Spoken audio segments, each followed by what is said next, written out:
Chapter 203. The White Bone Path worshipped the White Bone God, and their core doctrine was, Duke of the Human World.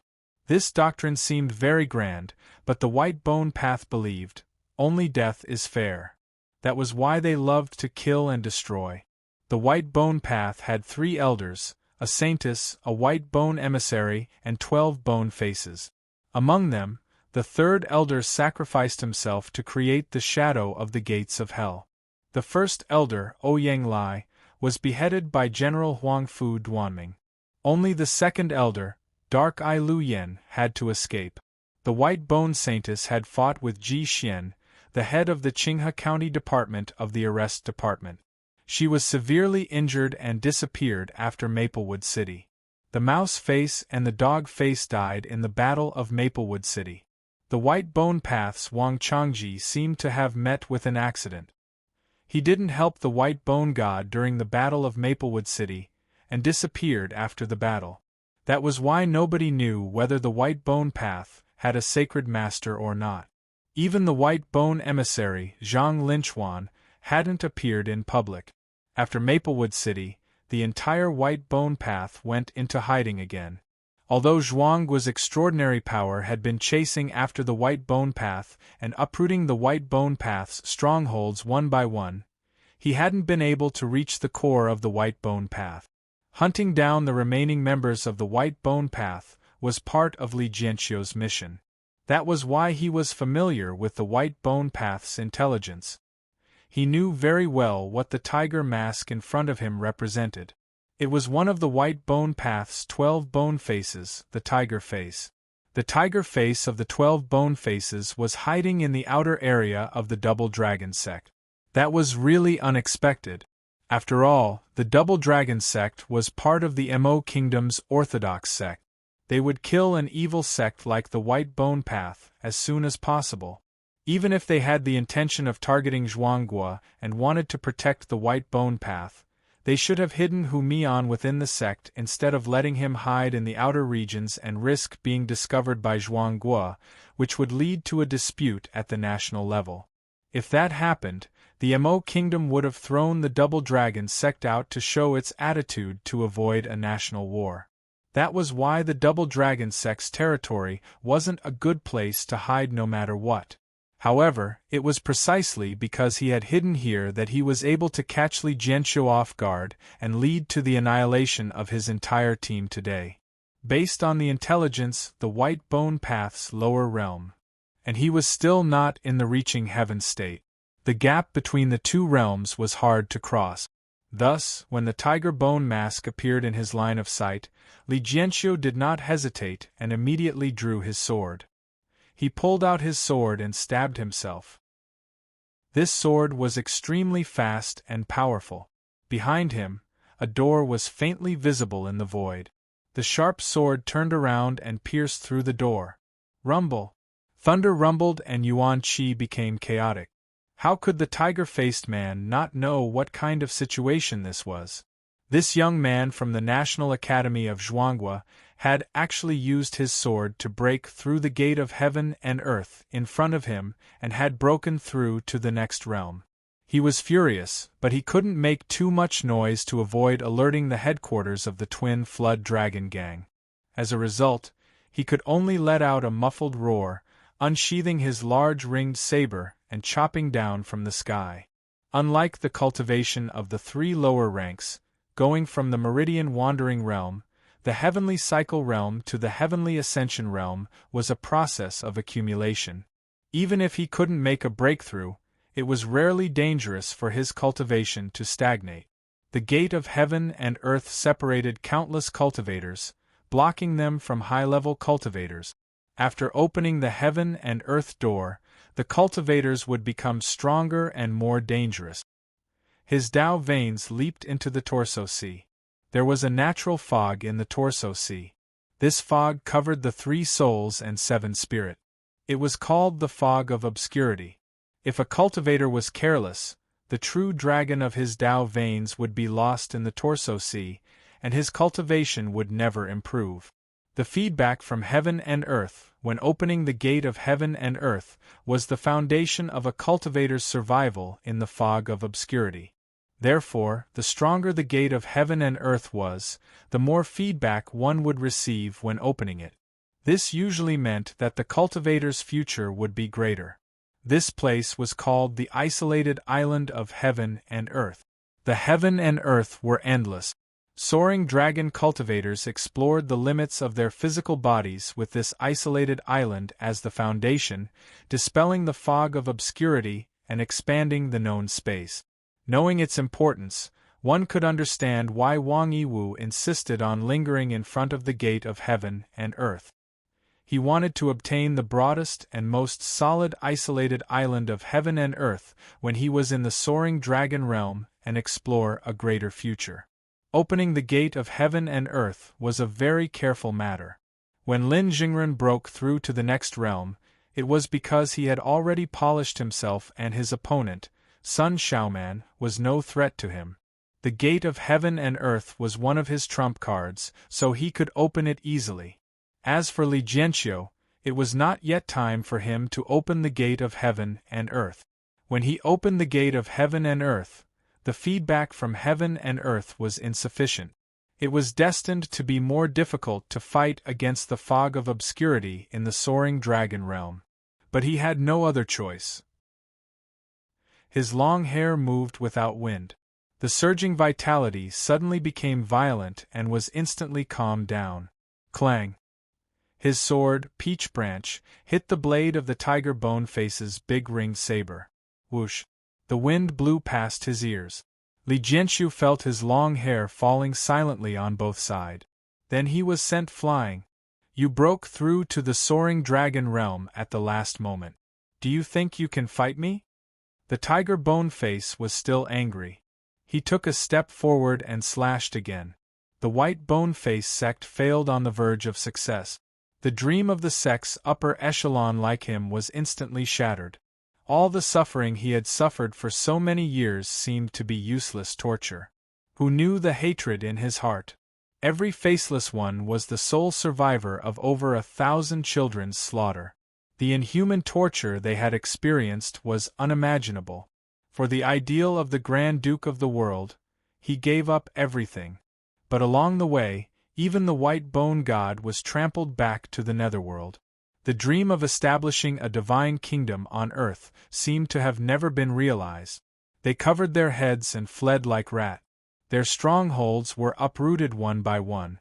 Almost every day, he heard the sound of his dream shattering. Later, he took the risk to hide in the outer area of the Double Dragon Gang. The endless pursuit finally stopped. He hid like a mouse. He had already hidden here. But these damn insects still chased after him. Die! The big ringed saber split the heaven and earth, splitting it in two. And when the night and the moon were separated, Li Jianxiu returned with his sword. He drew a long arc in the air. In the process of being sent flying, he stood on the isolated island of heaven and earth and controlled the world after the gate of heaven and earth opened. So he could fly with his body and walk in the void. The name of the sword was Peach Branch. It bloomed in the spring. When it was not spring, the sword brought spring. The tip of the sword met the blade again. The moment was like eternity. Boom! The tiger Boneface sect member slashed again. He blocked again and slashed again. The saber and sword clashed repeatedly. The tiger Boneface sect member was shocked to find that the kid in front of him was becoming more and more stable and stronger. Every time the sword clashed, it seemed to be on the verge of collapse. However, it was not extinguished. In such a confrontation, the power of the soaring dragon realm slowly stabilized. He decided to release his power and not give this person any more time. Even if it exposed him to the Double Dragon Gang's headquarters, he did not hesitate. The White Bone Path's 12 divine manifestations were different. For example, the dog face transformed into a divine manifestation to raise the netherworld. The snake face used the divine manifestation to enter the sword, and the snake tongue sword was comparable to a famous weapon. As for the tiger face, roar! A white-boned tiger stepped on the wind and stood in the sky. It had already absorbed all the moonlight. The tiger roared in the forest. Chapter 204. With this howl, the heavens and earth suddenly darkened, and the moonlight suddenly leaked out. The divine form of Tiger Bone materialized from nothingness. It came over with a whirlwind and stepped on the moon, leaping down from the air. Both of them had the battle prowess of the soaring dragon realm. Both of them were fighting Li Jianxiu. The Twin Dragons Society's headquarters in the distance finally noticed the anomaly. A red firework exploded in the night sky. This firework was like the final beat of a drum. Regardless of whether it was the tiger-faced man or Li Jianxiu, this meant that they had to decide the victor in the shortest amount of time. This was because once the people from the Twin Flood Dragon Union arrived, it would be very easy for them to kill the White Bone Sect members or kill Li Jianxiu using the name of Tiger Bone Mask. At this moment, Li Jianxiu pulled himself out of thin air and fused with the sword. The night closed and the moon shone again. But the moonlight seemed to have turned blood-red. The omnipresent moonlight turned into an all-encompassing blood-red light. The sword swept past like a red tide. The tiger-faced man froze on the spot. There was a wisp of spring breeze and a branch of peach blossom. It was over his heart. The tiger bone godly image shattered into pieces. This was the Dao sword art that Li Jianxiu cultivated. The tiger-masked man was furious that Li Jianxiu dared to break the realm in front of him, but he didn't think carefully about what kind of sword could break the heaven and earth gate in advance. This was the difference between heaven and earth. How many cultivators had spent their entire lives in this place? After Li Jianxiu finished his attack, he didn't do anything superfluous and immediately fled with his sword. As long as he was alive, the Twin Flood Dragon Association would naturally send his fellow disciple's corpse back to his homeland. Actually, even if he wasn't a match for the tiger-faced man, he was confident that he could escape. But he didn't want to run. He didn't want to run, but he didn't want the tiger-faced man to run either. He wanted to kill someone. This world was too big. If he missed it today, he might never find it again. Therefore, he stabbed the gate of heaven and earth, and did not hesitate to make his future path more difficult as the price. He broke through the realm in advance and displayed the sharpness of the peach branch. He had never thought that something as tragic as a city falling into the netherworld would happen to him. Wang Zhangxiang had died on the way to visit his family. There was no longer any doubt that he was the top student in the Qinghe County Dao College. Some people were secretly discussing, Maple Forest is unfortunate, but Jianqiu is fortunate. After that, that person was hung at the entrance of the county court for a full 10 days. Li Jianxiu only put down the foul-mouthed, half-dead guy after the dean personally gave the order. No one could truly put themselves in his shoes, so those who comforted or mocked him could not completely empathize with him. His parents, relatives, friends, junior brothers, senior brothers, and teachers were all buried. To Li Jianxiu, Emperor Zhuang had made the white bone path the enemy of his country. Only blood can wash the peach branches. Jiang Wang sat alone in the bedroom for a while. He didn't inform Xiao Xiao, the new maidservant, before he left the room. He wandered around the mine. The Hu mine was not heavily guarded, and Jiang Wang was now a cultivator in charge of the mine, so of course he could come and go as he pleased. No one would be foolish enough to stop him and interrogate him. Both Cheng Gengsheng and Jiang Wang felt that there was something wrong with the production of the celestial stone vein. However, Jiang Wang didn't feel anything out of the ordinary as he walked through the Hu mine. Everyone in the mine went about their own business, and everything was in order. Jiang Wang casually chatted with a few miners and found that the production of the celestial stone vein was almost depleted. At least these miners knew it very well. They were already worrying about where to work next. Cheng Gengsheng controlled the mine remotely, and the living conditions were better than other mines in Yang country in all aspects. Combined with the fact that the Hu mine used the cultivator's quota to scrounge up wages, it seemed that this was a simple case of Qingyang Town's village head, Hu Yu, embezzling. He had eaten a bear's heart and leopard's guts, and in the past years, he had embezzled large amounts of celestial stone veins that belonged to Chongxian. As a result, the vein was depleted in advance. But the problem was, why didn't the Zhenggenjia's people discover this matter every time they came to hand over the ore? Could it be that they were all bribed by Hu Yu? Was the Zhenggenjia's deterrence too weak, or was Hu Yu's capital too strong? No, Jiang Wang thought silently and quietly turned back to his residence. It was normal to be curious about life in the mine as a newcomer, but if he kept staring at the miners and chatting, it would inevitably arouse suspicion. Jiang Wang decided to stay and observe the situation before making a decision. In any case, Cheng Gengxing didn't ask for time, and the fact that the vein was about to be depleted was a fact. There was no point in being impatient. He could take advantage of these days to digest the gains he had made some time ago and prepare to break through the heaven and earth gate. When he returned to the front of the courtyard, he met the uncle surnamed Xiang again. Out of courtesy, Jiang Wang smiled at this person. This time, he didn't ignore him. He only looked at Jiang Wang with drooping eyelids, his face full of despair. "You're a newcomer," sigh. Jiang Wang really didn't know how to respond. He only said, "Hello, senior." "Senior." He shook his head. Sigh. Jiang Wang was puzzled. Do you have something to say?" "Not really." The man waved his hand, which was considered a farewell. Then it wobbled away. Then he heard a long sigh. Was there a single normal cultivator in the mine? Jiang Wang was baffled. When he walked into the courtyard, Xiao Xiao came to greet him and bowed. "Master." At this time, she had obviously carefully groomed herself.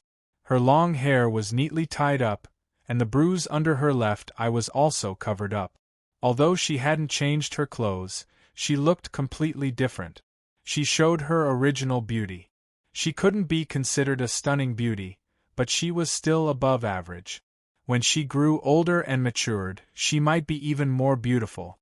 Jiang Wang said casually, "Just do your job well here. No one will mistreat you." "Yes." Xiao Xiao responded in a low voice. Then she said, "Steward who sent a jar of tiger bone wine here. It's in the main hall." "Oh. Did he say anything?" "No." "Okay." Jiang Wang nodded. Seeing that Xiao Xiao still had no intention of leaving, he couldn't help but ask, "Is there anything else?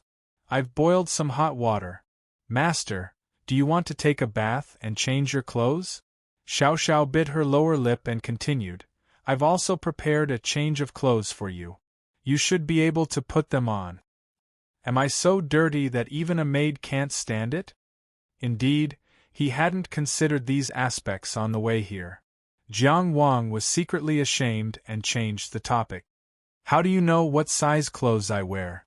"I was a tailor when I was young." She didn't say anything else. Of course, Jiang Wang wasn't stupid enough to ask again. "Where did the clothes come from?" "I asked Steward Hu for them.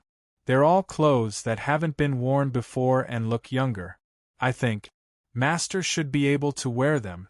As Xiao Xiao spoke, she secretly glanced at Jiang Wang from the corner of her eyes. "I only went out for a walk, but you've done a lot." Jiang Wang was about to say that, but he stopped himself. Although he didn't mean any harm, he was afraid that she would overthink if he said that. She had obviously suffered a lot at the hands of that old thing surnamed Go. She was probably trying very hard to stay. "Okay, I'll go take a bath and change my clothes." Xiao Xiao immediately closed the courtyard door and led Jiang Wang into the bathroom. The bathtub was already filled with hot water, and flower petals had been thoughtfully scattered. They were probably picked from the flower bed behind the house. Steam curled up from the bathtub, and there was a large wooden tub standing next to it. Presumably, she carried this wooden tub back and forth to fetch water. Thinking of how petite she was, carrying a tub full of hot water back and forth with difficulty, Jiang Wang couldn't help but feel a little apologetic. The last time he asked someone to fetch hot water before taking a bath was when he was young. When he turned around, he couldn't help but jump in fright. "What are you doing?" At this moment, in front of him, Xiao Xiao was already halfway through undressing, and half of her body was exposed. When she heard him, she only lowered her head and didn't speak. Although she was silent, she couldn't hide her shyness. Jiang Wang immediately understood what was going on and sighed in his heart. He reached out and helped her close her clothes. Looking at this young girl who was only about 14 or 15 years old, he said seriously, "You don't need to do anything else here. You don't need to do anything. You just need to tidy up the room and serve tea when guests come. Do you understand?" Xiao Xiao bit her lower lip and didn't say anything. After a long time, she finally nodded. P.S. The small goal hasn't been reached yet. The average subscription is only 112. After updating the VIP account for so long, the total subscription is less than 10,000. It can't compare to the daily subscription of 00. Chapter 205. Jiang Wang finished bathing, put on a clean set of clothes, and walked out of the bathroom feeling refreshed. He washed his mortal body with water and his mortal heart with the world. Ignoring Xiao Xiao, who came in with her head lowered and carried away his old clothes, Jiang Wang walked through the courtyard and into the main hall. The sealed jar of tiger bone wine was placed on the table in the middle of the hall. Earlier in Maplewood City, under Du Yehu's influence, they often liked to gather together for feasts and drinks. Jiang Wang was no stranger to fine wine. He casually sat down at the square table and patted the wine jar. His eyes suddenly froze. At the bottom of the wine jar there was a piece of paper. Jiang Wang looked around and did not feel anything strange. He pulled out the note and unfolded it. There were only 3 words on it: "Don't drink." The handwriting on the note was crooked. The person who wrote it had obviously deliberately blurred the handwriting. Was there a problem with the wine? Jiang Wang thought for a moment and shouted outside, "Xiao Xiao." Xiao Xiao panted as she ran into the room. "Master, what's the matter? Who came when I was bathing just now? No, did you lose something?" Her fingers clutched the corner of her clothes tightly. She was too careful and nervous. "Oh no. I was just asking." Seeing this, Jiang Wang did not ask her any further. He waved his hand and comforted her. "Go about your business." After the little handmaiden walked out, he turned around and looked at the jar of wine in front of him with interest. In a small pond like the Hu mine, he was very calm. "Looks like there's a problem with this jar of wine. Who did it and why? Who was the one who reminded me? Before sending this jar of wine, the old man surnamed Gu and Steward who went drinking together. With this person's narrow-mindedness, it's possible that he did something. If the Greenwood Immortal sect is affiliated with the East King Valley, they should have extraordinary attainments in poisons. I have to be more careful. If that old man surnamed Gu is acting recklessly, then what role does Steward who play? Who was it that understood all of this and used this method to remind me? I don't have any enemies here, and I don't think I have any friends here either." After thinking for a while, Jiang Wang simply opened the wine seal. A rich wine aroma wafted into his nose. The color was clear and transparent. Could be considered a good wine. Caretaker who must have spent a lot of money. Jiang Wang condensed a jade-green spike with a single finger and put it into the wine jar. This was the middle-grade Sea Dao technique that Dong A had taught him before, the poison-swallowing sting. More than 10 breaths of time passed, but the poison-swallowing thorn was still as green as before. There was no visible reaction. Could it be that Gu really has some means that I can't detect? However, it's true that the poison-devouring stinger's grade can no longer keep up. Thinking up to here, Jiang Wang's mind entered the great illusionary realm. He spent 1,500 points and used the second level of the Dao development platform to upgrade the poison-devouring stinger to a high-grade B grade. The poison-devouring stinger turned into a poison-devouring flower. Exiting the great illusionary realm, Zhang Xian formed a hand seal, and the poison-devouring flower bloomed on his fingertip. Its color was like jade, and its shape was like a jade carving. The veins on its surface were indistinct. He threw this extremely beautiful poison-swallowing flower into the wine and waited for a while, but there was still no change.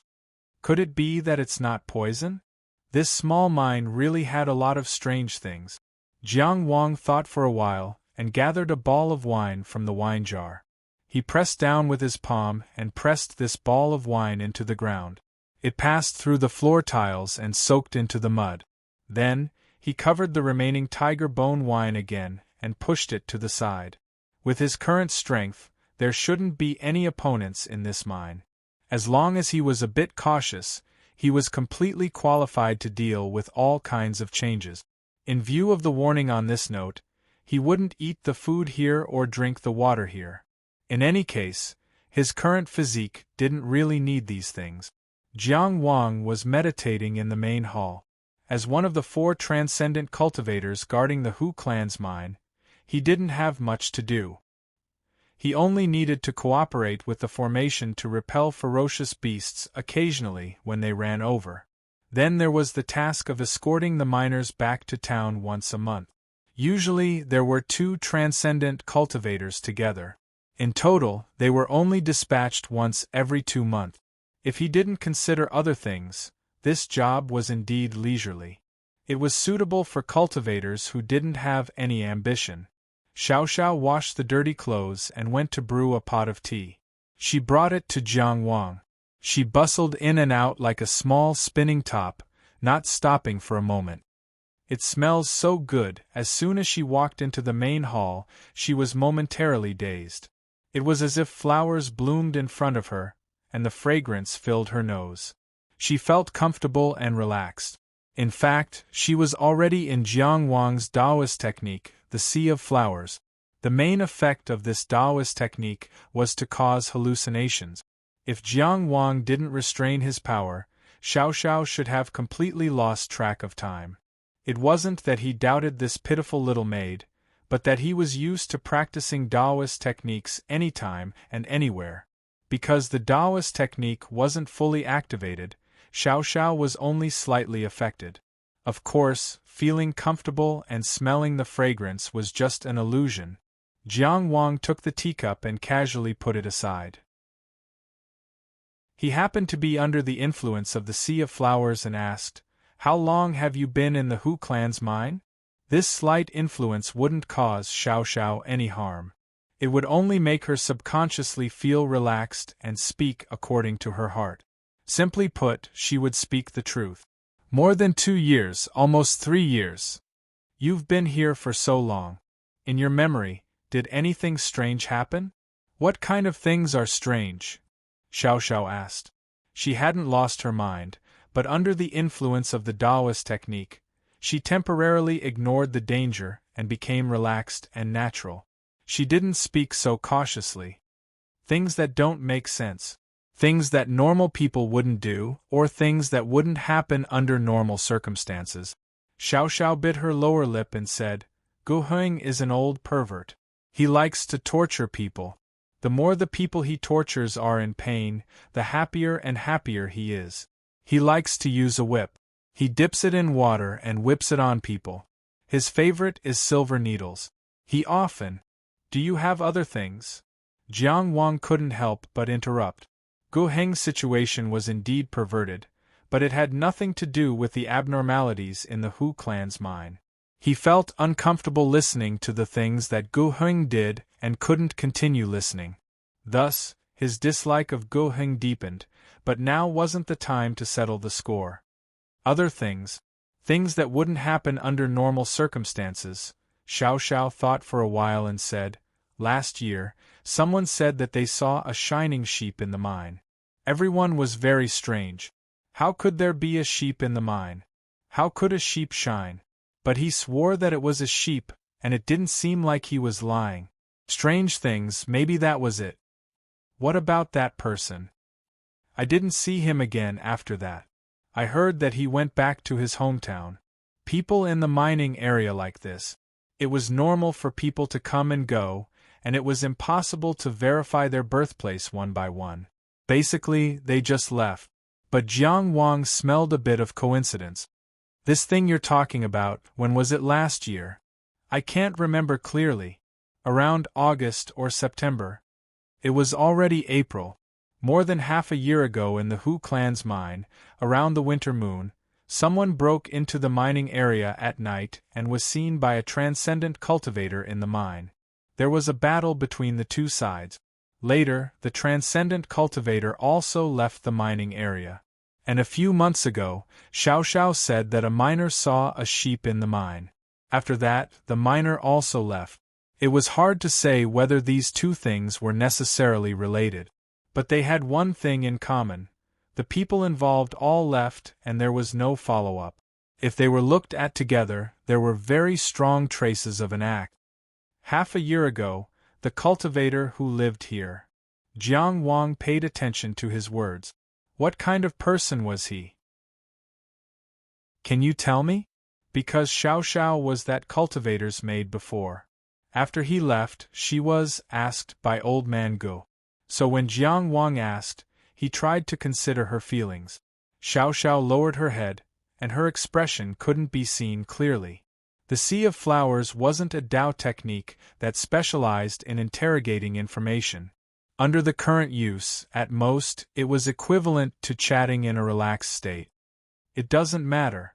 If you don't want to say it, you don't have to, Jiang Wang said. He is no different from other masters. At most, he won't hit me. Jiang Wang knew very well that the so-called maids didn't have much autonomy. These maids in the Hu clan's mine could be said to be the playthings of cultivators to a large extent. For many transcendent cultivators, they didn't have any great prospects or lofty ideals. Indulging in a life of luxury was the reason they chased after the transcendent realm. Even the weak cultivators who were reduced to guarding the mine, like Old Man Go, didn't forget to enjoy themselves to the best of their ability. Jiang Wang nodded, intending to end this topic. But Xiao Xiao continued. He said he would take care of me, protect me, and take me away.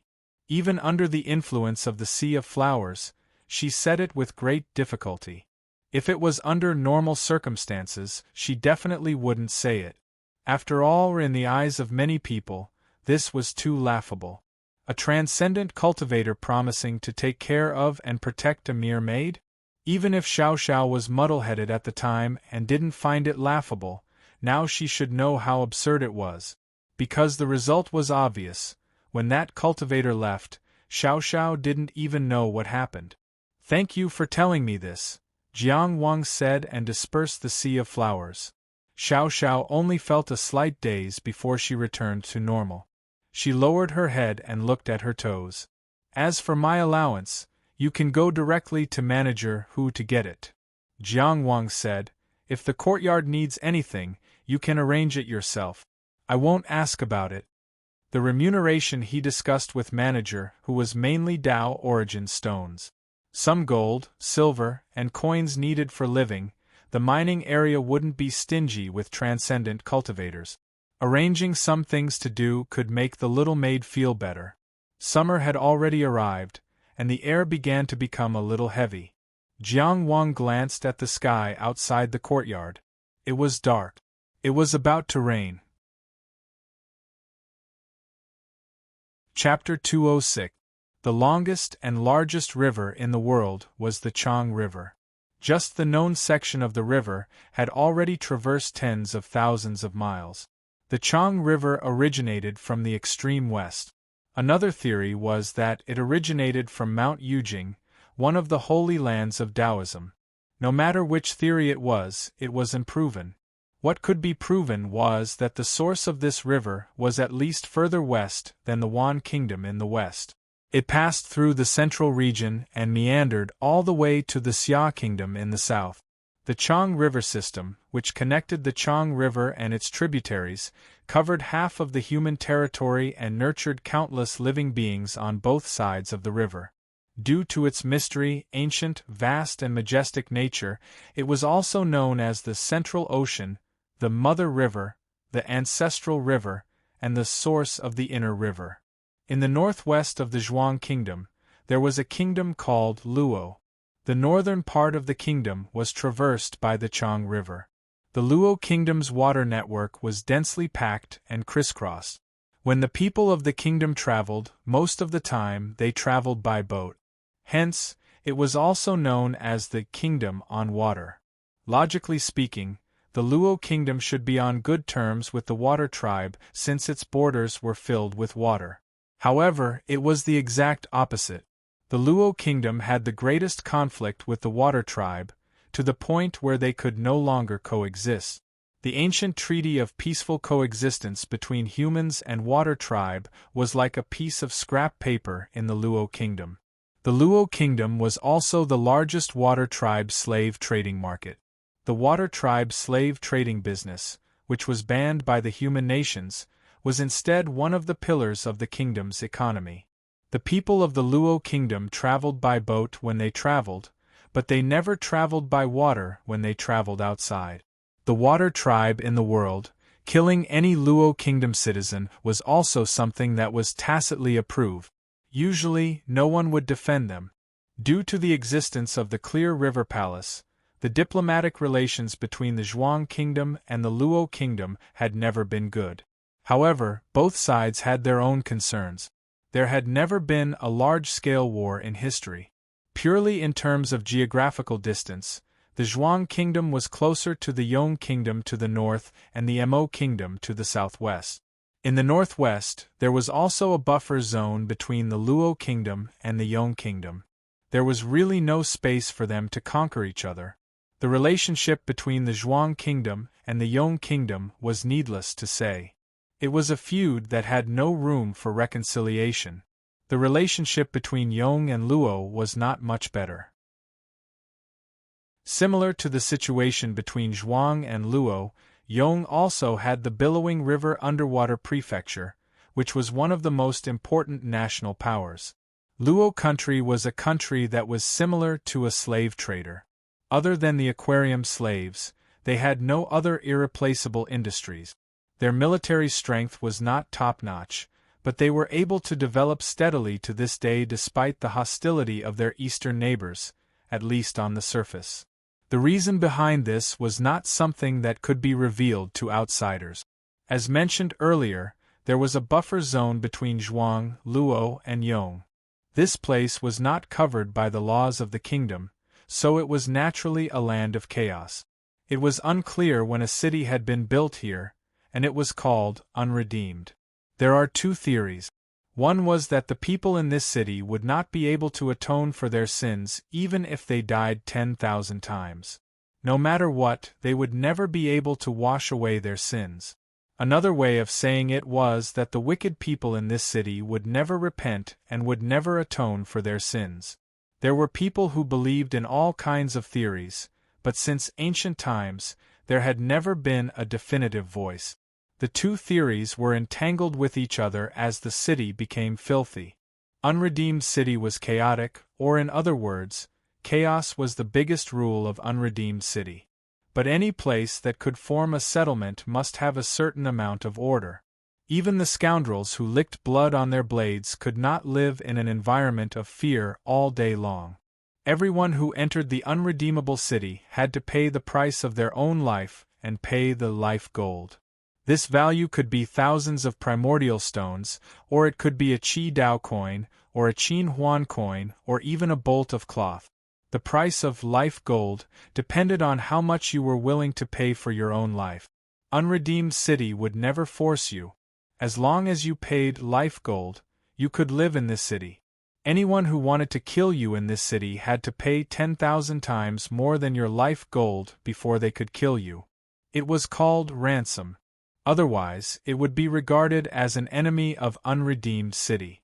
There was a saying that was widely spread: since the residents of Unredeemed City were all scoundrels who could not be atoned for their sins even if they died 10,000 times, then when these people entered Unredeemed City, if you wanted to kill them, you had to have the determination to let them die 10,000 times. You had to pay the price of killing them 10,000 times.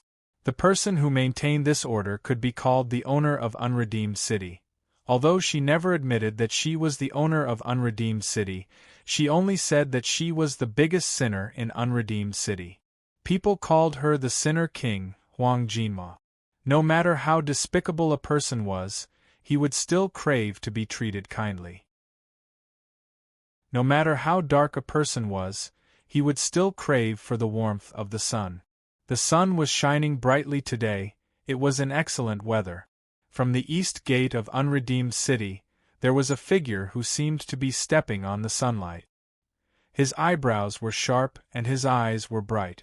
Even every strand of his ink-colored hair was fluttering without concealment, showing off his sharpness. Because of his overly sharp aura, the drowsy sinner guard at the city gate only realized that he was carrying a long spear on his back when he approached. The appearance of this spear was simple and ordinary, as if it was not worthy of this person's sharpness. But when put together, it gave off a very harmonious feeling. "Do you know the rules?" This sinner guard leaned against the city gate and asked lazily. If it was a newcomer, he would repeat the rules of Life Gold. Unredeemed City did not need to be heavily guarded, it only needed one person to sit at the city gate and collect money. Even an ordinary old man would be able to do it. No matter how vicious a person was, if he wanted to enter Unredeemed City, it was impossible not to give face to the sinner guard. The person who came knew the rules. Under the sunlight, a knife coin flipped in the air, drew a beautiful arc, and fell into the sinner guard's hand. If this person sent 10,000 taels of gold, he would not be surprised. Sometimes, the more vicious a person was, the more he cherished his life. The more vicious a person was, the more rich he was. This kind of person was usually willing to invest a huge amount of wealth for his life. Even if he paid a few hundred or a few thousand Tao origin stones as life gold, he had seen it before. But when this knife coin fell into his hand, this sinner guard became spirited. This was only a knife coin, and it was a zhuang knife coin that was not worth much. This meant that almost anyone in this city could pay the ransom to kill him. In other words, he walked into a city full of villains without any guarantee, and everyone in this city could kill him. No matter where he came from or what his background was. The villains of Unredeemed City did not care about these things. The laws of any country could not control Unredeemed City. When they entered Unredeemed City, they were already committing heinous crimes outside and could not survive. This young man with a spear threw this knife coin of the Zhuang country. It was as if he was announcing to the entire sinful city, "Do you want to kill me? Just come." The sinner guard accepted the knife coin, took the city entrance slip, and scribbled something down. He asked again, "Name?" Without the slightest pause, the figure with a spear on his back had already strode into Unredeemed City. There was only a voice that was as sharp as the person's, like a spear falling to the ground, piercing straight into the city gate. Zhu Wei. Chapter 207. The Datong gambling house in the north of the city was the most popular casino in the entire city. One of the Pai Gao tables had a huge amount of bets and was in the midst of a fierce battle. The sky-blue-colored chips represented Dao Yuan stones. Gambling tables that involved Dao origin stones were far from comparable to those that used gold and silver as bet. The Pai Gao at this table was carved out of ivory and had formation patterns inscribed on it, which could largely isolate the spying of extraordinary powers. At this moment, a person with a chicken bone mask was sitting in the northeast seat. The mask was simple, but the head was filled with pheasant feathers, making it look colorful. He was wearing flowery clothes, and his neck was hidden behind the collar, so it was hard to tell his gender. His exposed hands were white and delicate. In a place like Buyao City, it was not strange to dress up like this. At this moment, there was a pile of chips in front of him, and it was obvious that his luck was good. He rubbed a card in his hand, and his expression could not be seen due to the mask, but his eyes were quite satisfied.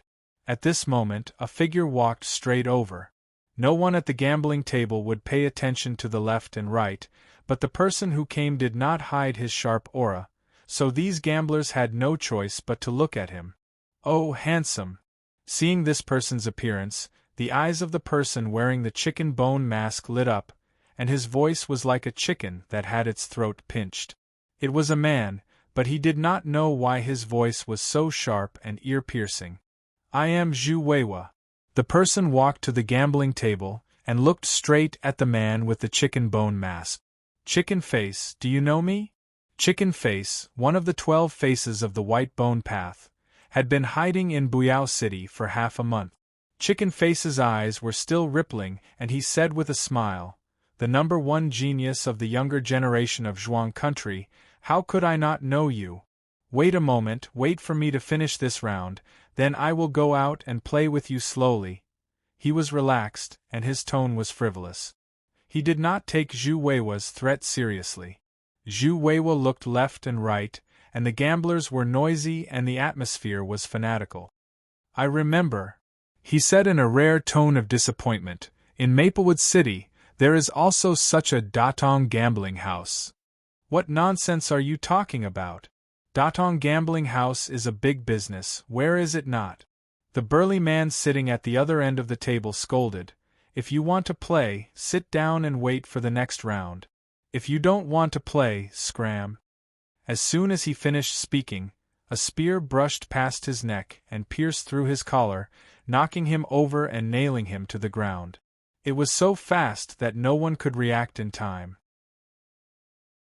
The burly man himself was a character who killed people like scything flax, but this spear still scared him out of his wits, causing him to not dare to make another sound. Chicken Face was indifferent. He only held onto the gambling table and rebuked, "Hey, hey, hey, be careful. He has the double sky cards." Of course, he wasn't afraid. This was the Datong gambling house.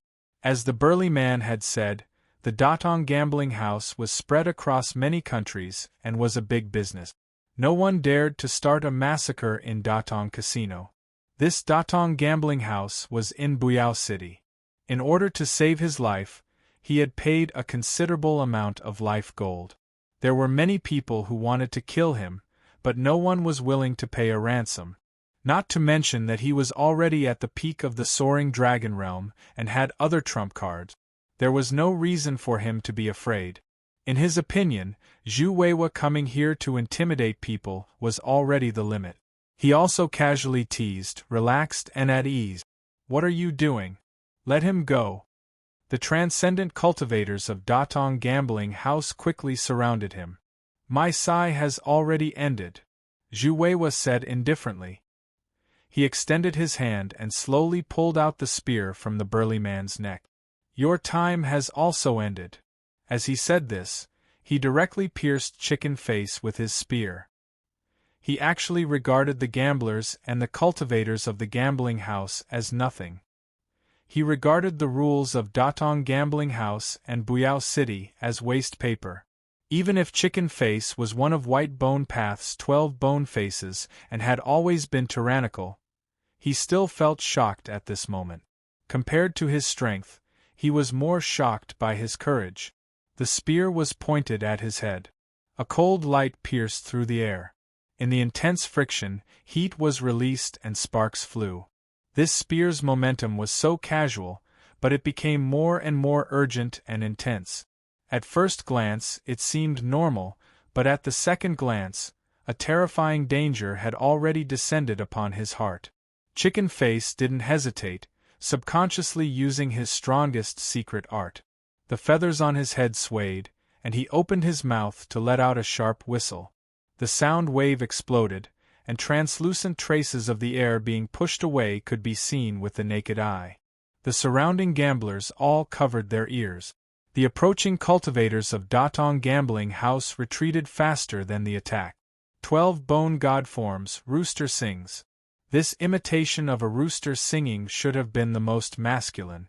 However, Chicken Face's voice was sharp and strange, coy and ear-piercing. In a split second, a cold wind blew, and the faint sound of ghosts crying could be heard. Rooster sings, the world turns white, hen takes charge. Evil is born. At the critical moment of life and death, the peak of soaring dragon realm's battle strength was fully displayed. Chicken Face displayed his confidence as one of White Bone Path's 12 bone faces. At the end of Burning Out Spear, that spark had already burned to a dark red color. As if it had been compressed to its limit. The endless sea of fire gathered at a faint point. Wherever this point went, the cold wind melted, the ghosts stopped crying, and the evil dissipated. Everything came to a temporary standstill. The huge illusory image of a rooster's skeleton was like a ferocious giant beast that condensed in front of Chicken Face. On a rooster's body, its beak was the strongest and sharpest. The rooster used this to peck insects to eat and attack opponents. This huge white bone god form also used the beak as its strongest attack. The tip of Burning Out Spear touched the beak of the rooster. At this moment, everyone's gaze was finally able to shift away from that scorching dark red spot. They saw Zhu Weiwa's figure with his spear raised, his flamboyant black hair, and his disdainful heroic bearing. Chicken Face's white bone god form seemed to have collapsed upon contact. His entire person was sent flying by the huge impact. He crashed through the walls of the gambling house and fell onto the street outside the gambling house. Within the soaring dragon realm, Chicken Face was also a famous expert. In Buyao City, a place where villains gathered, he did not lose to anyone. However, he could not even receive a single spear strike from Zhu Weiwa. Zhu Weiwa glanced at the cowering cultivators of De Tong Gambling House and said indifferently, "I, Zhu Weiwa, will compensate for all the losses of De Tong Gambling House." Then, he held his spear and strolled forward. He passed through the crowd and walked towards the huge gap created by Chicken Face. The cultivators of De Tong Gambling House had the responsibility to protect the gambling house. For a moment it was hard to say whether they were angry or relieved. But in the end, they all stopped in their tracks and did not move half a step. Chicken Face fell onto the street. His hands supported himself on the ground as he continuously retreated. He lost his head out of fear.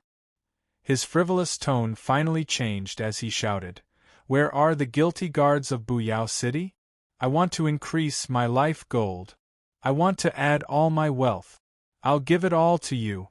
Where are the guilty guards?" At this moment, a lazy voice sounded from the street corner. Increasing the price at the last moment after encountering danger is not allowed. If you knew that your life was valuable, why would you be so stingy in the first place? This person's hair was tied into a single braid. His eyes were half open and he looked drowsy, as if he had just climbed out of bed. He was wearing the uniform of a guilty guard commander. It was a blood-red outfit with only 3 black rings embroidered on the cuffs to distinguish him from ordinary guilty guards. After he finished speaking to Chicken Face, he turned to look at Zhu Weiwa, who had walked out of the hole in De Tong Gambling House.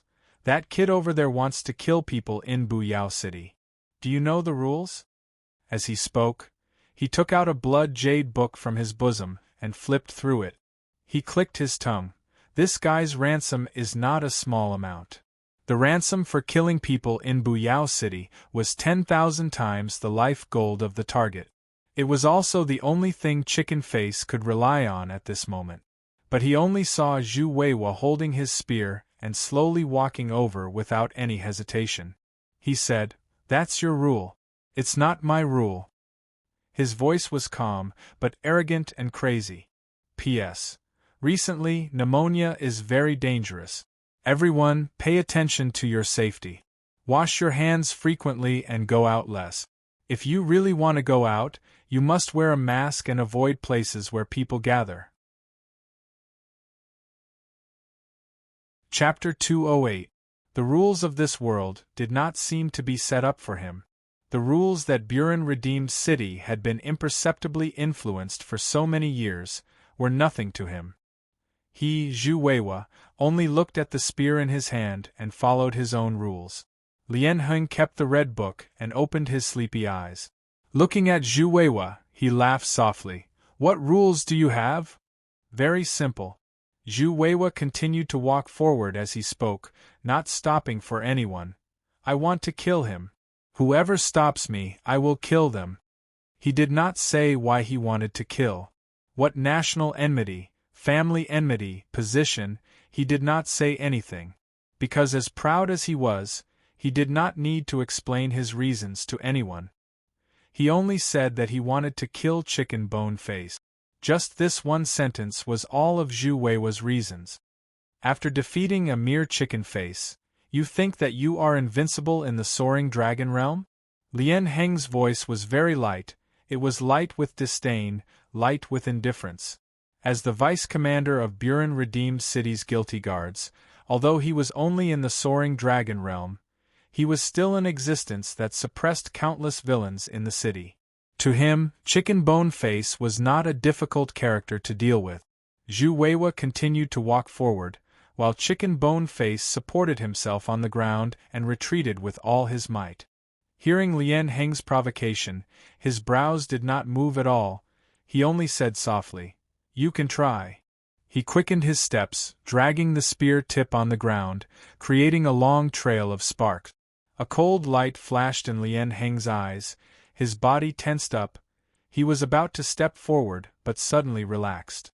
Because at this moment the wind whistled. A man wearing a goat bone mask descended from the sky, landing in front of Chicken Bone Face. The moment he landed on the ground, he threw a red pill to Chicken Bone Face. Chicken Bone Face did not hesitate, swallowing it in one gulp. His exhausted aura instantly surged. Even that broken white bone image condensed and formed again, returning to its peak. He leaped up and landed beside the goat bone-faced man. This type of forbidden medicine had great side effects, but it allowed him to continue fighting in his peak state. And at the other end of the street, two figures of similar height and weight slowly walked over. Only, one of them was wearing a cow bone mask, the other a horse bone mask.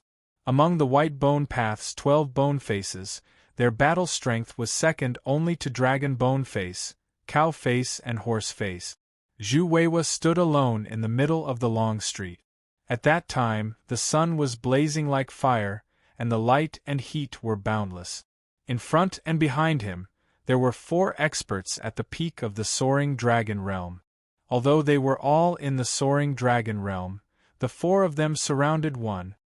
Lian Heng, we don't need to pay a ransom to kill him, do we? The one who spoke was the one with the ox bone face. Because he was the one who wanted to kill us, the man with the horse bone face answered. They were a pair of twin brothers. They had been inseparable since they were young, and their hearts were connected. The only time they were separated was when they each participated in the trial of the White Bone Path. In the end, they each became the only victors in the trial and reunited in the 12 bone faces. Rules are rules after all, Lian Heng said faintly. Then he chuckled and said, but 10,000 zhuang knife coins is probably not a burden for you. The horse bone-faced man looked at Zhu Weiwa in astonishment. You're very confident. Conceited, the bull-faced man said. Don't waste your breath. Kill him. The chicken bone-faced man had almost died. Now that he had consumed the forbidden medicine, his foundation was damaged. His heart was filled with hatred. He was the first to be unable to restrain himself. He opened his mouth and was about to scream. It was another mutated rooster's cry. However, just as he opened his mouth, he saw black hair fluttering in front of him. Zhu Weiwa had arrived. A cold awl suddenly drilled out. The awl's handle was in the hands of the silent goat bone-faced man. He was the only expert among the 12 bone faces who was proficient in the art of medicine. He was used to being taciturn, but his battle strength was definitely not inferior. This all seemed to fly from the heavens, mysterious and unpredictable. It was like an antelope's horn, untraceable. On the other side of the street, the pair of brothers, the ox-bone-faced man and the horse-bone-faced man, had also arrived. The ox-bone-faced man soared into the air with his black iron wolf-tooth club raised high, his momentum like a mountain toppling over. The horse-bone-faced man hid his scimitar behind his back. He leaned forward and charged, his killing intent hidden deep. However, Zhu Weiwa did not dodge, nor did he seem to not have sensed the movement behind him. He closed in on the chicken-bone-faced man with extreme speed. His entire body soared into the air. Bending his knee, he used his knee as a spear and broke through the chicken-bone-faced man's defense with one strike. Taking advantage of the momentum, he raised his knee and hit the chicken-bone-faced man's chin, forcefully closing his mouth that was about to scream. With the previous exchange in Datong gambling house, Zhu Weiwa had an even easier time dealing with this person. The chicken-bone-faced man's upper and lower teeth suddenly collided, his mouth full of broken teeth. The rooster also swallowed back into his stomach, half of his throat filled with blood. At the same time, Zhu Weiwa raised his hand, the end of the burning incense spear smashed forward, directly hitting the awl of the goat-bone-faced man that had suddenly drilled out. This awl was like a tornado, the wind instantly whistling. And the goat-bone-faced man actually became the eye of the storm. In the countless battles he had experienced, it was not that no one had been lucky enough to hit his antelope's horn, but those people were all broken by his extremely sharp white goat, all without exception. In his view, this awl would definitely be able to pierce through this spear. From the end of the spear, it would break through at an angle after 3 cun and land on the vital point of Zhu Weiwa's heart. However, this collision was light as if it was nothing. His white goat awl had only touched the end of the spear, and that long spear had already shot far away like lightning. Zhu Weiwa then controlled this long spear that was roaring like lightning, turning around and charging towards the ox-bone-faced man and horse-bone-faced man that were closest to him on the long street. Mountain-breaking wolf-tooth club, hidden edge-lying blade. Their chi intertwined, up and down. The ox-bone-faced man and horse-bone-faced man's combined attack technique had once taken a direct hit from an inner mansion stage cultivator without dying. And the burning incense spear roared over just like that. The raging flames extinguished, the firewood burned out. However, at the end of all this, crackle, a spark exploded. The entire long street became a sea of fire just like that. The scorching, crimson flames instantly engulfed everything. The ox-bone-faced man and horse-bone-faced man were engulfed in it. The spear swung its tail, the flames turned around. Zhu Weiwa once again turned around in the air, as if he was controlling the roaring sea of fire, landing between the goat-bone-faced man and chicken-bone-faced man that could not dodge in time. The sea of fire soared and then retracted, as if it had all been sucked into that simple and ordinary burning incense spear. At this moment, the spear tip was stabbed into the ground, the half-squatting Zhu Weiwa grabbed the spear body and slowly stood up. Crackle, crackle, crackle! A series of crisp sounds. The figures of the 4 bone faces of the white bone path could no longer be seen on the entire long street. Only 4 charred skeletons fell to the ground, as if they were saying something. Around the long street, in Datong gambling house, in the houses on both sides, all the villains and villains were dead silent. Fighting 1 against 4, he still wiped them out with a single spear. The sharpness of the number 1 genius of Zhuang country was so dazzling. At the corner of the street, Lian Heng was silent. Just from that strike just now, he had already admitted that he was not a match for him. The tallest building in Buyao City was the residence of the sinner Huang Jinma. In the entire city, only this building could reach 7 floors. Huang Jinma personally named it Prison Building. Other than her personal maids, no one was allowed to enter this building. And above the 5th floor, only Huang Jinma herself could enter. At this moment, on the top floor, There was a black-haired old man and a black-clothed woman. One of them was sitting and the other was standing. The entire top floor was empty, without any extra decorations. It was very simple. There was only a straw futon in the middle. The black-clothed woman sat cross-legged on the only futon. The black-haired old man stood opposite her with his hands behind his back.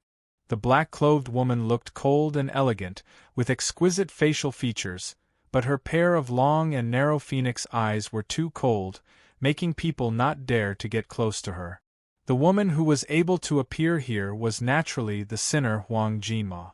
Huang Jinma looked at the old man in front of her and said indifferently, "Du Ruhui, do you have so much confidence in him? He is the #1 genius of your Zhuang country, the hope of the next generation. It is a pity that he died here." The black-haired old man's expression was calm. "A dead genius is not a genius. P.S. Today is my birthday. I am 1 year older, more handsome and more talented." Chapter 209. Clap, clap, clap. The sound of clapping came from afar. A tall and burly man walked over with large strides. He was barehanded, but his muscles bulged out the much larger uniform of the sinful guard. He was only clapping softly, but the sound shook the long street.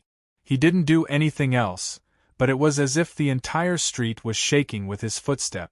Zhu Weiwa held the spear with one hand and raised his eyes slightly to look at this person. The enforcers of order in Unredeemed City were naturally the sinful guards. The vice-commander of the sinful guards was Lian Heng, who was at the peak of the soaring dragon realm. The burly man who appeared now was the commander of the sinful guards, Kuei Shan. He walked over and stopped clapping. He looked at Zhu Weiwa with interest. "Young people have the capital to not know the rules. I'll give you a chance," he said. "Pay the ransom of these 4 people, and I'll let you go." Zhu Weiwa didn't need to ask. He knew how much the life gold of the 4 white bone path cultivators was.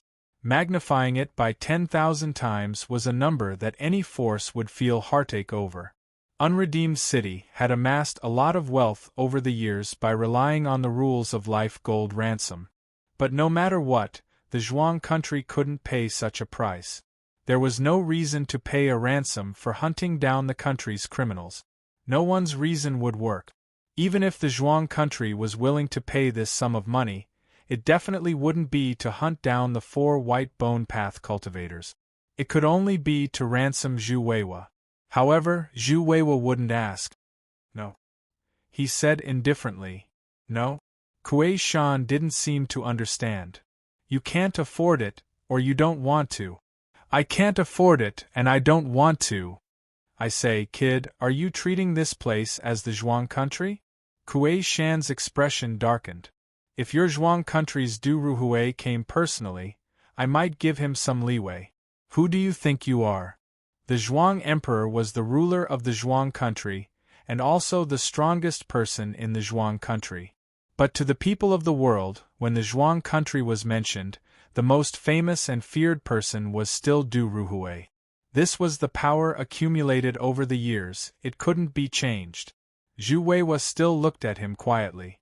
There was no fear in Zhu Weiwa's eyes. "Just give me some leeway. If you meet Du Xiang, you will die." "Arrogant." Kuei Shan took a step forward.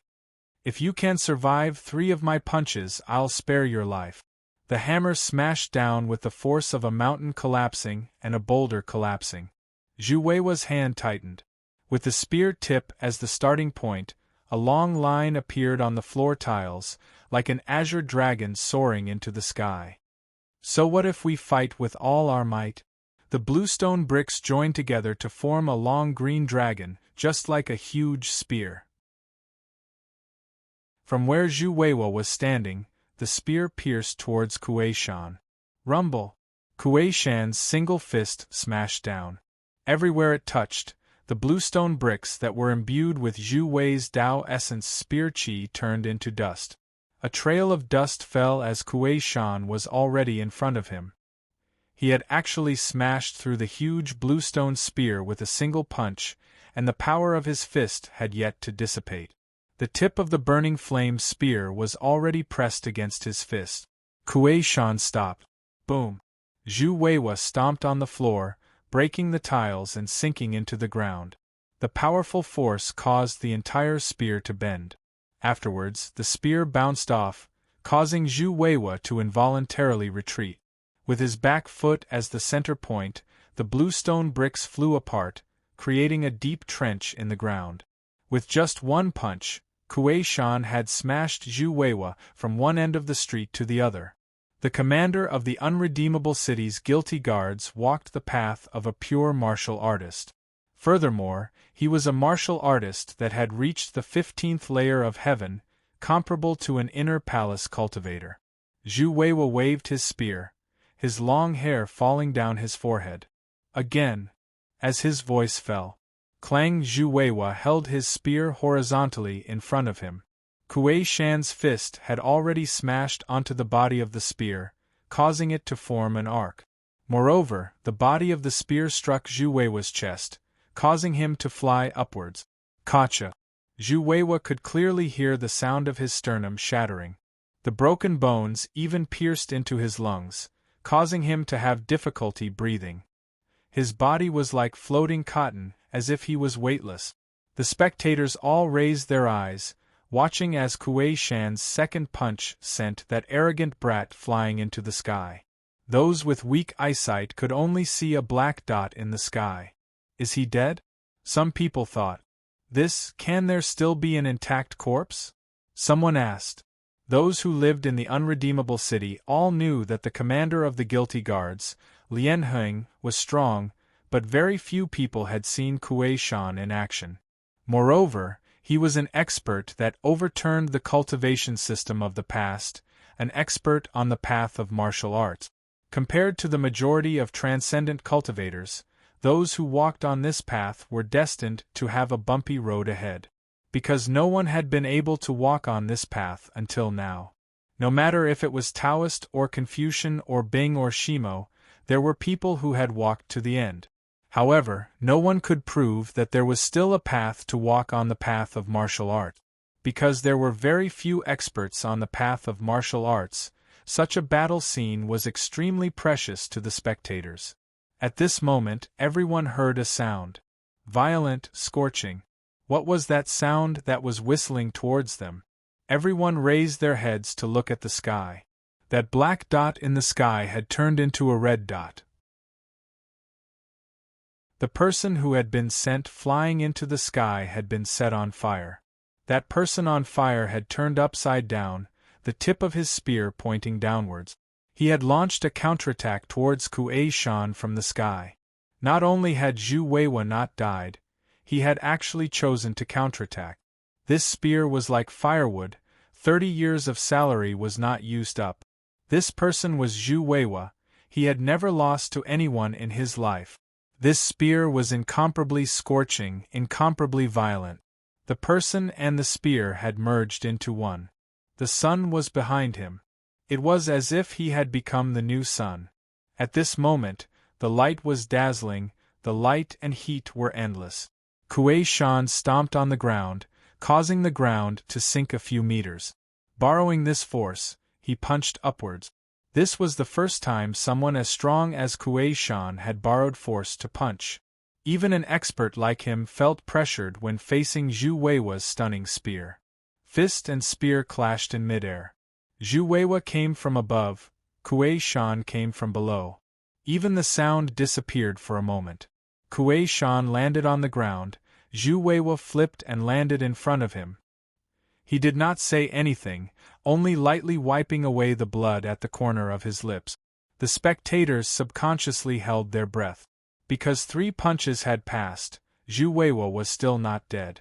Kuei Shan was about to speak when he suddenly heard a familiar female voice. No ransom city's prestige cannot be challenged. There is no need to hold back, kill him. He did not hesitate and said, "Sorry, I have to miss the appointment. You have to die here." Compared to the orders of the guilty lord, Huang Jinma, his personal honor was not worth mentioning. No matter how the spectators cursed. Zhu Weiwa laughed. I said before, there is no need for you to hold back. I respect the rules here. I came here empty-handed to kill you, so I have the resolve to die here. Kill me as much as you can. Kill me with all your might. If you don't kill me this time, I will not seek revenge in the future. So, you don't have to worry, you have to do your best. He looked at Kuei Shan with high fighting spirit. His attitude did not seem like he was the weak fighting against the strong. Instead, he was filled with arrogance. If you don't do your best, how can you be worthy of the burning fire spear in my hands? Kuei Shan clenched his fists, the bones in his body crackling. He said, "Clear the area." The vice-commander of the sinful guards, Lian Heng, immediately led his men to clear the entire street. No one was left to look on. When the area was cleared, Kuei Shan looked at the young man in front of him. "Zhu Weiwa, I will remember your name. You deserve my full respect." At the same time, in the small courtyard of the mine thousands of miles away, Jiang Wang sat cross-legged, quietly looking outside. After waiting for half a day for the rain, it finally poured down.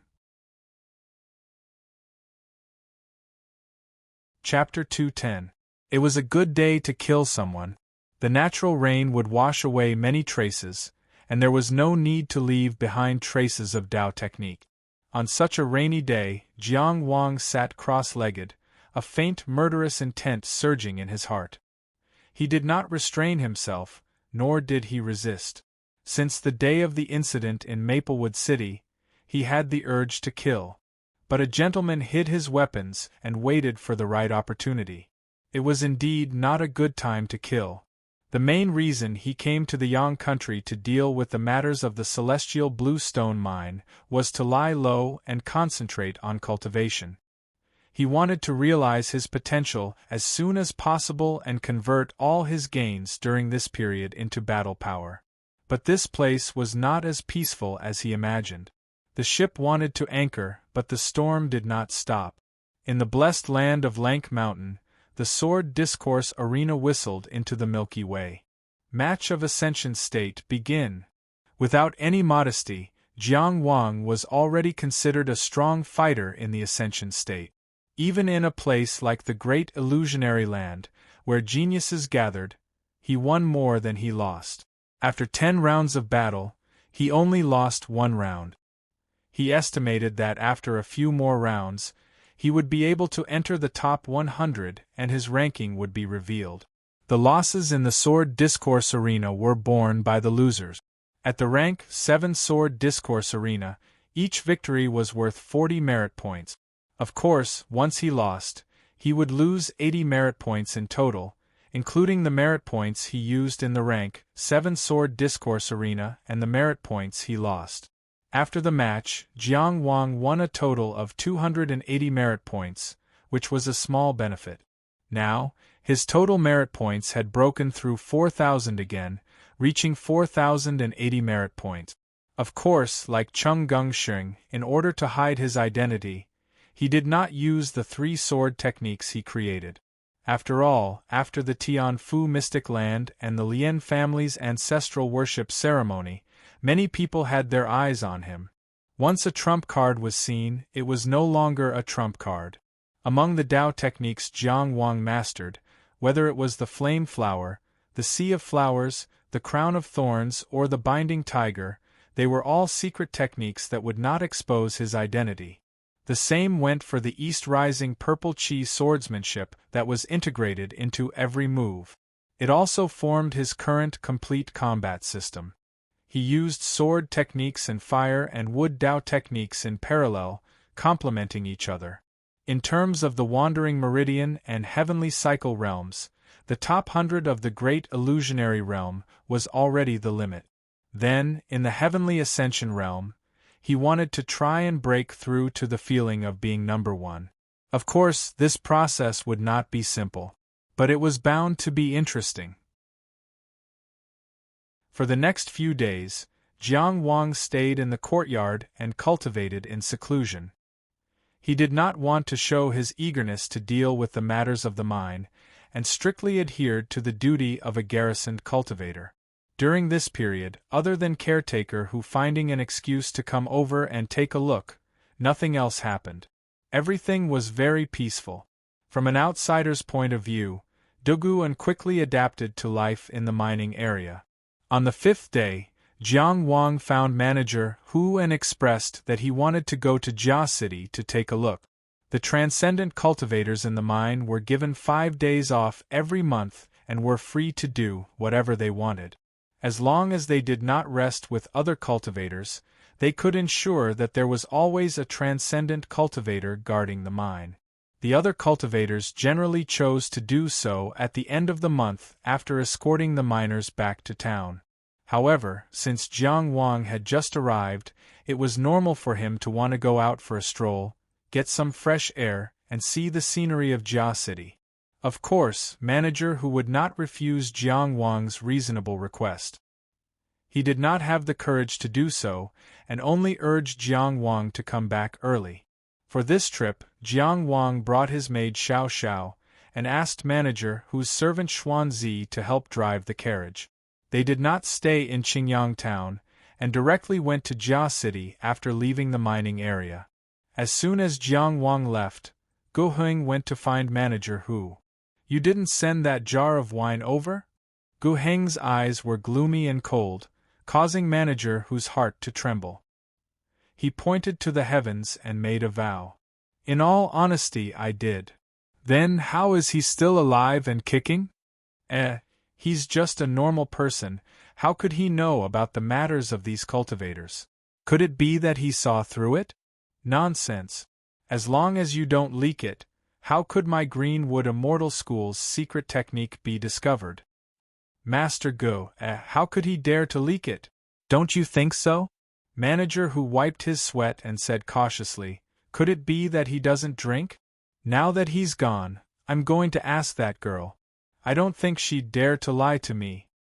Xiao Xiao also followed Duguan into the city. "She's still very favored?" Gu Heng immediately flew into a rage. "Her legs go soft when she sees young and handsome men, and she still pretends to be a chaste and virtuous woman in front of me." Bang! With a slap, the table in front of him instantly fell apart, shattering into wood shavings.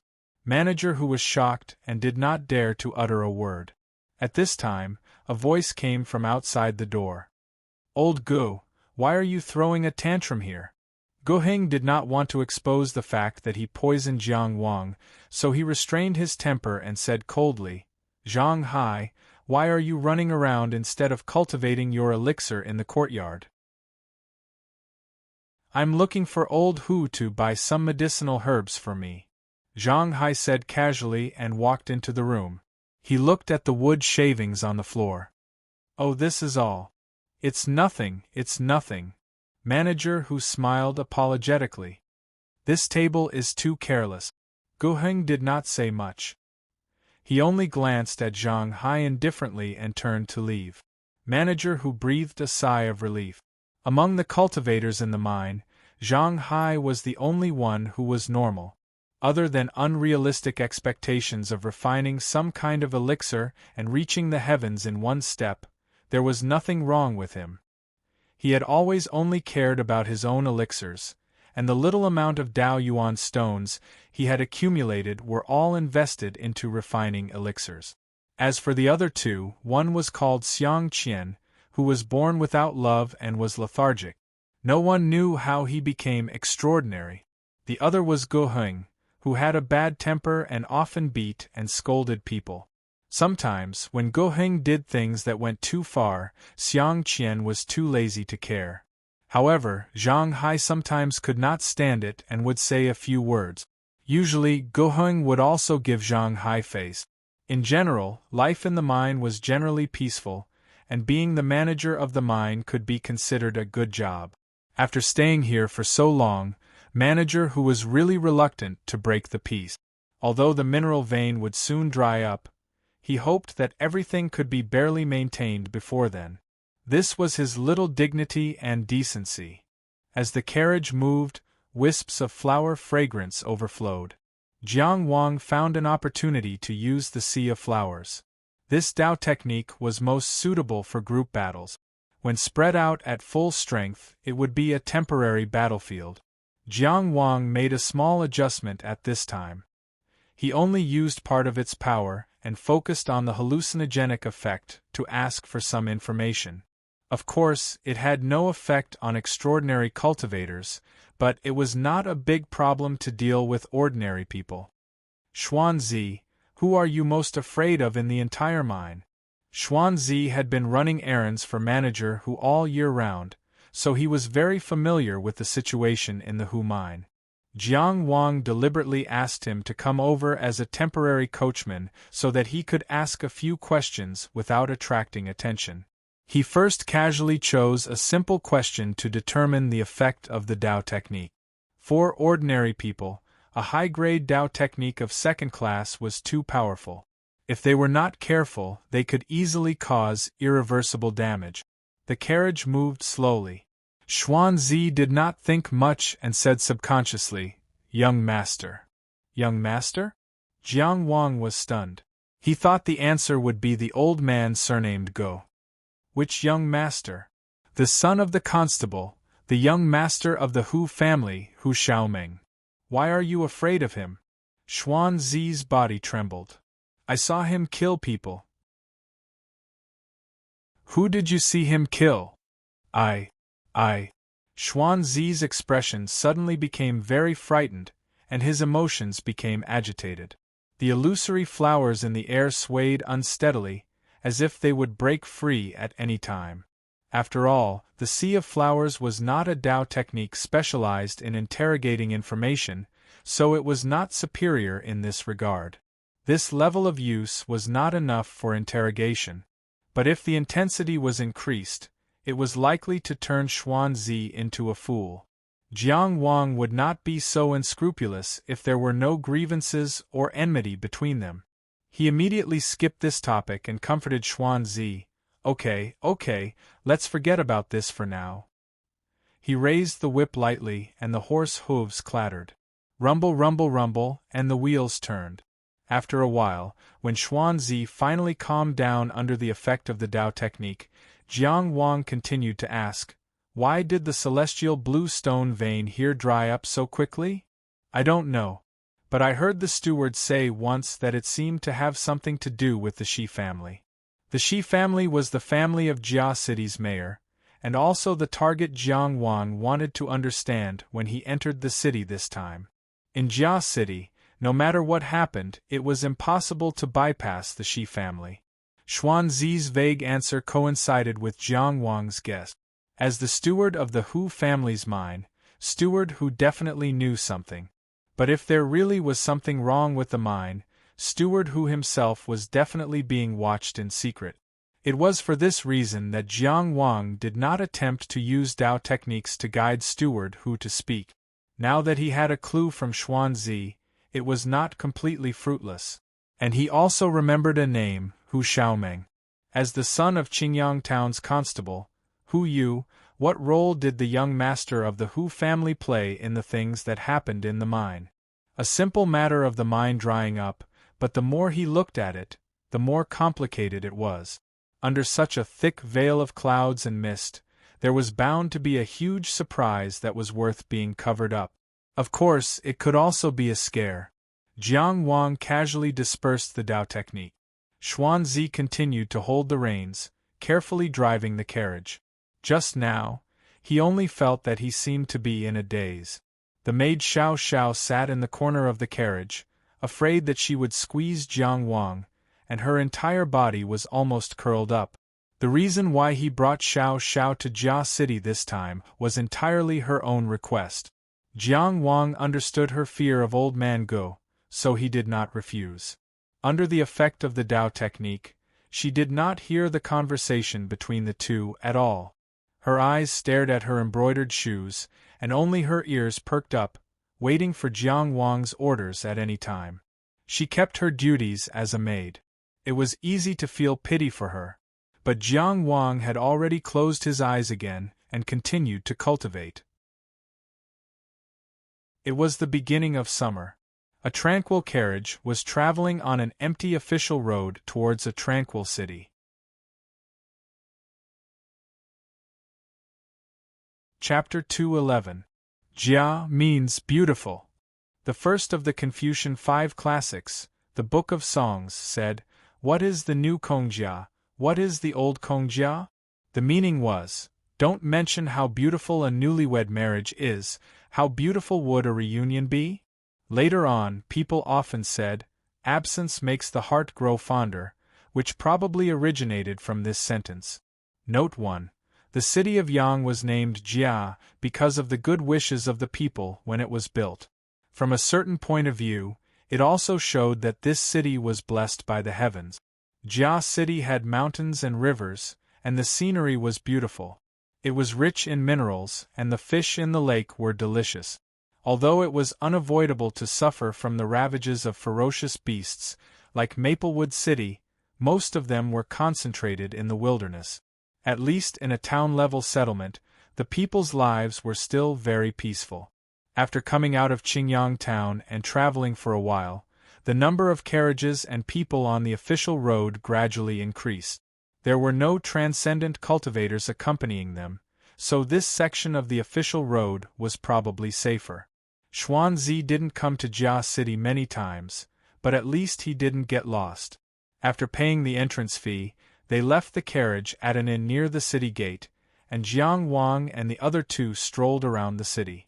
Even though Jiang Wang didn't judge people by their appearance, he had to admit that the scenery here was good. Both men and women in Jia City generally looked good. If Lien Ke appeared here, he would be unquestionably the ugliest person in the city. Unlike him, who had many strong competitors in Nanyao City. Jiang Wang's main purpose of this trip was to understand the situation of the Shi family, and to determine his strategy and scale of his actions in Qingyang town. After all, with his current cultivation, he might be able to sweep through Qingyang town, but he couldn't ignore the power of Jia City. As a vassal state of Qi, the Yang country that lost a large part of its sovereignty was weaker than the Zhuang country. For example, the lords of the major cities in the Zhuang country all had to be at the inner mansion realm.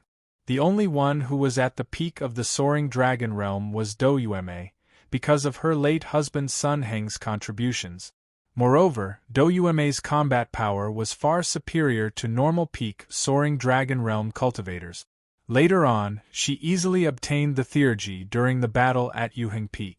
Although her cultivation path was cut off as an inner mansion realm cultivator, she was a level higher than normal inner mansion realm cultivators.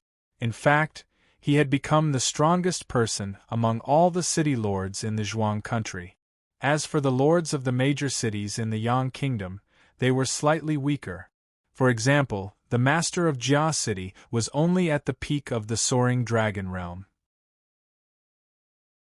Of course, the Shi family was so big and had been in Jia City for so many years, it was impossible for them to only have one soaring dragon realm warrior. Jiang Wang walked casually, but in reality, his eyes and ears were alert as he carefully observed the city. Capturing the truth from the details was something he had learned when he, Ling He, and Zhao Ruqing had formed a small team to complete various missions. As they walked, the maid Xiao Xiao found it difficult to move her feet. Jiang Wang noticed that her eyes were almost glued to a cloth store, unable to look away. But he didn't dare to speak to Jiang Wang. Jiang Wang smiled and said, "Shall we go in and take a look?" Xiao Xiao lowered her head and said, "I want to make some new clothes for master, it's fine. Let's go in and take a look." Jiang Wang encouraged her gently, then turned to Xuanzi and said, "You go and pick some cloth for your wife as a reward for accompanying me into the city." Xuanzi was a tall young man, but he suddenly blushed and said, "I still don't have a wife." As he said that, he secretly glanced at Xiao Xiao. Jiang Wang laughed and said, "Then give them to your mother." Although they hadn't known each other for long, Xuanzi knew that Jiang Wang wasn't a pretentious person. This time, he didn't hold back and strode into the cloth store. "Okay." With Xuanzi taking the lead, Xiao Xiao wasn't so reserved and followed him into the cloth store. Xiao Xiao and Xuanzi went to pick the cloth they wanted, while Jiang Wang looked around casually. He listened to the chatter of the young ladies. These women squeezed into the cloth store to pick cloth mostly talked about trivial things, but it more or less reflected the situation in the city. With Jiang Wang's hearing, if he paid attention, those whispers were like a great bell, and he couldn't miss a single word. A conversation aroused Jiang Wang's interest. Hey, this brother looks unfamiliar. Which family's young master is he? Don't be wishful thinking. He has servants and maids. He must be from a big family. Bah, I think he's not bad looking. Let me tell you. He's just average looking. He's far worse than my young master Shi. I saw him once that year, and my soul was taken away by him. I haven't returned yet. What young master Shi?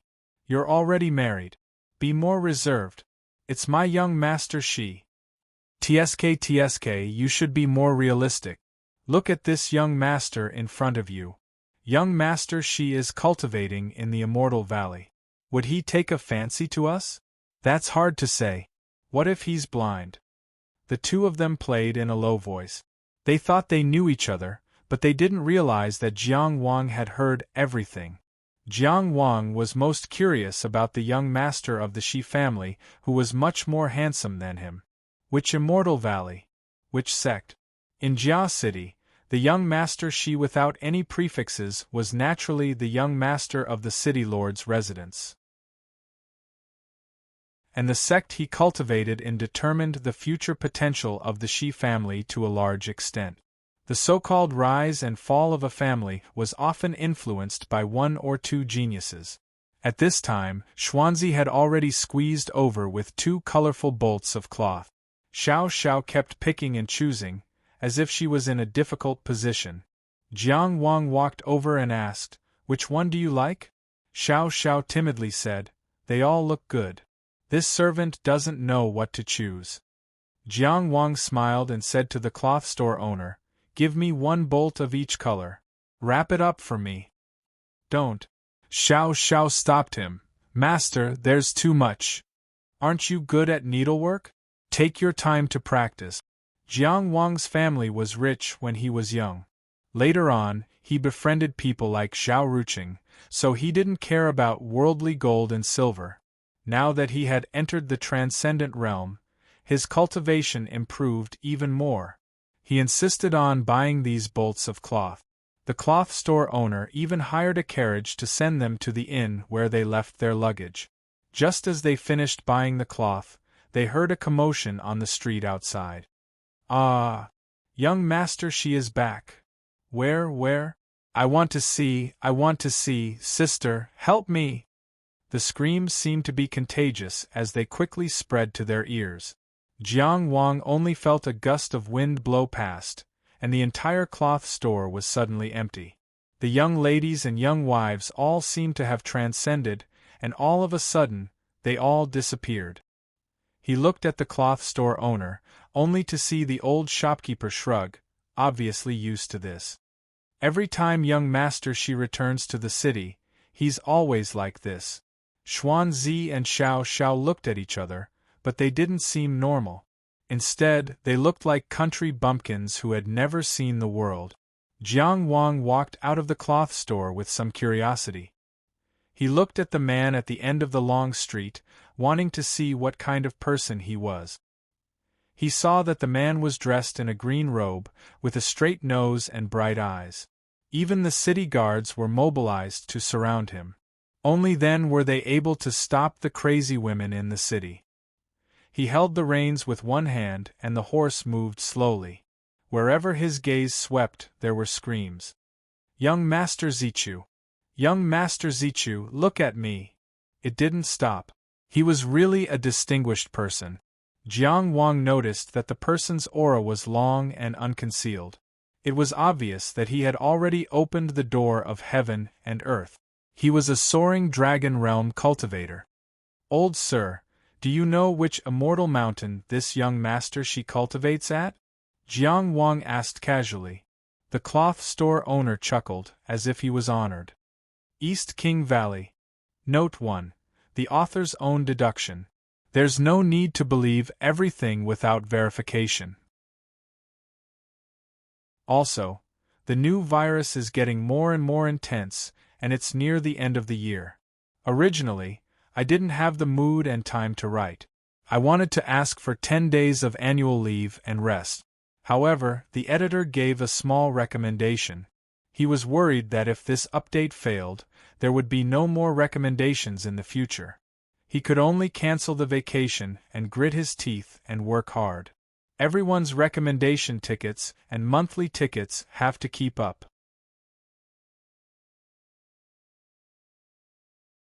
Chapter 212. Medicine and poison were closely related since ancient times. The East King Valley was an ancient sect with a deep foundation. Their base wasn't in Qi but in the north of Qi. They had their own base and operated independently. The Yang country was in the northwest of Qi. Geographically, the East King Valley was closer to the Yang country. Under Hua Hai's influence, Xuanzi said that the depletion of the celestial stone mine seemed to have something to do with the Shi family. Logically speaking, although Qingyang town was under the rule of Jia City, a mere master of Jia City could not have any conflicts with the Zhongshuan family. Maybe it was because of the East King Valley's background that the Shi family dared to touch the Zhonggenjia mine? The celestial stone was precious, but Jiang Wang looked through the records and found that there weren't many of them. The value of normal celestial stone was greatly reduced. Was this level of profit enough to fool the Shi family? Jiang Wang didn't know. While he was thinking, he suddenly felt a gaze on him. Looking back, he saw that it was Shi Zichu, who was riding a tall horse and walking slowly on the long street. Jiang Wang smiled warmly. But Shi Zichu only glanced at him casually and then looked away. The fanatical cheers didn't die down and followed his figure as he walked further and further away. With his cultivation, he could have entered the city without alerting anyone. But he rode a tall horse and swaggered in. He even got the army to open the way. Just his good looks might not have achieved this effect. Zhao Ruqing's good looks weren't so popular in Maplewood City. First of all, he was the son of the city lord and a cultivator of the East King Valley. He was definitely the most powerful young man in Jia City and had a bright future. Second of all, his cultivation was already in the soaring dragon realm. These were all very attractive parts, but they weren't enough. There should also be some elements of creating momentum, supplemented by means of illusions and the like. Jiang Wang didn't understand the meaning of this at first, but seeing the fanaticism of the crowd, he suddenly thought. With such a popular person, the Shi family's rule in Jia City wouldn't be shaken in the next 100 years. This reason was enough. Young master, she was already far away, but the women on the street were reluctant to leave. Jiang Wang called Xiao Xiao and Xuanzi and prepared to return to the inn. He planned to stay in Jia City for a night and then go to the city lord's mansion to take a look. At this moment, a man dressed as a guard suddenly squeezed through the crowd and walked to Jiang Wang's side. He whispered, "My young master invites you." "Who is your young master?" The guard smiled and said proudly, "Young Master Shi." Jiang Wang's heart stirred. "Why is he looking for me? You know me?" Was it in the Heavenly Palace secret realm or South Distant City? With these thoughts in mind, Jiang Wang casually ordered Xiao Xiao and Xuanzi to return to the inn first. He said to the guard, "Lead the way." No matter what reason Shi Zichu had for inviting him to meet in private, he had no reason to be afraid. If Shi Zichu didn't know him, he didn't have to worry. With his current strength, even if he couldn't easily defeat a soaring dragon realm cultivator, escaping wouldn't be a problem. Shi Zichu wouldn't send 4 or 5 soaring dragon realm cultivators to ambush a ascending heaven realm cultivator without knowing him. The entire Shi family might not be able to find that many experts. If Shi Zichu knew him, then he didn't have to worry. He now represented the Zhonggenjia. No matter how brainless Shi Zichu was, he wouldn't dare to openly kill a Zhonggenjia member. Following the guard around the city, he finally walked into a small courtyard. The guard stopped at the courtyard door and a beautiful maid led the way. From the outside, it looked like an ordinary house, but inside, it was a completely different world. Rockery, fine water, flowers, and vines. The owner of this place must know how to enjoy life. When they arrived in front of a pavilion, the maidservant retreated. Young master, she sat alone in the main seat in the pavilion. He was using a warm towel to wipe his face. It seemed like he had just arrived. A beautiful woman was carefully attending to him at the side. He put down the towel and waved his hand for the beautiful woman to leave. He looked at Jiang Wang and said, "Brother, please sit." There was a small table in the pavilion. There was a full pot of wine, 2 jade cups, and 3 small dishes. It was pleasing to the eye. Jiang Wang casually sat down and closely observed this man who was good at creating momentum. He only felt that this person's gaze was spirited and his temperament was unique. There was a faint fragrance on his body, which made Jiang Wang somewhat vigilant. This smell made him associate it with a sea of flowers. Facing Jiang Wang sizing up, Shi Zichu didn't mind. He raised the pot and poured 2 cups of wine. He didn't care if Jiang Wang drank or not and took a sip himself. "Let me guess," he said with a smile. "You're from the Zhanggenjia?" Jiang Wang didn't admit nor deny. "How do you know?"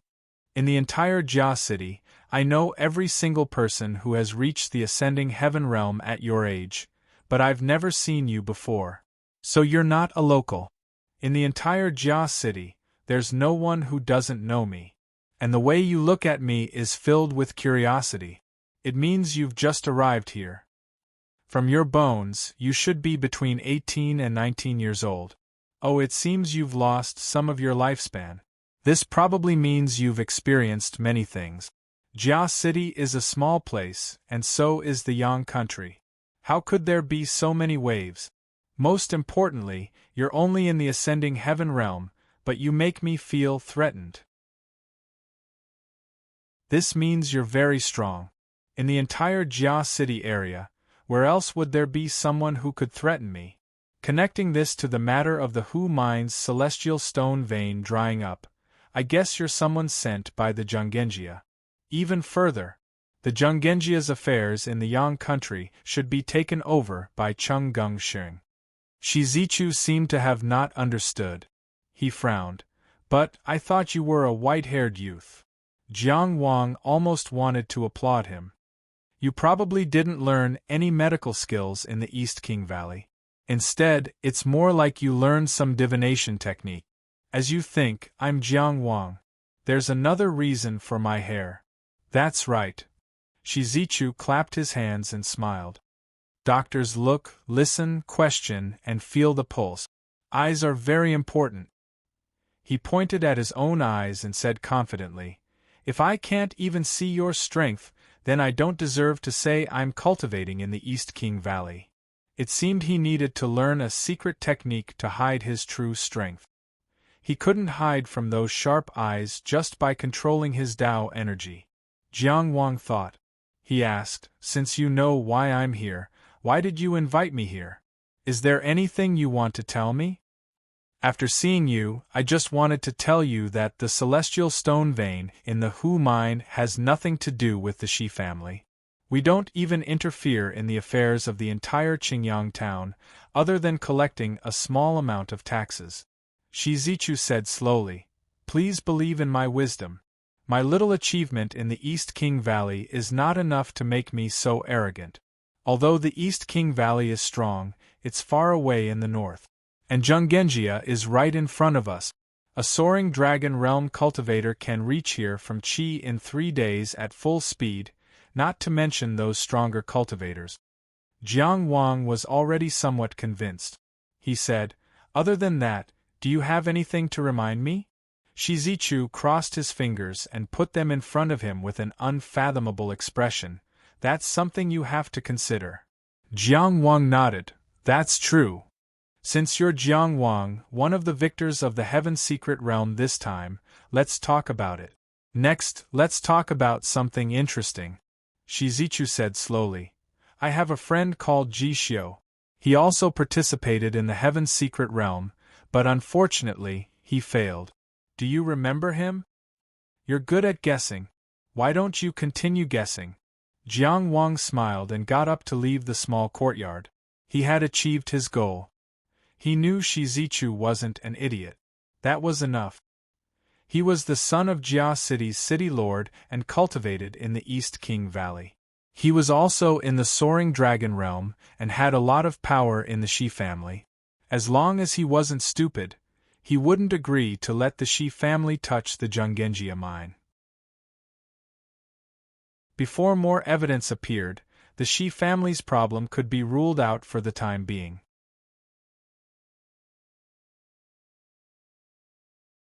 Chapter 213. On the way back to the inn, Xuanzi chatted with Xiao Xiao. Ha! There are so many people in the city, huh? The buildings are so tall. Watch your step. Miss Xiao Xiao, you really know how to walk. He was a little clumsy, but because of this clumsiness, he showed some sincerity. Xiao Xiao finally replied, Thank you, you know how to walk too. Ha ha. Xuanzi said happily. I've never gone shopping with a girl as pretty as you. No, I've never gone shopping with a girl before. We're not shopping, we're going back to the inn.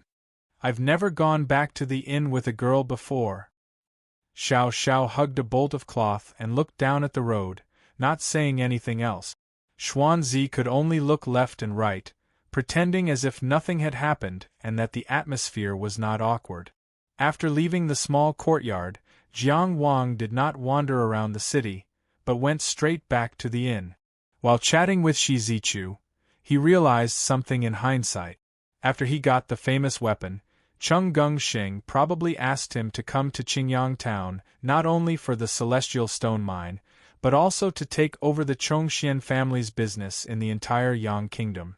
This was the support from the family after Cheng Gengxing took a big step forward in the competition for the inheritance. However, there were still too few people around him that he could use. The Hu mine was only the first step in Jiang Wang's trip to the Yang kingdom. Helping Cheng Gengxing smoothly control the Zhonggenjia's resources in the Yang kingdom and providing further support for his competition with Yonggenzuan was Cheng Gengxing's ultimate goal. Of course, if Jiang Wang did not handle it well, it would prove that he did not have the talent in this area, and Cheng Gengxing would probably not let him do the rest of the work. This was very rare for Jiang Wang. Whether it was facing the White Bone Path or the Zhuang Kingdom, he had the need to build his own power. This was a good opportunity to gain experience.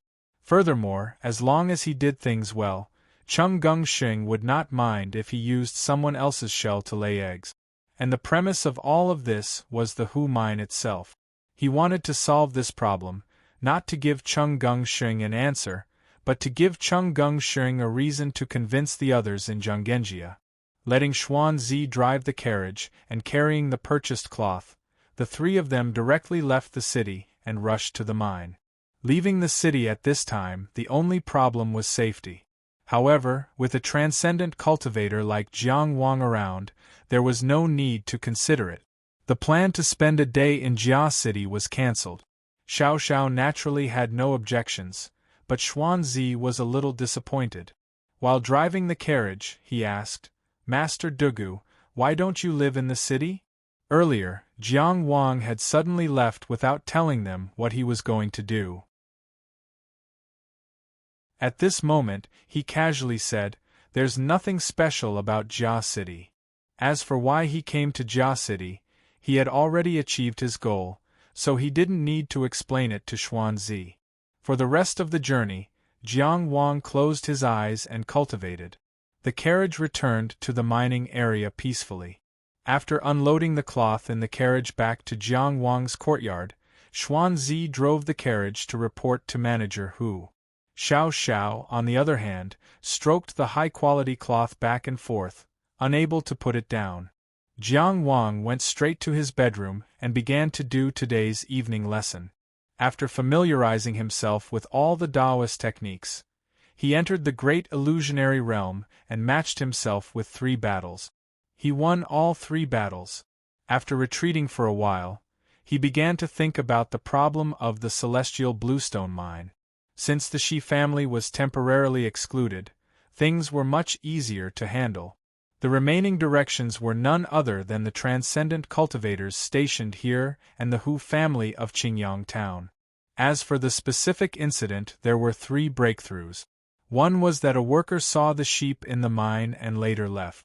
Another was that the cultivator stationed here fought with a mysterious person who broke into the mine at night and later left. The last one was what Xuanzi said about the murder of village head Hu Yu's son, Hu Xiaoming. He wrote down the analysis on a piece of paper and looked at it for a while before lighting a fire and burning it to ashes. In the dead of night, Jiang Wang jumped out of the window without making the slightest sound. With his current cultivation level, no one in the Hu family's mine could discover his track. He left the mine and ran all the way to Qingyang town. The village head's house wasn't hard to find. It was the most imposing one in the entire town. At this time, it was completely silent.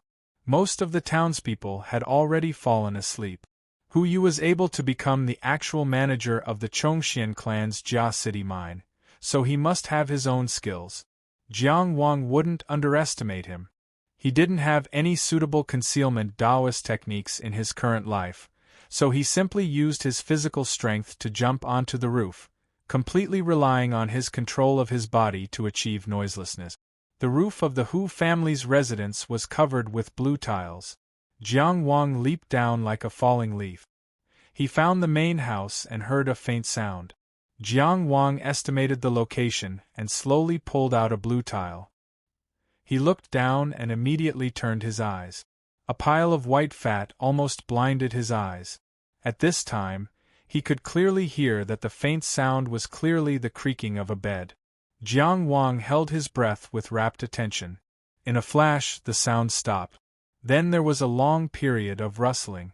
Jiang Wang heard an old man's voice say, "Don't come over tomorrow. Xiaoming is coming back." This person should be the village head of Qingyang town, Hu Yu.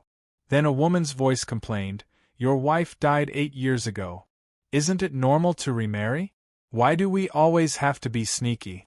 Can we hide from him forever?" Hu Yu advised, "Just bear with it. He's cultivating outside and doesn't always come back." "Then why did he come back this time?" "Don't ask about this. It won't do you any good to know." The woman was probably angry. "You only know how to tell me to bear with it and not to ask. Why don't you tell your son to bear with it and not let him call me mother? He's been a brute since he was a child. Now that he's learned some skills, do you dare to provoke him?" The woman's voice suddenly became small. She only complained, "I've never heard of a father being afraid of his son. Alas! When he's gone, I'll make it up to you." Jiang Wang listened for a long time but didn't hear anything useful.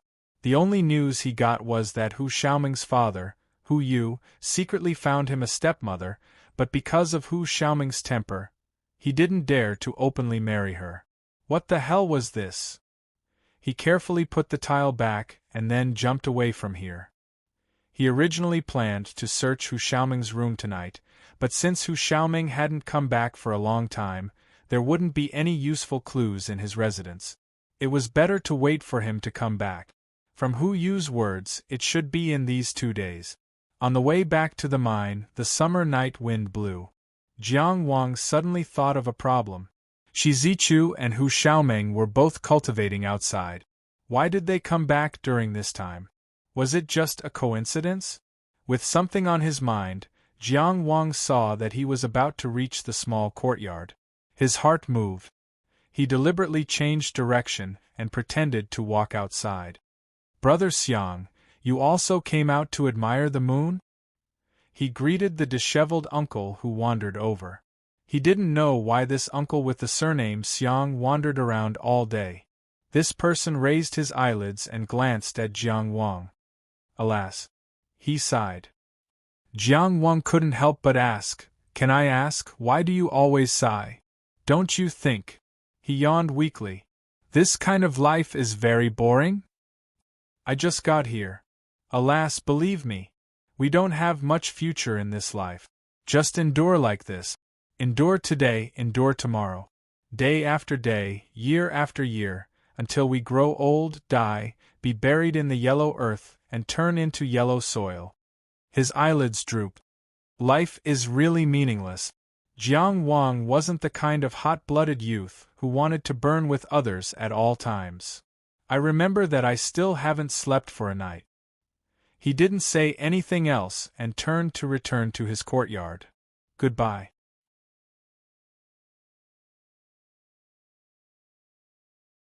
Chapter 214. The next day, at dawn, Jiang Wang had just finished his morning class when Xuanzi came over to greet him. He said that the young master of the mine had returned and wanted to summon all the cultivators who had worked hard to guard the mine. From Xuanzi's eyes, Jiang Wang saw the uneasiness and fear that he was trying his best to hide. He knew that Hu Xiaoming was coming back last night, but he didn't expect him to come back so soon. And from the looks of it, he probably didn't even return home and came directly to the mine. Okay, I got it. Jiang Wang didn't say much.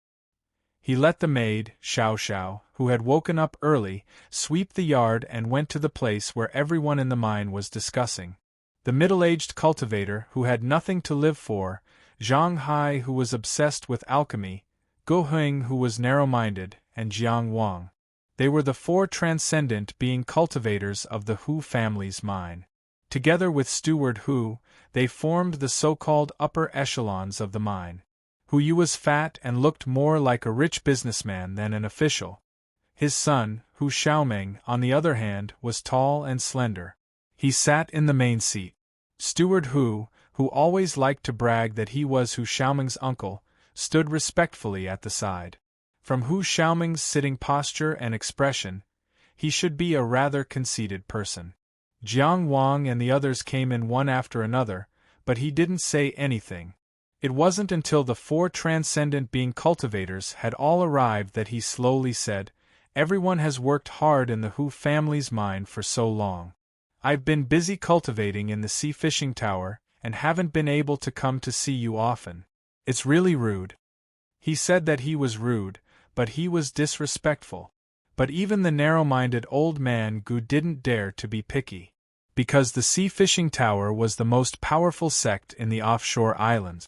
If one had to calculate the influence of the sects near Qi, it was probably on par with the East King Valley. "You're too kind," Gu Heng was halfway through his politeness when Hu Xiaoming waved his hand and interrupted him. "I invited everyone here today because I have something to inform you." Hu Xiaoming said lightly, "You all know that the mine is about to dry up. The mine has decided to close at the end of this month. I'll inform you in advance and ask you to find another job." Jiang Wang was stunned. What did he mean? He was fired as soon as he sneaked in here? Manager Hu's face was also full of surprise. Obviously, he didn't know about this beforehand. The bearded man yawned and said, "All right, it doesn't matter. It doesn't matter where we go. Sigh, life is just like that." Goheng glared at him fiercely, then turned to look at Hu Xiaoming and asked in confusion, "Isn't there still half a year? Why is it suddenly shutting down?" "Yes." Zhang Hai also said, "My furnace of elixirs is at a critical moment. It's decided then." Hu Xiaoming couldn't be bothered to say more. He waved his hand as if to send the guest off. "Go back and pack your things. You can leave now or at the end of the month. I'm going to push open the heaven and earth gates soon, so I don't have time to talk to you." Pushing open the gates of heaven and earth, Gu Heng shut his mouth tightly. "Young Master Hu," Jiang Wang said, "I've just arrived at the mine. It hasn't even been a few days. When Steward Hu was recruiting people, he didn't say that. I'll pay you monthly." Hu Xiaoming looked at him, the energy of the reaching heaven state leaking out intentionally or unintentionally. "What do you think? Do you still have a problem?" Jiang Wang thought for a moment, then said, "Then I don't." It wasn't that he had given up. It was just that Hu Xiaoming's impatience had reassured him. Something must have happened. He could leave first and come back when the change happened. He could see what was going on and wait for an opportunity to take action. Although the fishing sea tower was powerful, Jiang Wang wasn't afraid of anyone in the reaching heaven state. Hu Xiaoming waved his hand. Alright, you can go and pay the steward. I won't accompany you. Only these few transcendents needed to be appeased and dealt with by him personally. As for the rest of the ordinary warriors and miners, he could just shut them down. He didn't even need to inform them in advance.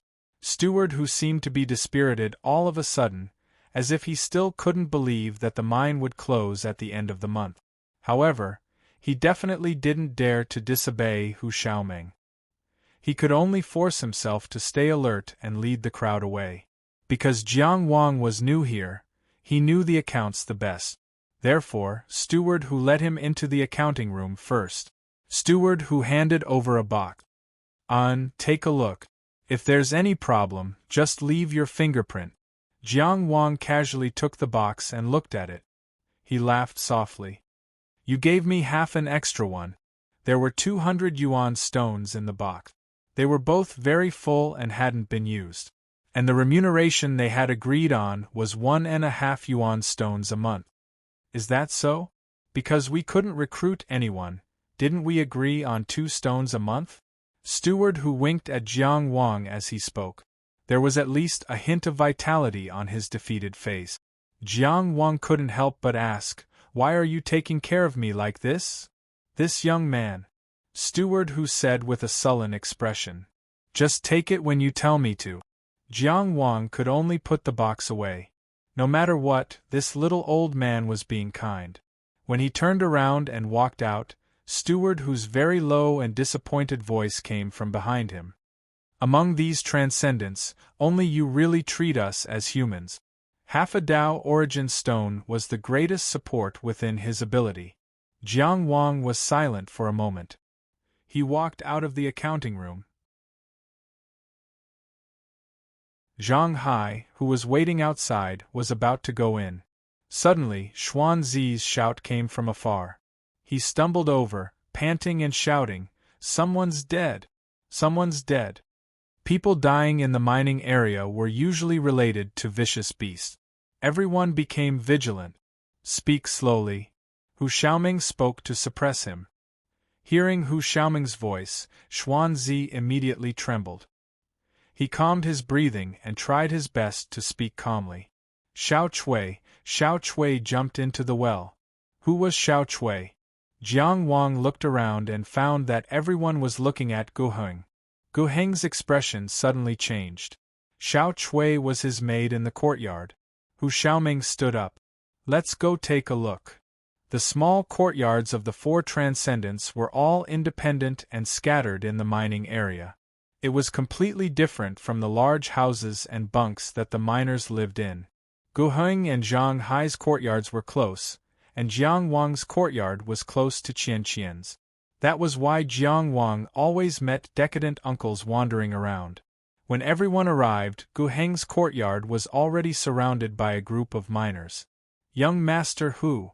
Young Master Hu, you have to uphold justice for this girl. Xiao Chui has a hard life, young Master Hu. The matter was actually very simple. The maid named Xiao Chui finally couldn't bear Gu Heng's long torture. After Gu Heng left, she jumped into the well and committed suicide. From these people's words, they pieced together a rough outline of Xiao Chui. Including the injuries on her body, her sudden crying, and her several attempts to escape were all caught.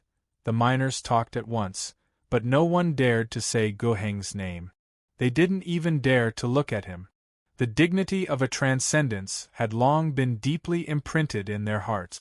Faced with the evil deeds of a transcendence, they could only place their hopes on another transcendence. Gu Heng's expression was very gloomy. He swept his gaze over the miners one by one and used his gaze to force their annoying chatter to stop. But including Hu Xiaoming, there were 4 transcendents present. He didn't know how these people would react. Usually, beating and humiliating maids was nothing. These things could be easily brushed aside. Even the government wouldn't make things too difficult for transcendents. But as long as someone died, even if it was just a mortal, it wasn't a small matter. This was because every transcendent cultivator was originally a mortal. After the efforts of countless generations of knowledgeable people, human lives were at stake. This was already the consensus of any normal country or sect. But there was a but. This kind of consensus couldn't be completely solidified into a rule. Just like how a powerful transcendence dared to beat a servant to death. Although this kind of thing was a crime, only the appearance of someone with more power could convict them. This was the truth of the world today. It's 2:17 in the morning now. Originally, this chapter wouldn't be updated regularly. The entire Hubei province is sealed. My mentality collapsed. But when I came to this point, I suddenly thought, if something really happened to me, what can I leave behind? I hope that my works can be left behind. I will accompany my family and write novels well.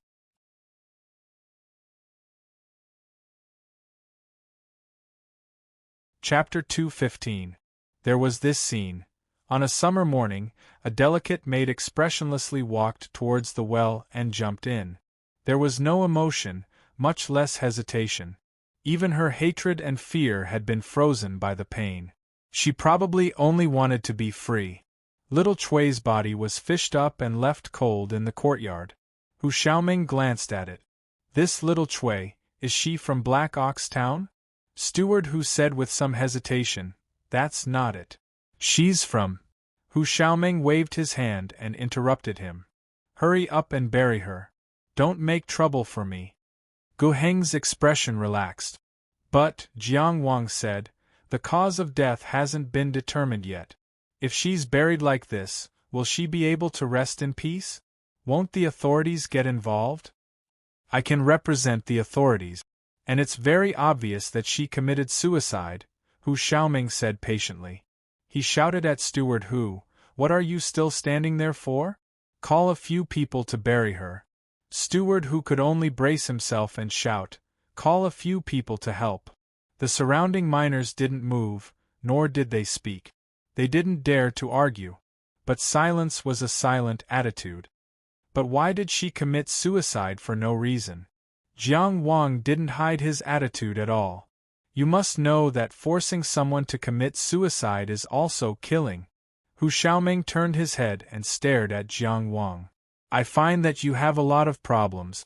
You're new here, don't you think you're too much of an outsider? He was very rude. That's right, old man Gu said darkly. A mere mortal committed suicide, what are you making a fuss about? The world was like this. No matter how many people worked together, they couldn't bridge the gap between transcendent cultivators and mortals. Even the most basic right of life and death wasn't guaranteed. Just like concubine Song, who had also jumped into a well. Jiang Wang had asked Zhu Weiwa to borrow a spear, but at most, he could only force Lin Jingluan to pay with his life. That was already the default limit of society's rules. As for Lin Jingli, who had caused this tragedy, and even the entire Lin family, they didn't have to pay anything. Not to mention that Lin Jingli had only forced Lin Jingluan, it could only be considered as indirectly causing concubine Song's death. Even if he really did kill concubine Song, the Lin family had 10,000 ways to get him off the hook. And at that time, it was impossible for Jiang Wang to get the so-called justice. This was the way of the world. Both Hu Xiaoming and Gu Heng were used to it. Zhang Hai and Qian Qian also remained silent. Xiao Chui didn't commit suicide. She was forced to her death by you. A voice shouted through gritted teeth. Looking in the direction of the voice, Xiao Xiao, who was as thin as a blade of grass, was standing outside the courtyard, her hands tightly gripping the door frame. Because he had used too much strength, his knuckles had turned white. She gritted her teeth, but her voice trembled. She was obviously filled with fear, but at the same time she was also filled with hatred. She really didn't know what the consequences would be if she spoke up now. However, she really wanted to say something and do something, not only for Xiao Chui's corpse, but also for his tormented self. What nonsense are you talking about? Heng suddenly took a step forward and was about to explode. Jiang Wang took a step forward and stood in front of him, forcefully stopping his momentum. He turned around and said to Xiao Xiao, "If you have something to say, just say it. Don't be afraid." "Doguan, what do you want to do? Do you really want to be my enemy?" Heng was furious. He glanced at Hu Xiaoming, but Hu Xiaoming didn't say anything. As long as he didn't make a move, Jiang Wang couldn't be bothered with his clamor. He gave Xiao Xiao an encouraging look. "As long as it's the truth, you can say it. In this world, there's no reason not to speak. And there's no reason not to speak the truth. Xiao Chui told me a long time ago that she couldn't live anymore. Heng is an old pervert. Every day, he tortures her and beats her." Xiao Xiao couldn't stop trembling. She gritted her teeth and said, "If I hadn't met Master Dugu, I might have jumped down today." Xuanzi's eyes were red and bloodshot. "Miss Xiao Xiao." He fell to his knees in front of Hu Xiaoming and kowtowed. "Master Hu, I beg you to uphold justice, I beg you to uphold justice." Heng could feel that the surrounding miners were looking at him with unconcealable anger. It was as if they wanted to tear him apart. He wasn't afraid of these untrained ordinary people, but he was worried that it would affect the other transcendent cultivators present, especially Hu Xiaoming's decision. "You're spouting nonsense. You dare to slander me. Slander a transcendent cultivator." He glared at Xiao Xiao. "Do you know what crime this is? You'll implicate your whole family." However, just as he finished speaking, the scene suddenly became deathly silent. Everyone was stunned. The reason for that was because Xiao Xiao had taken off her clothes in front of everyone. She was only wearing undergarments. Her thin, weak, and tender body was exposed in front of everyone. Of course, this also included the bruises on her arms, thighs, and body. Xiao Xiao's face was expressionless, but 2 lines of tears flowed down. "These were all made by you. Do you still remember? Can this prove that I'm not lying? If it's not enough, I can take off more." As she spoke, she really went to take off her undergarment. However, Jiang Wang had already grabbed her hand. "That's enough," Jiang Wang said. He took off his outer garment and wrapped it around Xiao Zhao's battered body. He turned around to look at Hu Xiaoming. "What does young Master Hu say? For a girl to be naked in front of so many people, what kind of humiliation was this?" The greater the humiliation, the greater the courage. No one could doubt her words anymore. Hu Xiaoming's brows all knit together. "Hand him over to the Jia city government. One of you will take him there." Heng's unsightly expression relaxed. As long as Hu Xiaoming didn't plan on personally taking action, then there was still a lot of leeway. "I remember young Master Hu just said that you can represent the government?" Jiang Wang almost couldn't restrain his anger. He coldly said, "Why do you want to hand him over now? Surnamed Dugu." Hu Xiaoming gloomily looked at Jiang Wang. "I'll tolerate you one last time, but there's a limit to my tolerance. I don't care what grudges you have with Heng. You can leave my mine and take care of it outside. If you want to borrow a knife to kill someone, then you have to consider yourself first. You can't even handle my knife." He, Hu Xiaoming, didn't believe that this reckless cultivator was doing this for the sake of justice. In his eyes, Duguan targeting Heng and not letting him go was because he already had a grudge and was using this opportunity to get revenge. He didn't want to care about these things. In any case, Heng really wasn't a good person. He only wanted to calm down the mine as soon as possible and smoothly close it down. There was no problem with these two fighting to the death, but they had to fight outside. After leaving the mine, he didn't want to cause too much of a ruckus and attract the attention of Jia City, affecting his plan. Heng also suppressed his anger. "Duguan, you have a problem with this old man. How about you escort this old man to Jia City? Let's take care of our grudges ourselves. Be a bit more sensible and don't disturb young Master Hu." He had already made up his mind. After leaving the mine, he would use all his strength to kill this reckless cultivator. Too reckless. She had only targeted him once, and he was already trying to kill her. Jiang Wang shook his head. He already completely understood these people's attitude. No need to be so troublesome. He lightly sighed for the young girl who died in the summer morning. He took a step forward, already standing in front of Gu Heng. I've decided to judge you right here.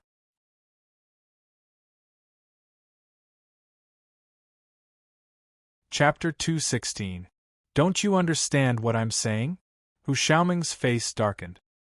He felt that his authority was being challenged. This damned nameless person, this country bumpkin from God knows where, again and again, this time and time again, simply does not want to give face to him. He shouted angrily, "Now, get out of here," but he swallowed the word, "get out." "I'm the messenger of the Zhonggenjia. My real name is Jiang Wang. I'm from Qi." Jiang Wang interrupted him coldly. "If you have any questions about my identity, you can contact anyone from the Zhongshuan family you can contact to verify. But whether you agree or not, whether you're willing or not, now I'll take over this place.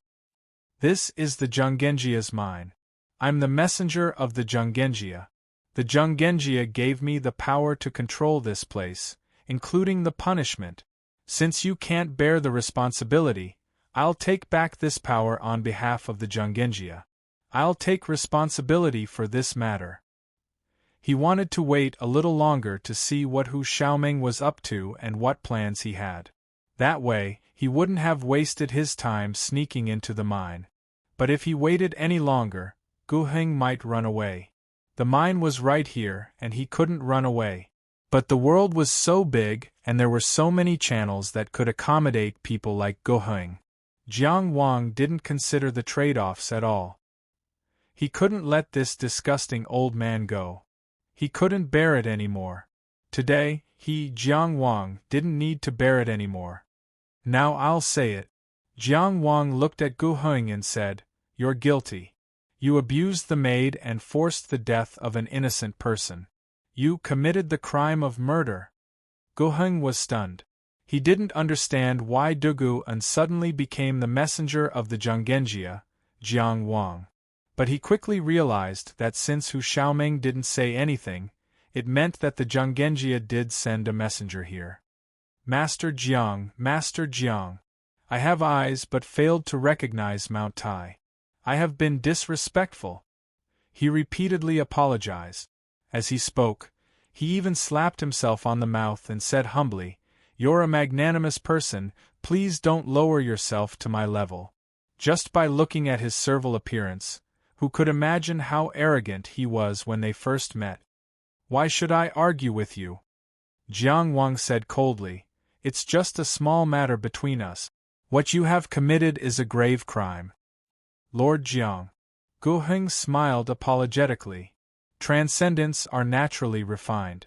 We extraordinaires are no longer in the same world as those ordinary people. You and I are both transcending mortality cultivators. Why must we fight for these ants?" His head was extremely low and his back was extremely hunched.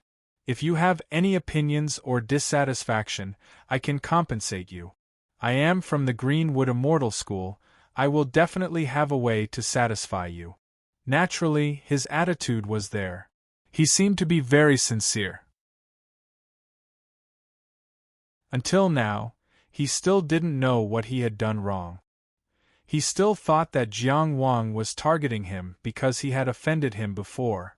From beginning to end, he simply didn't feel that his actions towards those ordinary people were wrong. Even if he had humiliated a maidservant, even if he had forced someone to death. He admitted his wrongs verbally, but he didn't know in his heart. He wasn't admitting his wrongs. He was only yielding to a higher level of authority.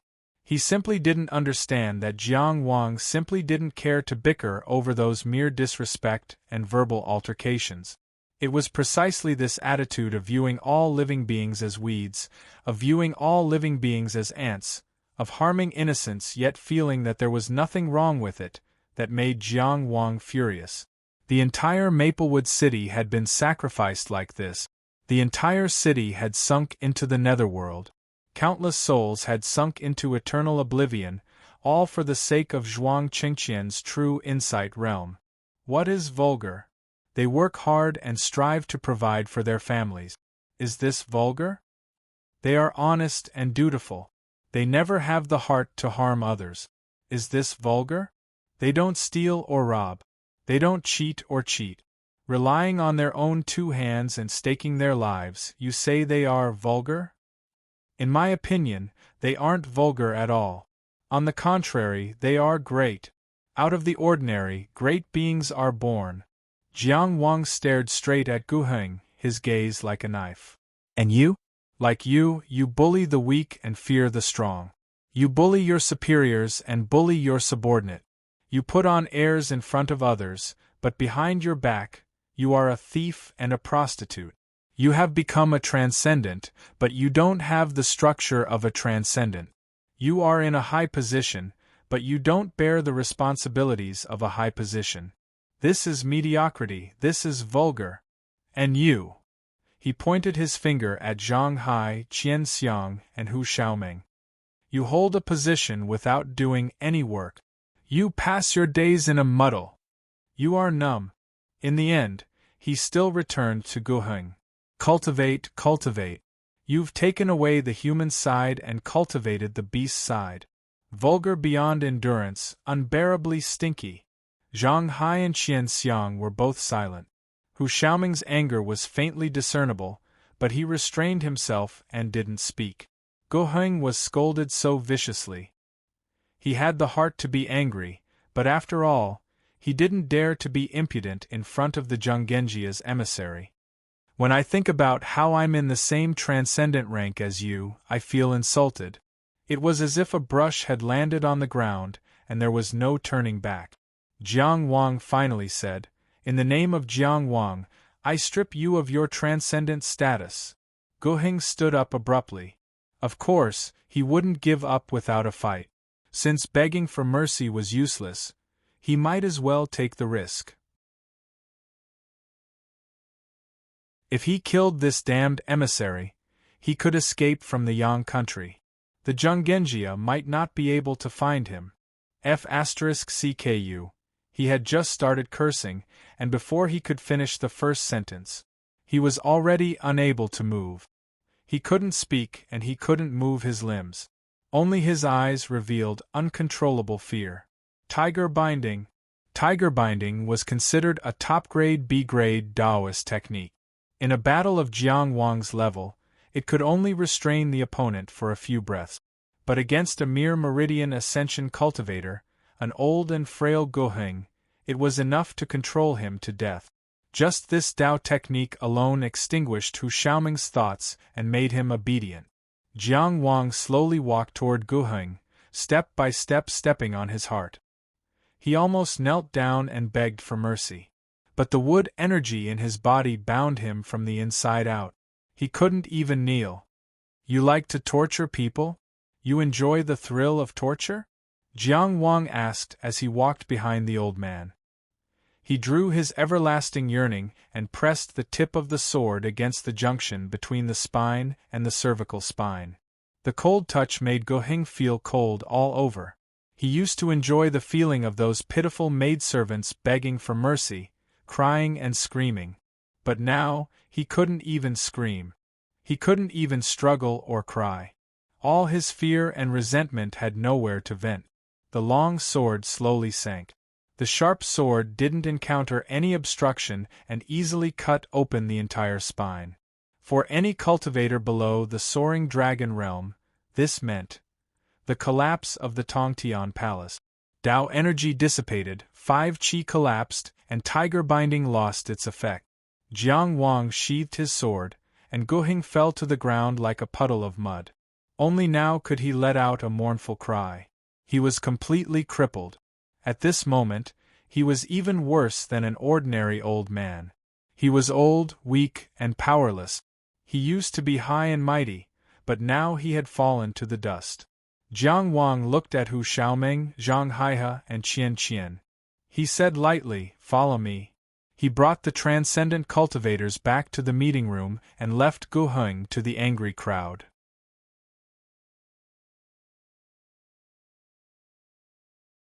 Chapter 217. Jiang Wang and the others left, and the miners slowly gathered around. Hearing Gu Heng's screams behind him, Zhang Hai's eyelids twitched. Even Xiang Qian, who had nothing to live for all day, was a little nervous. No matter what, it was hard for him to not feel emotional when he saw a transcendent being knocked down to the transcendent level in front of him. Only Hu Xiaoming controlled his expression well, and no one could tell what he was thinking. It was still the same meeting room, but this time, the one sitting in the main seat was Jiang Wang. The order was reversed. Xuanzi and Xiao Xiao also came over. After making tea for everyone, they stood in the room and waited for orders. "Sit," Jiang Wang said indifferently, and then looked at Manager Hu. "Old man, sit too." Oh. Manager Hu came back to his senses after a long time, and cautiously sat with half of his butt.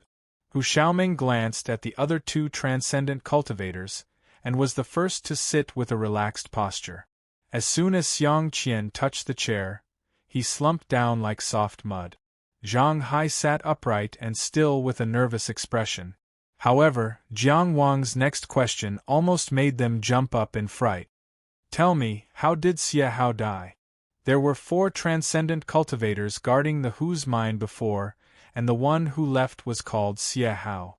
He was also the original owner of the small courtyard Jiang Wang was living in now.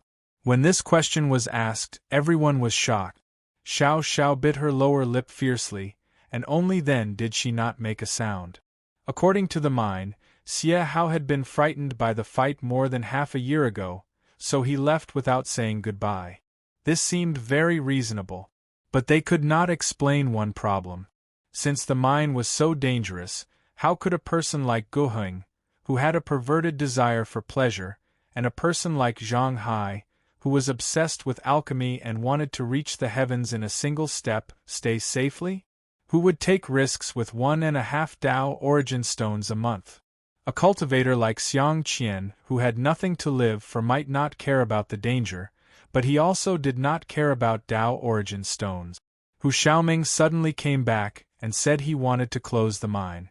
Except for Gu Heng, who asked why it was brought forward, the others had no objections. This showed that they had a tacit understanding before. This tacit understanding was the problem. Jiang Wang ignored the exchange of glances and said directly, "Don't try to deceive me. I'm sure everyone knows why I'm here. Although the Zhonggenjia is a big family and doesn't care about the loss of a celestial stone mine, it doesn't mean that the Zhonggenjia can tolerate being fooled and deceived. Please remember that for the Zhonggenjia, the celestial bluestone mine is not important. It is important to not be fooled." Jiang Wang's gaze swept across the transcendent cultivators. "Then, who will speak first?" At this time, he had already shown his strength, and Zhonggenjia's power was even more obvious. Although this gaze was calm, when it landed on everyone, it seemed to weigh 1,000 caddies. "Emissary." Hu Xiaoming forced a smile and tried his best to maintain his composure. "The situation of this matter is actually, you don't have to say it yet." Jiang Wang raised his palm and interrupted him.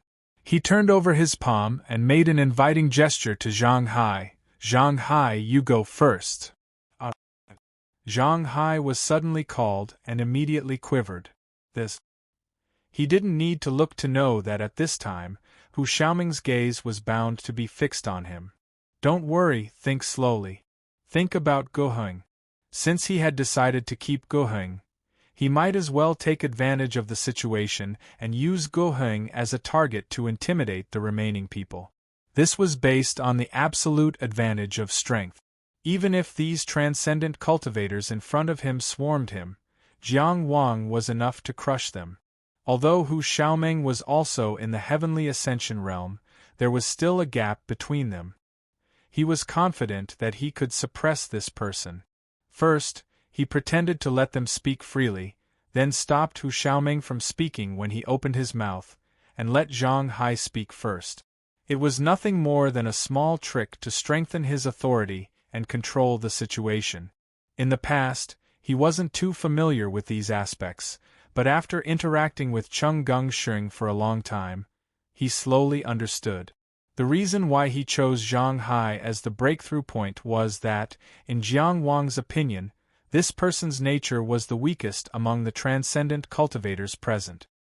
He placed his delusions of reaching the heavens in a single bound on pills. However, he didn't seem to work hard for it, only some insignificant contributions.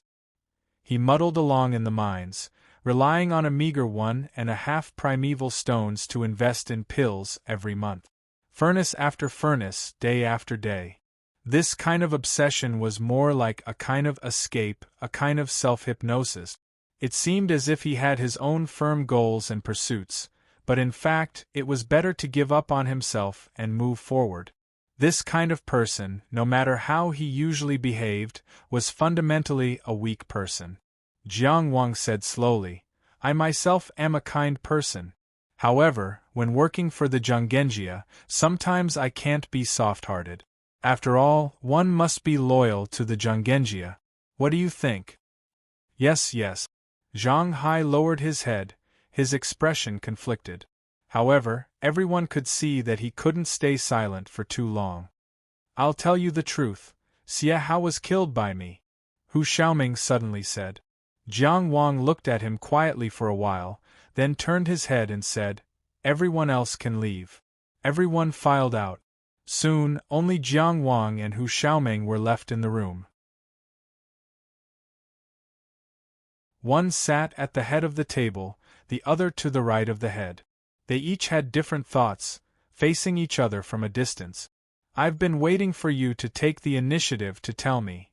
Jiang Wang spoke first. "You know, I could have separated you and asked you one by one.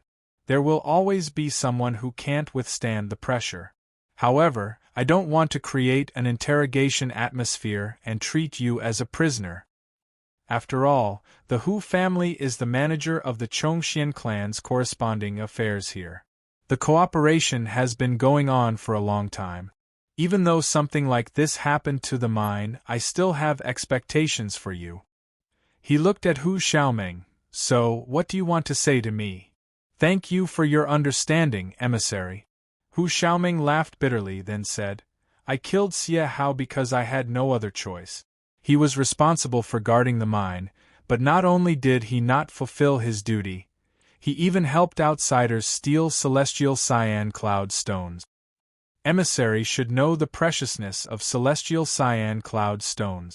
The production is very limited. For such a large celestial cyan cloud stone mine, only 6 stones were produced in a year at its highest. And Xie Hao alone had stolen a total of 13 of them. You also saw how slack the other transcendent cultivators were. They weren't of much use at all. When I wasn't here, Xie Hao used a unique Dao technique to wantonly steal the mine, causing the celestial cyan cloud stone mine to dry up ahead of time. By the time I discovered it, it was already too late. There is evidence for all of what I said, and the ores used by my Hu family's mine are all clearly recorded in the accounts. Emissary, you can investigate at any time. I concealed this matter before because I feared the punishment and didn't dare to face it. However, do you think he should be killed?" Hu Xiaoming spoke in detail and seemed to be very sincere. After saying all this, he seemed relieved. "Of course, you are fully in charge here now, emissary. If you want to punish him on behalf of the Zhanggenjia, Xiaoming will bear the consequences of his actions alone. I will accept all of it." The accounts he spoke of were in Manager Hu's hands. Jiang Wang had already secretly looked through them long ago, so there was naturally no problem. In other words, even if there was a problem, it couldn't be easily seen through. At this time, Jiang Wang didn't comment, only asking, "The outsider you speak of, who are you referring to?" The reason he chose to directly reveal his identity, other than to make Guheng stay, was because there was a very important reason. When Hu Xiaoming returned, he closed the mine and drove away the transcendent cultivators. In Jia City, Shi family's young master Shizichu immediately guessed who he was, so there was no point in hiding his identity. On the contrary, he needed to reveal his identity as the Zhenggenjia's emissary to calmly control the situation. Once again, he took the initiative. Hu Xiaoming hesitated, then said, "At present, it should be Jia City's Shi family. However, I can't be completely sure." Evidence? I only found it out later. Before Xie Hao came to the mine, he worked for the Shi family. Moreover, there were celestial cyan cloud stones from the Shi family's channels. The clues are very clear. Why do you say you can't be completely sure? Hu Xiaoming smiled bitterly. The entire Jia city is surnamed Shi, so I have to be careful. Could it really be that the Shi family did this behind Shizichu's back? The Shi family, who controlled Jia City, couldn't tolerate Black Ox Town being controlled by other powers. After Shizichu obtained the support of East King Valley and gained the confidence to resist the Zhenggenjia, they finally couldn't hold back? This seemed reasonable, but in reality, it couldn't stand up to scrutiny. Through a roundabout method of drying up the mine, they could make the Zhenggenjia give up on Qingyang Town.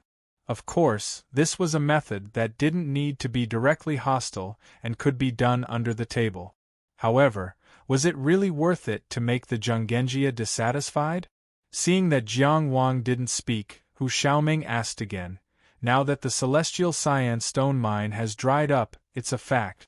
We can slowly investigate who is responsible, but it's a waste to keep so many people for nothing. According to the emissary's opinion, shouldn't we close the mine first?" This suggestion was very reasonable. However, Jiang Wang didn't hesitate to refuse. Isn't there still half a year's worth of production? If we close the mine now, where will the miners find a job? Although there's still half a year's worth of production, the celestial cyan stone can no longer be produced. To the Zhenggenjia, this place is already worthless. Hu Xiaoming's expression was difficult, but he still said, however, "The emissary has full authority here. You can make whatever decision you want. Then listen to me. Naturally, the emissary has the final say. Also, the conditions in the mine are difficult. After the emissary finishes investigating, why don't you come back to Black Ox Town with me? I'll be a good host." "There's no need. Cultivators of our generation, where are we not cultivating? The emissary is truly a role model for our generation. However," Hu Xiaoming continued, "this place is still remote. If there's any news from Jia City, I'm afraid we won't be able to find out immediately." "Isn't there still young Master Hu?" Jiang Wang picked up his teacup. "Why don't you go back and rest first? Also, help me pay attention to Jia City's movements." Hu Xiaoming's expression didn't change, only saying, that's fine. Then this one will take his leave first. I won't see you out." Looking at Hu Xiaoming's departing figure, Jiang Wang seemed to be deep in thought. "Do you want me to leave the mine that badly?"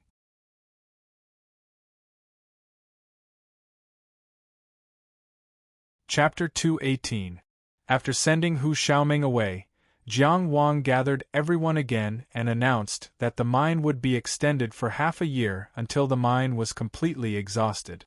As the Zhenggenjia's envoy, he essentially became the boss of these people. Apart from manager Hu's obvious happiness, the other two transcendent cultivators' reactions were very dull. Zhang Hai was obviously a little uneasy, probably considering his medicinal pills and Jiang Wang's prestige, so he didn't dare to suggest leaving for the time being. Qian Xiang still had that half-dead look on his face. To tell the truth, Jiang Wang didn't want either of them. However, his hands were indeed slippery, so he could only pinch his nose and make do. Just as Cheng Gengxing said, everyone had their uses and value. Even more valuable transcendent cultivators wouldn't work in this kind of mine. The two transcendent cultivators left one after the other, leaving only manager Hu and the maid Xiao Xiao in the room. Jiang Wang was just about to say a few words to manager who when the maid Xiao Xiao suddenly said, "Master, there's something I don't know if you still remember? There's a problem with the jar of tiger bone wine in your room." Jiang Wang glanced at her. "You wrote that slip of paper?" Xiao Zhao's heart tightened and she lowered her head. "Yes. I learned some words when I was young." "How did you know there was a problem with the wine?" Jiang Wang asked. "I only know Gu Heng's temper. You offended him, so he'll definitely do you harm." At this time, manager who knelt on the ground with a thump. "Sir Envoy, the wine was poisoned, so poisoned." The poisoned wine was swapped. Although this answer didn't have much value, it actually solved this puzzle. No need to kneel. Jiang Wang reached out and helped him up. "What's the specific situation? Tell me." "Master Gu, no, that bastard surnamed Gu is very narrow-minded. He wanted to teach you a lesson, so he poisoned the wine and forced you to deliver it. I didn't dare not deliver it, and I didn't dare to say it out loud." Manager who kept wiping his sweat and said in fear and trepidation, "I could only secretly swap it. When he asked, I just said it was impossible for me to not drink wine." As he spoke, he wanted to kneel again. Jiang Wang waved his hand, stopping him from kneeling. "You swapped the poisoned wine, what crime did you commit? I should be thanking you for taking care of me." I wouldn't dare. Jiang Wang sighed in his heart when he saw how submissive the little old man was. He didn't expect Steward Hu to treat him peacefully after knowing his identity. After all, that wasn't realistic. "Don't overthink it. You'll still be in charge of the mine. Continue to do what you did before and maintain the status quo." He directly instructed, "I'm only in charge of the direction, not the specific matters. Do you understand?"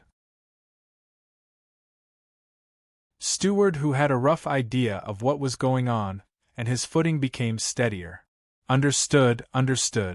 By the way, Jiang Wang thought of something, are you really Hu Xiaoming's uncle from the same family? That's true. Manager who said somewhat awkwardly, however, he has never been close to us since he was young. There's nothing we can do about it. I'm afraid that the cultivators will look down on us. Understood. Jiang Wang smiled understandingly and left with Xiao Xiao. This little old man was quite interesting. Although he was forced by life and used to groveling and bending his knees, deep down, he was a person who placed great emphasis on self-respect and dignity. Don't underestimate any person with independent thoughts. Jiang Wang reminded himself like this. For example, that jar of poisoned wine. If Xiao Xiao hadn't given a warning and Steward who hadn't replaced the poisoned wine, the matter might have had a different outcome. Walking in the mine, Jiang Wang casually asked, "Do you hate him?" Xiao Xiao didn't dare to conceal anything and frankly said, "He recruited me." Jiang Wang didn't mind this degree of borrowing power. Repaying kindness and grudges was human nature. However, this made him realize even more clearly that everyone had their own demands, even if her current status was only an insignificant maidservant. Xie Hao didn't leave. He was killed by Hu Xiaoming. Jiang Wang changed the subject and said, "Maybe what he said to you was sincere." Xiao Xiao followed behind him, silently walking. She was silent for a while and then said, "It's strange. At one time, I wished he was dead. The more miserable his death, the better. It wasn't until he really died that I realized. I'd rather he was lying to me. I'd rather he was a despicable person, a heartless person. As long as he lived well." She didn't appear to be very sad. She was just a bit perplexed. "Master, you're an extraordinary person. Why do you think people are like this?" "People are like this," Jiang Wang said. Gu Heng was dead. He was beaten to death by the angry miners. No one remembered who kicked him first. After a long period of punching and kicking, Gu Heng was already lying motionless on the ground. The crowd dispersed. Xiao Chui's body was buried by the people. The miners were all good at digging holes and chose a place with good scenery. Gu Heng's body was lying alone in the courtyard. Someone suggested throwing him into the furnace and burning him, but no one was willing to carry his body. Thus, the matter was left unsettled. Gu Heng's death wasn't difficult to deal with. First, his crime was irrefutable. Second, he died because of the righteous indignation of the crowd. Third, this place belonged to Qingyang town. The case ended with village constable Hu Yu. After he reported it to Jia City generally wouldn't make things difficult for him. At this time, the crowd had dispersed. Xuanzi stood alone outside the courtyard. No one knew what he was thinking. Jiang Wang walked over and casually threw a fireball, burning Gu Heng's body to ashes. After he left Gu Heng here, he had already expected this scene. Thus, he wasn't surprised. Burning the body in passing was just to avoid hidden dangers such as the plague. That's right, he said to Xuanzi.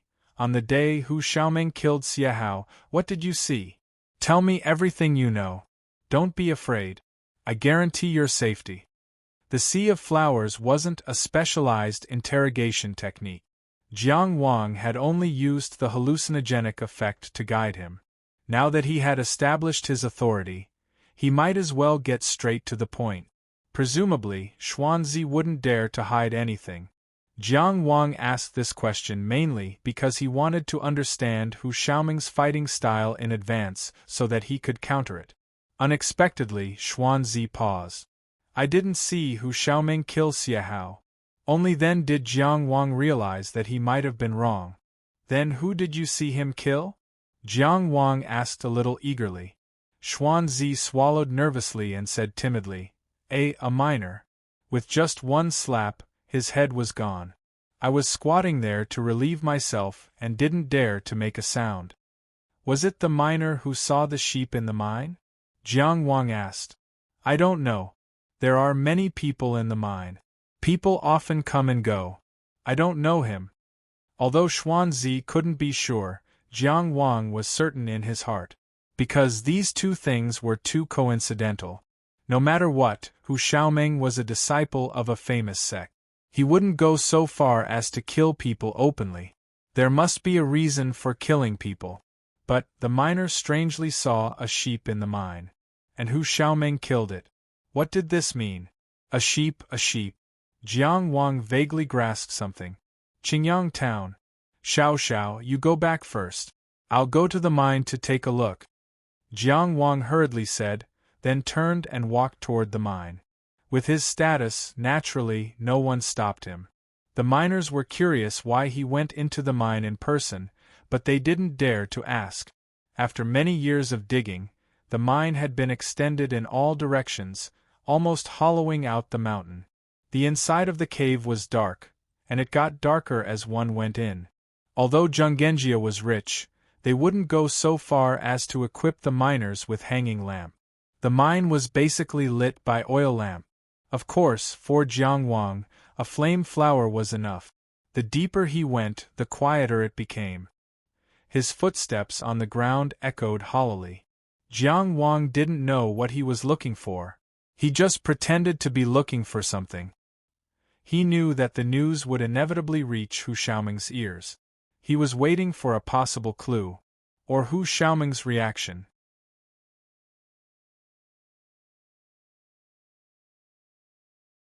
Chapter 219. After Jiang Wang left in a hurry, Xuanzi and Xiao stood outside the courtyard, facing each other in silence. At this time, the sun was very gentle. It shone on their bodies and drove away a lot of the coldness in their hearts. But in some corners, the sun was not as bright.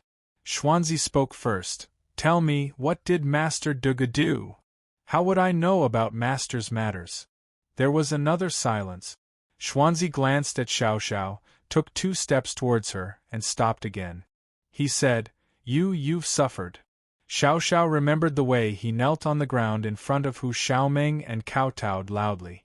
Of course, she could understand his intentions. It was not that she had never been touched. But, Xuanzi, Xiao said slowly, you and I are so ordinary. No one can control their own fate.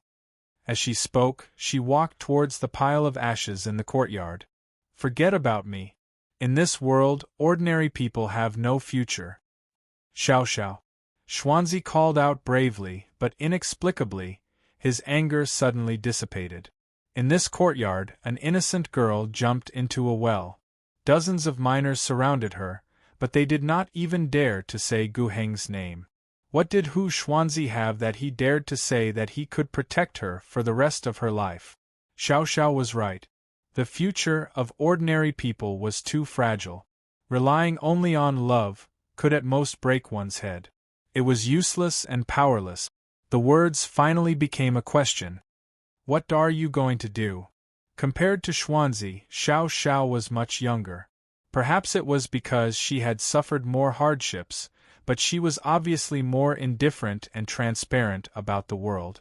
Therefore, she did not show any emotion. Scatter his ashes. As she spoke, she suddenly turned around and asked Xuanzi, "Do you think he will never be reincarnated if we scatter his ashes in the latrine?" Her voice was very soft, but her hatred was very deep. Xuanzi was stunned for a moment.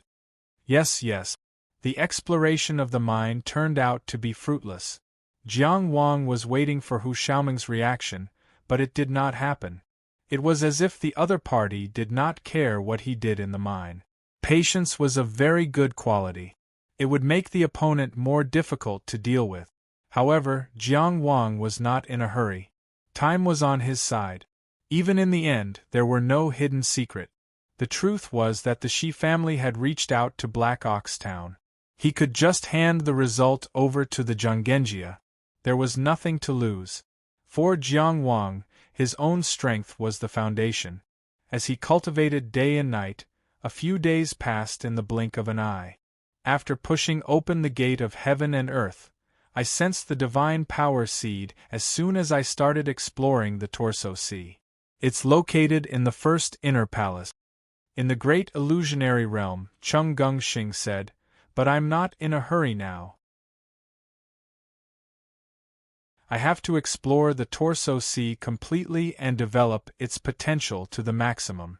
Only then will I knock on the inner mansion. While Jiang Wang was dawdling in the Yang country, Chung Gung Xing had already opened the heaven and earth door. The benefits of the heavenly palace mystic realm were starting to show. The moment he started exploring the soaring dragon realm, he could already sense the divine ability seed. The divine ability seed also marked the location of the inner mansion. This meant that as long as Chung Gung Xing wanted to, he could skip the soaring dragon realm and achieve the inner mansion. Of course, Chung Gung Xing, who had a bright future ahead of him, would not choose to do so. This situation was very similar to Doyueme. However, due to the situation at Alioth Peak, Doyueme had to break through 5 inner mansions in one go. Only then could she obtain the divine ability and cut off her cultivation path. She could only stay in the inner mansion for the rest of her life. Chung Gung Xing, on the other hand, had enough room to explore the Torso Sea and lay a solid foundation for his future cultivation path. At this moment, Jiang Wang and Chung Gung Xing were having a routine sparring session. Every few days they would have a match like this. Both sides held nothing back. Because they were not matched, they did not have to worry about the difference in cultivation level. In order to maximize the time spent on the sword discourse arena, they would chat for a while before the match started. My heaven and earth door is still in the process of materializing, Jiang Wang said. Don't worry. The more powerful you are, the harder it is to open the heaven and earth door. I also tried my best to break through so quickly. It's not perfect yet, Chung Gung Xing sighed. But I have no choice. I have to give up something. Even though he was busy spinning like a top, Chung Gung Xing still took time out every day to battle in the great illusionary land. Of course, he used a different combat system without the Chongxian family's secret method. He knew that strength was the foundation. However, there were not enough people he could trust to handle many family affairs. The two of them mainly talked about cultivation. Chung Gung Xing did not ask about Jiang Wang's affairs in the Yang country. Secondly, He gave some help and advice to Lien Quebec. Chung Gungxing was a smart guy. Of course, he would not ignore Jiang Wang's advice. After the difficult battle, Jiang Wang left the great illusionary land. He had reached the 78th reaching heaven state in the great illusionary land. The intensity of the battle was much higher. After the battle with Chung Gungxing, he did not have the energy to fight another battle. He was facing a strong man like Chung Gungxing, who was one state higher than him. Even though he had just opened the heaven and earth door, Jiang Wang was no match for him. Of course, fighting with the current Chung Gungxing gave Jiang Wang more room for improvement. Jiang Wang's heaven and earth door was still in the process of materializing. Now, he had a rough idea of what it looked like. It was an ancient stone door, tall and heavy. There were faint inscriptions on the door. Jiang Wang tried to break it, but the door did not budge. Everyone's heaven and earth door could only be seen by themselves. Others could only see a shadow at most. The feedback received after opening the heaven and earth door was the foundation of survival in the fog of obscurity. The stronger the heaven and earth isolated island was, the safer it would be to explore the Torso Sea. Jiang Wang washed the heaven and earth door carefully with his Taoist energy. Then, he ended his practice for the time being. He heard the footsteps of the maid. He got an idea and pushed the door open. Xiao Xiao was about to knock on the door when she saw Jiang Wang.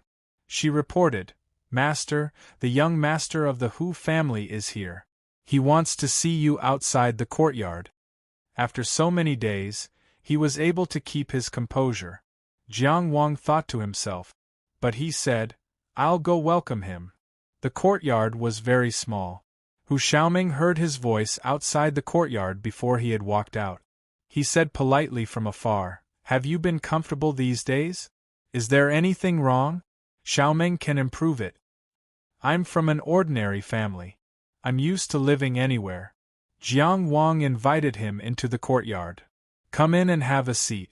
The two of them sat opposite each other in the main hall. The maid Xiao Xiao served them tea before she left. She had been busy sewing clothes recently, and had already made a double-collared gown for Jiang Wang. Hu Xiaoming looked at the empty courtyard and asked with a smile, "Is this made to your liking? My family just bought a songstress the day before yesterday. Why don't I send her to you?" Jiang Wang thought to himself, "That songstress can't be a stepmother your father found for you, right?" He addressed him as emissary with respect. But Jiang Wang understood that to a certain extent, this meant that the other party only respected the Zhonggenjia that he represented. "I appreciate young Master Hu's kindness, but I'm used to being alone. I'm not used to so many people." Jiang Wang avoided this boring topic and asked, "Young Master Hu, aren't you nervous about your studies at the Sea Fishing Tower? You've been living in Black Ox Town for a long time. Do you think the environment of your hometown is really good for you?" "Ha ha ha, I'm not busy. As long as my realm can keep up, the sect won't restrict us too much." As Hu Xiaoming spoke, he changed the topic. "By the way, since you're so elegant, you must be from a famous sect. May I ask for your guidance? I'm just a nameless wandering cultivator." "Emissary, you're truly a genius." Hu Xiaoming took the opportunity to flatter without the slightest bit of embarrassment. For some reason, Jiang Wang felt uneasy. It was as if there was something abnormal around him, but he couldn't find the source after careful observation. Thus, he only smiled perfunctorily and asked directly, "Young Master Hu, may I know why you've come to find me today?" "It's like this." Hu Xiaoming sighed. "I heard emissary was the victor of the Heavenly Palace secret realm, so I came to inquire. Do you know my senior apprentice sister, Zhu Suyao? She's a genius cultivator of our Sea Fishing Tower and also participated in the Heavenly Palace secret realm." "Oh." Jiang Wang wasn't in a hurry and went along with him. "May I know what characteristics this senior apprentice sister of yours has?" "My senior apprentice sister." Hu Xiaoming revealed a nostalgic expression. She's a very gentle person. When I first came to the sea fishing tower, she took good care of me. Unfortunately, an accident happened during one of her travels and left her with a hidden illness that stopped her from advancing in front of the Heavenly Palace gate. Her temperament slowly became extreme. This time, the Heavenly Palace secret realm reopened, and she spent a lot of effort to enter. She wanted to see if she could find a solution to her hidden illness in the Heavenly Palace secret realm. Hu Xiaoming's voice was downcast. Unfortunately, Jiang Wang didn't remember what happened in the Heavenly Palace secret realm, so he naturally didn't have any impression of his senior apprentice sister. He also didn't know that the female cultivator who died of the death qi poison was Zhu Suyao of the sea fishing tower. You and this senior apprentice sister of yours? Hu Xiaoming nodded. We had feelings for each other before we separated due to some misunderstandings. In fact, I've always been waiting for her, but I didn't expect. Jiang Wang was baffled. He didn't know why Hu Xiaoming was suddenly telling him this. He could only console him half-heartedly. My condolences. At this moment, he suddenly felt a fluctuation of origin energy. Who is it? Jiang Wang flicked his finger slightly. Wherever his gaze landed, a flame flower burned the space. An illusory figure fell out, revealing a delicate and pretty girl. What a powerful illusion! She was actually hiding in the surroundings without being detected. Jiang Wang finally knew where the abnormality he sensed earlier came from. He stood up and formed a seal with one hand, about to capture this person. Hu Xiaoming suddenly rushed out and blocked his way. Wait. Hu Xiaoming's eyes were still immersed in the pain from before. There was a hint of shock on his face. In addition to the pain and shock, there was also a hint of gentleness in his voice. Bai Qiong, why are you here? Even though he did not know the cause and effect, Jiang Wang suddenly understood when he saw this scene. This brat is using my place as a stage for a show. He's using me as a supporting character to put on a show. This is acting.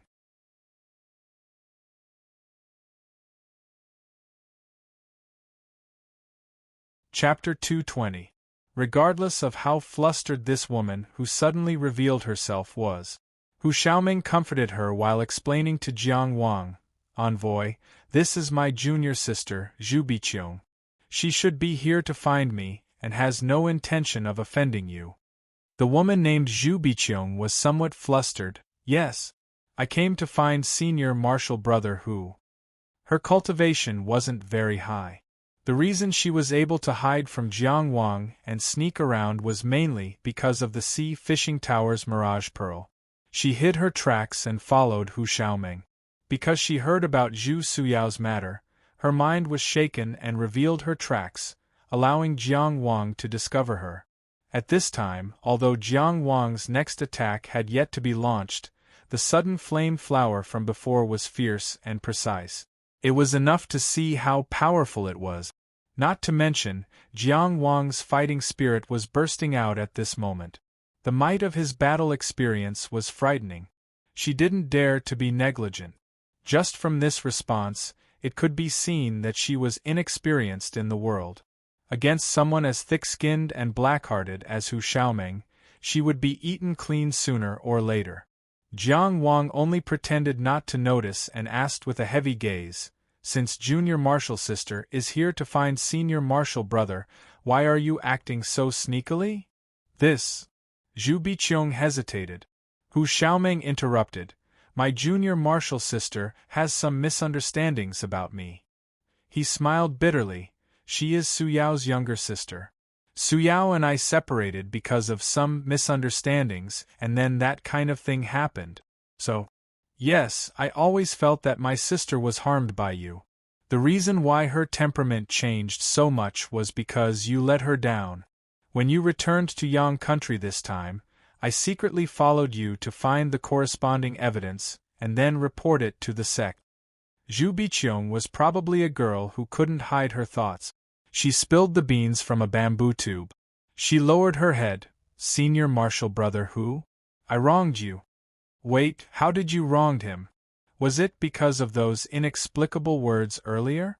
Wasn't he too gullible? Hu Xiaoming clearly discovered you and deliberately acted for you to see. Jiang Wang was shocked, but he didn't show it on his face. With such a simple mind, it was impossible not to be deceived. Especially when faced with someone as complicated as Hu Xiaoming. Based on this little sister, the big sister called Zhu Su Yao was probably not that smart. Jiang Wang curled his lips and said nothing. Junior sister, what are you talking about?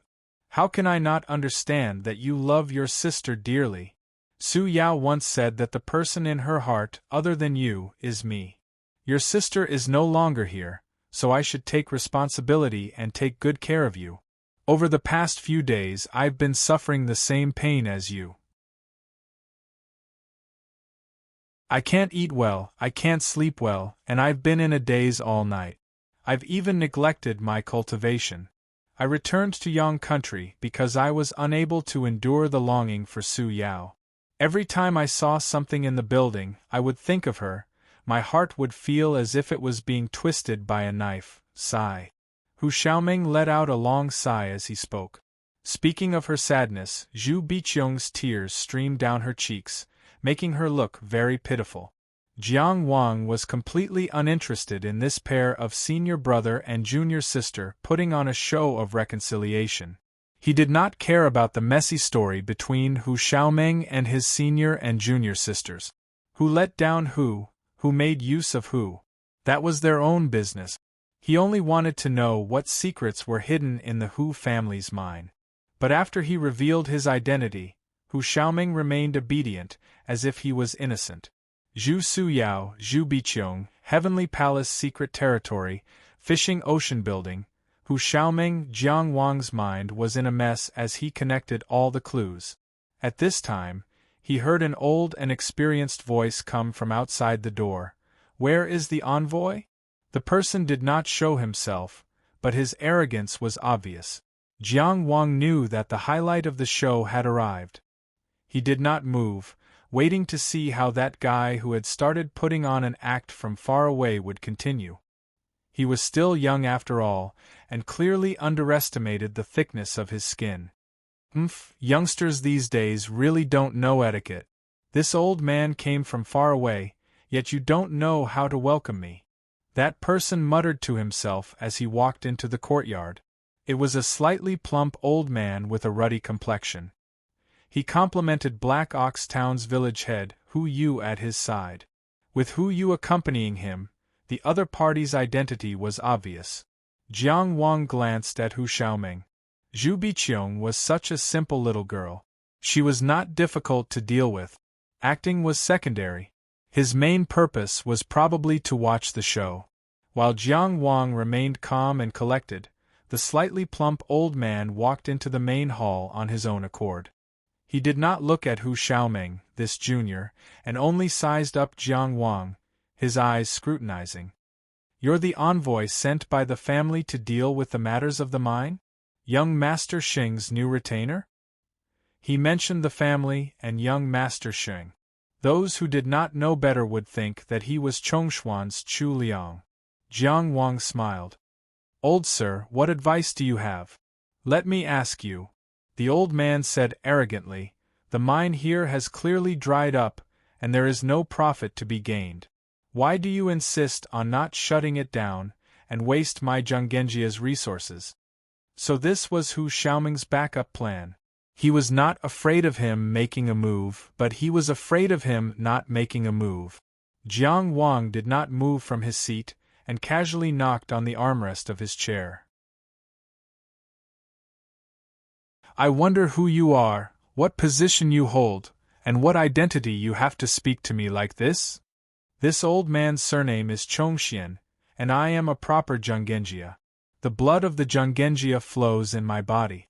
All the extraordinary resources of the Zhanggenjia within Jia City are under my control. In terms of identity, I am naturally different from you outsiders who do not care about the family's asset. The old man's saliva flew everywhere. You're just a retainer, an outsider. What right do you have to question me? He deliberately did not say his full name, Chongshuan's Lai Fu. After all, once this name came out, others would be able to see his background. He was just a servant, and had served the Zhonggenjia for several generations before being given the surname Chongxian. Jiang Wang helped him to refine the main point. So, you're just a Zhonggenjia lackey in charge of transporting Dao origin stones. Chongshuan's Lai Fu was furious. What kind of identity and position do you have? How dare you speak to me like this? I don't have any identity or position. As Jiang Wang spoke, he suddenly stood up and walked in front of the old man in one step. With a backhand, he gave him a slap. Slap. Chongshuan's Lai Fu was sent flying from the main hall to the courtyard, and landed outside the courtyard. 5 fingerprints were clearly visible on his swollen fat face. After he fell to the ground, his head tilted, and he fainted from the slap. He was an old and weak meridian cultivator, and had no power to resist in front of Jiang Wang. Neither Hu Yu nor Hu Xiaoming had time to react. They really did not expect that Jiang Wang, a retainer with a different surname, would be so merciless to a Zhonggenjia clansman. Even if he was just a servant with a given surname, his surname was Chongxian after all. He was someone who was born to be trusted by those in power in the Zhonggenjia. Otherwise, how could he get such a lucrative job? He's just a little bit powerful. Jiang Wang finished speaking indifferently and sat back down. He turned to look at Hu Xiaoming. Young Master Hu, what do you think? Hu Xiaoming realized that Jiang Wang's position in the Zhonggenjia was probably higher than he had imagined, and he was not someone who could be easily chased away. He was afraid that the valuable gift he had given Chongshuan's Lai Fu would be wasted. But he was not an ordinary person, and of course, he would not lose face. With a gentle and kind face, he said honestly, "This is the Zhonggenjia's family matter, and we don't dare to have an opinion. Then take this ignorant old man away, and don't continue to affect my mood." Jiang Wang's usual politeness was just out of courtesy. It did not mean that he was weak and could be bullied. Not everyone could gain his respect. The Zhonggenjia had industries everywhere, and it was impossible for them to send cultivators to guard all of them. Therefore, they hired many local transcendent cultivators, and the cultivation resources they spent every month were astronomical. These resources were allocated in a unified manner every month. The old man who had been sent flying was in charge of delivering the Dao origin stones from the cultivators of the Hu mine, and in passing, supervising and verifying the situation here. Because he had this kind of power, he had always been flattered by Qingyang Town's village constable Hu Yu. But just because of this little bit of power, he dared to arrogantly come to Jiang Wang and make a fuss in front of him. This was purely too arrogant, and there was something wrong with his head. Jiang Wang naturally would not spoil him. From beginning to end, Jiang Wang did not say a word to Qingyang Town's village constable Hu Yu, and did not even look at him. Therefore, Hu Xiaoming did not know whether the old man Jiang Wang spoke of was the unconscious Chongxian clansman or his father. But he had endured for so long, and would not suddenly lose control at this time. He even squeezed out a smile. "Emissary is right. Sorry to disturb you. We will take our leave now." At this time, he did not forget to change his tone. He turned around and said gently to Zhu Biqiong, "Junior Marshal Sister Zhu, it's not easy for you to come to Yang country. Why don't you come back to Qingyang Town with Senior Marshal Brother to rest? Let Senior Marshal Brother take you around to see the local scenery and relax. The fish in Qianxi are very fat." Zhu Biqiong had been well protected by her sister since young, and had not seen much of the world. This time, she came out only because of her hatred. Now that her hatred was gone, she did not know what to do. Just as she was about to agree. "The others can go, but you stay." Jiang Wang suddenly spoke. Everyone was stunned. Hu Xiaoming could not help but say, "Emissary, you came here to hide for half a day, and you want to leave just like that? A misunderstanding is a misunderstanding? Do you still have Jungenjia in your eyes? Do you still have me? Jiang Wang raised his voice and imitated Cheng Gengxing's tone. You can leave if you want, but you have to wait until I find out the cause and effect. Before the boundless sea realm, the chain of islands in the coastal waters was the last stronghold of the human race. Since the coastal islands could maintain basic autonomy under the influence of the Qi, their strength was not to be underestimated. As the strongest sect in the coastal islands, Fishing Sea Tower lived up to its reputation. He did not want to care about the internal affairs of Fishing Sea Tower. He did not know the girl surnamed Zhu, and no matter how she was deceived, it had nothing to do with him. But after being disgusted by this Chongxian clansman, Jiang Wang did not feel so comfortable. The secret of the mine was the current situation, but disgusting Hu Xiaomeng was not a big deal. I didn't do anything to you. Zhu Biqiong was anxious. Jiang Wang ignored her and only stared at Hu Xiaomeng. He was arrogant and aggressive. If you want to go against me for this woman, you better know your place and respect the rules of the Jungenjia. Hu Xiaomeng, what do you say?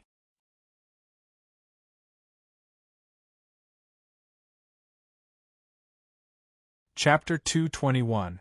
As soon as Jiang Wang asked this question, Hu Yu immediately looked at his son. He didn't even care about the unconscious Chongxian Lai Fu anymore. It was as if his son was about to give the order, and he would immediately go to war.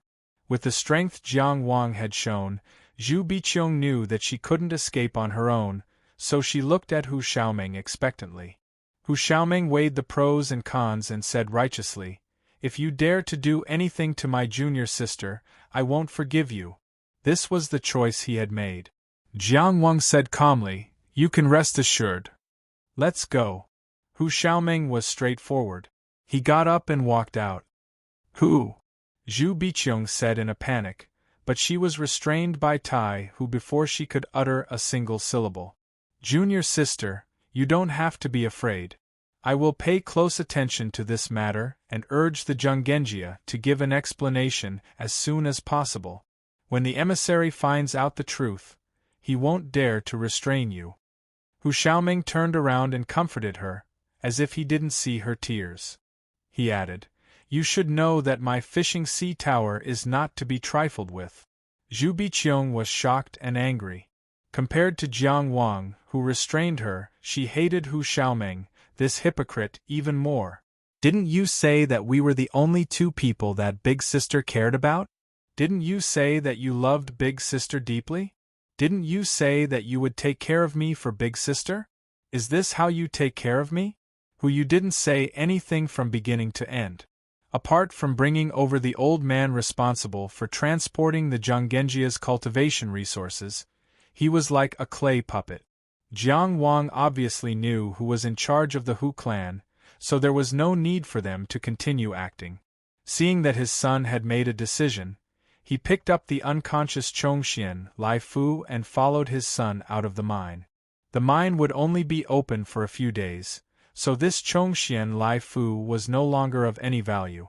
Jiang Wang's slap just now proved that he was useless. But in any case, the Hu clan couldn't just ignore the Chongxian surname. As soon as they walked out of the mine, Hu Xiaomeng's face became gloomy and terrifying. Hu Yu was very afraid of this son of his. But after thinking for a while, he finally couldn't help but say, "Xiaomeng, isn't it bad for us to leave your junior sister there? We don't know who that Jiang guy is or what his character is like. What if? Do I need you to tell me that? I don't understand." Hu Xiaomeng glared angrily, forcing his father to shut up. Back in Fishing Ocean Pavilion, he had indeed spent some time with Zhu Suyao. However, after his cultivation caught up, the stagnant Zhu Suyao was no longer in his eyes. He took a fancy to another powerful senior sister and found a reason to separate from Zhu Suyao. He didn't expect that woman to be so stubborn. After pestering him to no avail, her love for him turned into hatred, and she even threatened to take revenge. He had no choice but to secretly do something, causing Zhu Su Yao to meet with an accident during her travels, leaving her with a hidden illness and severing her cultivation path. Zhu Su Yao no longer had a future, and he was advancing at a tremendous pace. The two of them would not meet again, so this matter was already over. But he didn't expect that Zhu Su Yao would get an opportunity to explore the Heavenly Palace secret domain. Only the heavens knew how much he feared Zhu Su Yao's successful return from the Heavenly Palace secret domain. Sometimes he would dream of Zhu Su Yao baring her fangs and brandishing her claws. But when the quota for the Heavenly Palace secret domain came out and there was no news of Zhu Su Yao, he felt relieved. Zhu Su Yao's younger sister, Zhu Biqiong, was also a beauty. Moreover, she was more talented than her sister. She could be considered a good target. In Hu Xiaoming's view, her hatred and resentment were not hard to resolve, because only he knew what he did to Zhu Su Yao. On the contrary, because of Zhu Su Yao's existence, as long as they reconciled, they would naturally feel close. How could he not understand that by leaving today, it was the same as letting go of the meat in his bowl, allowing others to chew on it? But what choice did he have? He also didn't expect that Zhu Biqiong would chase him all the way to Yang. After discovering her, he would casually play some tricks and put on a show. This was a casual harvest. The matter of the Hu mine was a major matter. He couldn't lose the big picture for the small. If he had the confidence to defeat Jiang Wang, then he would not hesitate to act like a hero saving the damsel in distress. By the time the Zhonggenjia reacted and sent people over, he would have already gotten what he wanted and returned to Fishing Ocean Pavilion. At that time, who would he be afraid of? Unfortunately, he wasn't confident. Jiang Wang had already acted twice in front of him, but both times it was easy and without leaving any traces. Jiang Wang was unfathomable and unfathomable. After all, he was the winner of the Heavenly Palace secret domain and was destined to enter the Inner Palace. Cheng Gongxing did not hesitate to go against the Qi prince, Jiang Weiyong, for him. Only that old fool from the Zhongshuan family, who had been assigned to the Yang kingdom for many years, would come out in such an aggressive manner after being urged to do so. The more Hu Xiaoming thought about it, the angrier he became. He couldn't help but vent his anger. I already told you to keep a low profile and plan slowly. In the end, you caused a storm in the city. Even Shi Zichu heard the news and rushed back from East King Valley, forcing me to come back personally. What did you do well? He scolded. You're already so old, but all you do is lie on that whore's belly. I'll find her and sell her later. Hu Yu's eyelids were drooping, and he didn't say a word no matter how much his son complained. Asking about that little girl was already the limit of what he could do. His son had been like this since young. Although he usually hid it well, how could he not know? After all, no matter what, his son couldn't do anything to him. But when he heard the last sentence, he heard the word whore. This fat, kind-looking old man was instantly enraged. He threw the unconscious Zhonggenjia on his shoulder to the ground and said angrily to Hu Xiaoming, Hu Xiaoming, how can you say that? I want to marry her. I'm your father, and she's your mother. Bang! Hu Yu felt his whole body fly up in an instant, and then fall heavily to the ground. Hu Xiaoming grabbed him by the neck and pressed him to the ground. His expression was ferocious and terrifying. Old thing, you better remember this. Only had mother. The one you abandoned, the one who froze to death in the dead of winter. Hu Yu struggled with all his might, but the hand didn't move at all. His breathing gradually became difficult, and his whole face turned red. The unbearable pain almost drowned him, and in the end, he almost saw illusions. Until the hand shook him off. Those illusions overlapped into the appearance of his son, Hu Xiaoming. He watched this face slowly grow from a young boy to an adult. Huff, huff, huff. He desperately gasped for breath. He collapsed to the ground, listening to Hu Xiaoming's footsteps fade away. How did I know that she would rather freeze to death than leave? How did I know that she would really freeze to death? I regret it too. All these years I've lived like a corpse. He cried in his heart. But he didn't dare to make a sound. The summer sun was very warm, but his heart was as cold as ice, and tears flowed down his face.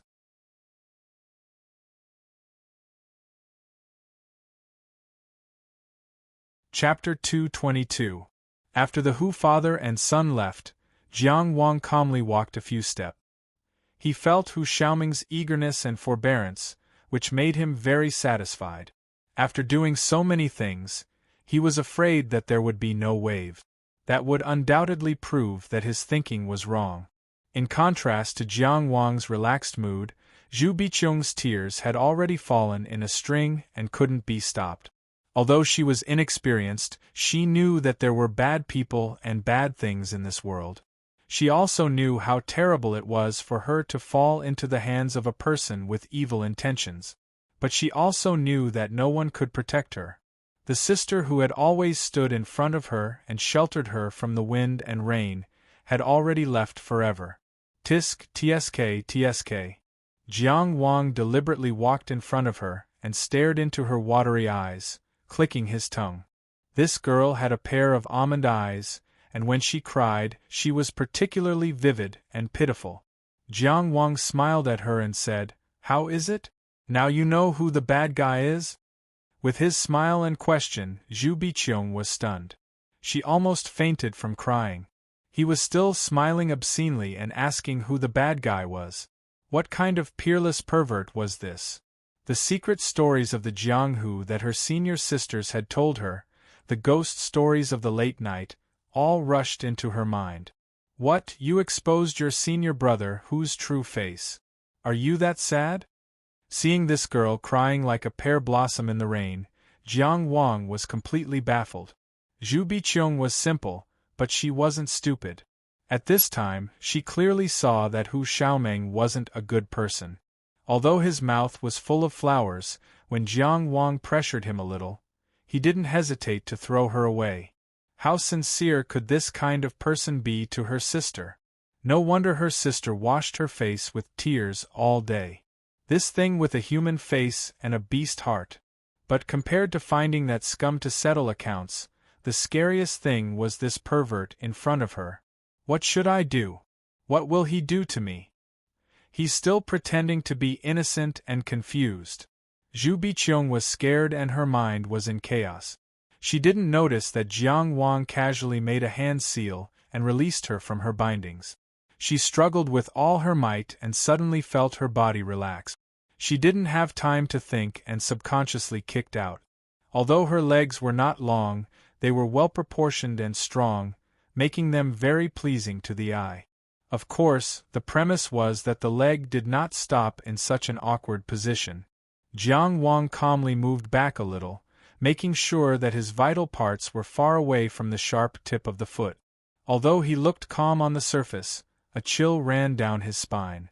If he hadn't reacted quickly, "I let you go, but you attacked me?"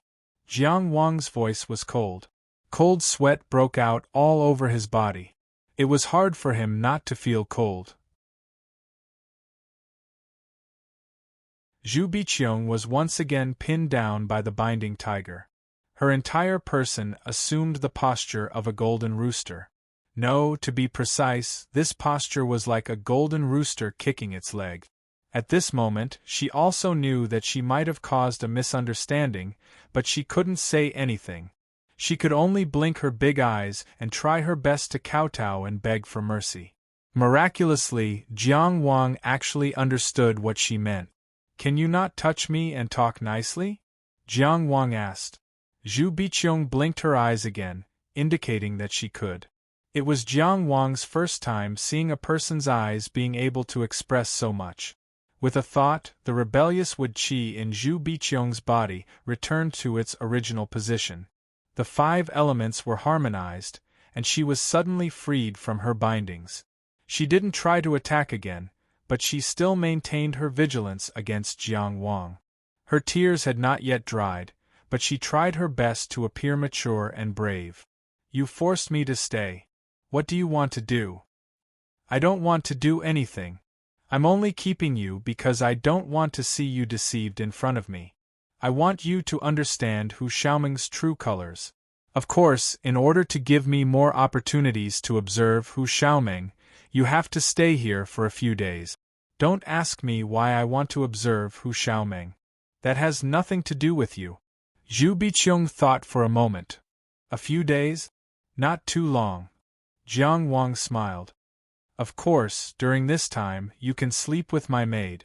Seeing Zhu Biqiong's expression become somewhat flustered, Jiang Wang added, Don't worry, my maid won't sleep with me. Why did it feel more strange the more he explained? After all, Zhu Biqiong understood that Jiang Wang didn't mean any harm. After thinking for a while, she suddenly said, Can I ask you a question? Go ahead. What's the secret technique you used to restrain me just now? Jiang Wang, Mississippi, aren't you being a bit too formal? You already know it's a secret technique, yet you still ask? This is a secret Taoist technique. If they met in the wilderness, this kind of question would usually be the beginning of a fight. Seeing that Jiang Wang didn't speak, Zhu Biqiong directly took out a misty pearl from her sleeve. If you can teach me, I can give you this in exchange. The pearl was very round and smooth, and its pearl light was dim. But if one looked carefully, they could see that the clouds inside the pearl were changing. Sometimes it was crowded with pedestrians, and sometimes it was flowing with mountains and rivers. It was really a rare treasure. Afraid that Jiang Wang didn't know what it was, she deliberately explained, This is a mirage pearl, a treasure that only my fishing sea tower has. It's very precious. Even in the fishing sea tower, it's very rare. Even Hu Xiaoming doesn't have it.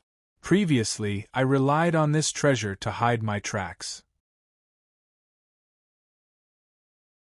If I hadn't exposed myself, you wouldn't have discovered me at all. This child, she was really too naive. Whatever came to his mind, he would say it. He was simply a straightforward person. She seemed to have completely forgotten that her life was in someone else's hands, and she was still thinking about a fair trade. She actually took out the mirage pearl so casually, completely not thinking about whether Jiang Wang would kill her to steal the treasure. But Jiang Wang's thoughts changed. When that girl named Zhu Suyao was still alive, she must have protected her younger sister very well. That was why she was so naive and didn't know the dangers of the world. Jiang Wang didn't immediately reply, but instead shouted, Xiao Xiao. This Miss Zhu will be sleeping in the same room as you for the next few days. Help her tidy up. After Hu Yu brought the Chongxian clansmen here, Xiao Xiao had been hiding in the room, listening to the sounds. Now that she heard the order, she hurriedly ran to the central room and said respectfully, Miss Zhu, come over here. Hey, you really don't want to trade? Zhu Biqiong said to Jiang Wang while walking. The mirage pearl itself could conceal one's tracks, and Jiang Wang had a need for it.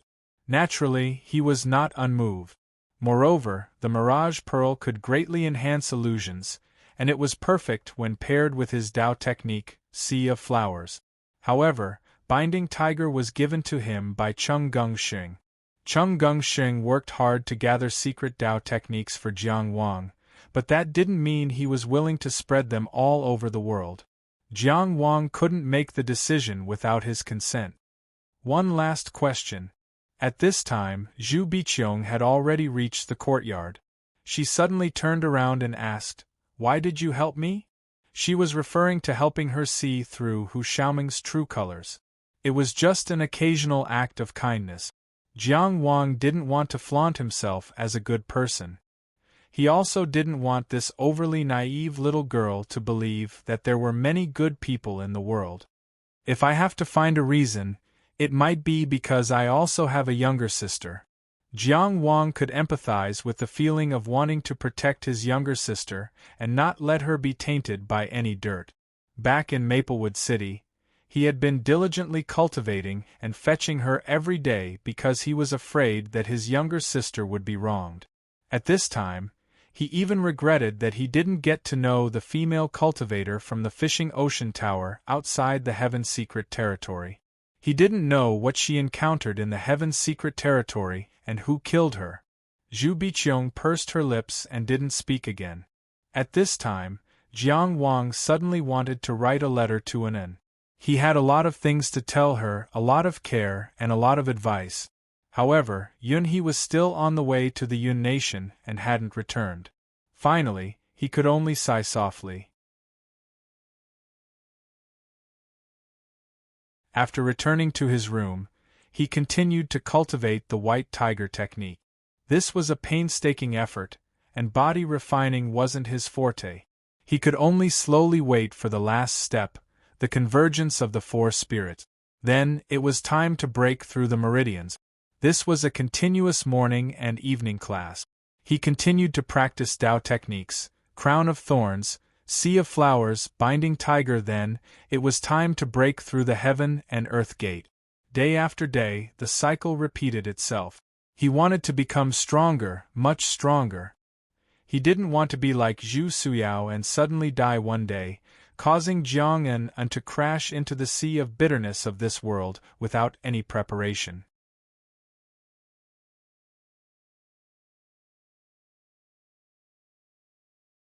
Chapter 223.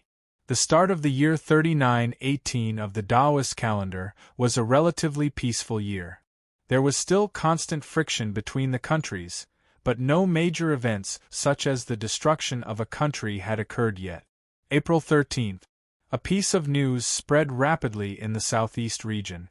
Chu and Zheng had been enemies for many years, and there had always been conflicts at the border.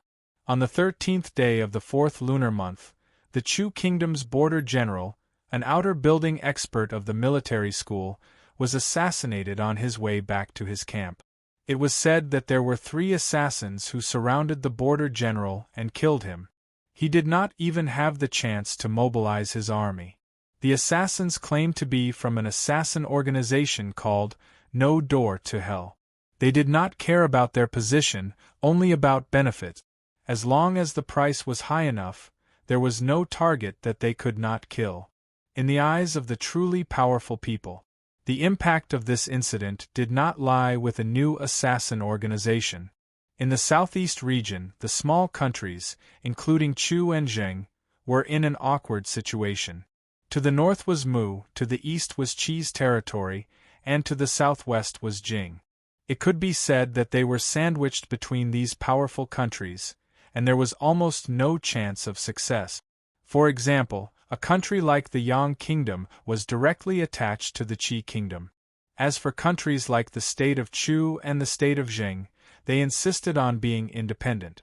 Anyone with a discerning eye knew that the relationship between Chu and Zheng as old enemies was simply untenable. The friction between the two countries was more like an indication of their attitude. This little brother had no ambition to rise up, so please rest assured, big brothers around him. But at this time, Chu's border general was assassinated. It was said that the enemy Zheng hired the assassins to invade Chu. Wasn't this nonsense? However, this specious news spread widely in Chu, and many soldiers and civilians were angry. The higher-ups of Chu could not say it publicly. Don't get the wrong target. Our enemy is not Zheng, but those powerful countries. The public opinion could not be suppressed in time, and it became more and more intense. The kingdom of Qi was the overlord of the East. So, it was impossible for the kingdom of Qi to be unaware of this. Zheng Genjie knew, and so did Cheng Gengxing, who was qualified to participate in some high-level meetings. When he told Jiang Wang about this in the Tianfu mystic realm, Jiang Wang, who was in the Yang country and closer to the Chu country, was completely unaware. I heard that the leader is a traitor from the Yu kingdom. Cheng Gengxing said. His name is Yin Guan. Jiang Wang's heart skipped a beat. I think I know him. He then briefly told Cheng Gengxing about how he met Yin Guan. Cheng Gengxing pondered for a while and said, an assassin organization that's eager to make a name for themselves isn't worth much. he probably wouldn't be able to survive for long. No matter how much of a genius Yin Guan is, it's useless. However, some things were hard to say. You can contact him if you have the chance, just in case he might come in handy one day. Jiang Wang was speechless. On the one hand, you say it's not valuable, but on the other hand, you want to make use of it as much as possible? He's poor, so he has to be careful with his spending. Cheng Gungxing smiled. The children of the poor grow up early. After saying this, he couldn't help but ask, is that Yin Guan really as much of a genius as you say? How do you think he compares to me? Jiang Wang thought about the battle Yin Guan had with Xing Chaoyang outside the 27 cities of the Yu Kingdom. He said honestly, he should be able to fight 100 of you. Cheng Gungxing nodded. Don't be discouraged. Jiang Wang, I can fight 3 of you now, which means he can fight 300 of you. Cheng Gungxing chuckled. How desperate do you feel? Opening the heaven and earth door was amazing. Jiang Wang couldn't refute this. He could only make a mental note. Damn fatty, just you wait. But speaking of which, you really don't have to be impatient, Cheng Gungxing said seriously. We've all broken through step by step, and our foundations are solid. That Yin Guan is like you said. In that kind of environment, he had to realize his potential too early. This might not be a good thing. He might be lacking in the future. Cheng Gungxing came from a top aristocratic family and had a broad vision. The direction was clear, and he could see the problem at a glance. Actually, when Jiang Wang saw Yin Guan's strength for the first time, it was impossible for him not to be moved. There were too many geniuses in this world. He was afraid that he would be eliminated by the times and unable to control his own fate. This was reflected in his efforts to seize every moment to cultivate. This came not only from his desire for revenge, but also from this sense of urgency. Back in Tangxi town, Zhang Linchuan had said, "Every moment is urgent." It might have been a sincere sigh. I understand, Jiang Wang said. Take Cheng Gungxing as an example. Although his Tao Meridian was only a dragon now, it would only take a thought for him to reach the inner palace. He wouldn't choose this because he wanted to be able to go further in the future. Of course, he wasn't as strong as Yin Guan now, but that might not be the case in the future. Before the end of the conversation, Jiang Wang casually asked if he could spread the news of binding the tiger. Cheng Gungxing's attitude was very casual. Since I've given you the Tao technique, how you deal with it is your own business. Even if you announce it now and spread it throughout the world, it's fine. Of course, don't think about throwing it into the Tao platform in exchange for contribution points, Cheng Gungxing said, and then smiled slyly. Because I've already done it. Jiang Wang. After another round of crushing defeat, Jiang Wang withdrew from the great illusionary realm and decided not to fight with the fatty in the short term. He had had enough of his smug appearance. Moreover, he was just a poor commoner. It wasn't good for him to keep giving credit to this rich dog. Jiang Wang didn't pay much attention to the organization No Door to Hell. The matters of Mo Kingdom and Zheng Kingdom didn't involve the Yang Kingdom. No Door to Hell, No Door to Hell.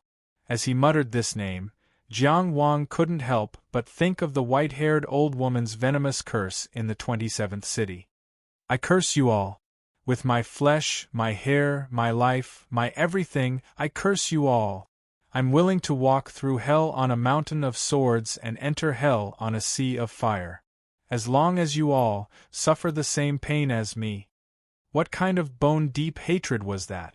That kind of city, that kind of country. Did they really have a future? After finishing his evening class, Jiang Wang was meditating. Buddhists said, fortune is not given away. People said, merit is not given away. The fortune that referred to Buddhist merit was expanded to refer to the merit that referred to all hard work. It meant that all the merit and hard work in the world wouldn't be wasted. Jiang Wang believed in this principle. It was already late at night. Suddenly, he heard a gust of wind. The wind squeezed through the window and gently curled around. A bit of cold light bloomed in the dark shadow. Jiang Wang suddenly opened his eyes. Binding Tiger was activated. The other party was dazed for a moment and broke free from the wood energy binding him. While still in the air, he had already turned around. Jiang Wang knew that he had already used Binding Tiger many times. If someone wanted to deal with him, they would have prepared in advance. Fortunately, he didn't place all his hopes on Binding Tiger. Chang Xiangxi laid across her knees and hummed in its scabbard. Clang! Suddenly, a yellow talisman floated out and stuck to the blade. Chang Xiangxi instantly fell silent. It was actually temporarily sealed. The other party clearly knew about Jiang Wang's fighting style and had made a lot of preparations. At this time, the black shadow was already close, but suddenly, his vision blurred. He didn't seem to see Jiang Wang, but a sea of flowers. Many flowers, a sea of flowers. Illusionary Taoist technique, a sea of flowers. The black shadow quickly calmed down and cleared the illusion, searching for the target's real body. The flowers bloomed one after another, as if they were endless. Jiang Wang was clearly sitting at the head of the bed, but he seemed to be on the horizon. The black shadow suddenly felt alarmed. A yellow talisman suddenly flew out and exploded in front of him. It turned out that the flower just now wasn't an illusion. It was Jiang Wang's flame flower mixed in with the sea of flowers. After so long of research and practice, Jiang Wang couldn't burn a city with flame flower, but it wasn't difficult to replace the flowers in the sea of flowers with flame flower. Moreover, it was impossible to guard against the combination of illusion and reality. A fierce wind blew, expelling the flame flower that could cause substantial damage. The black shadow looked for an opportunity to burn a talisman and swiped his finger in front of his eyes. He finally saw Jiang Wang, but he saw a thorn-shaped crown flash across Jiang Wang's head. The wood energy in the black shadow's body instantly went berserk. This time, the means he prepared couldn't resist at all. Crown of thorns, superimposed Binding Tiger. The black shadow stopped in place. When he was released, Jiang Wang was already standing beside him. The sheathed long sword rested on his spine. The faint sharpness of the sword energy told him that if Jiang Wang spat out the sword energy, his Tongtian palace would be destroyed. Years of hard work turned to ashes.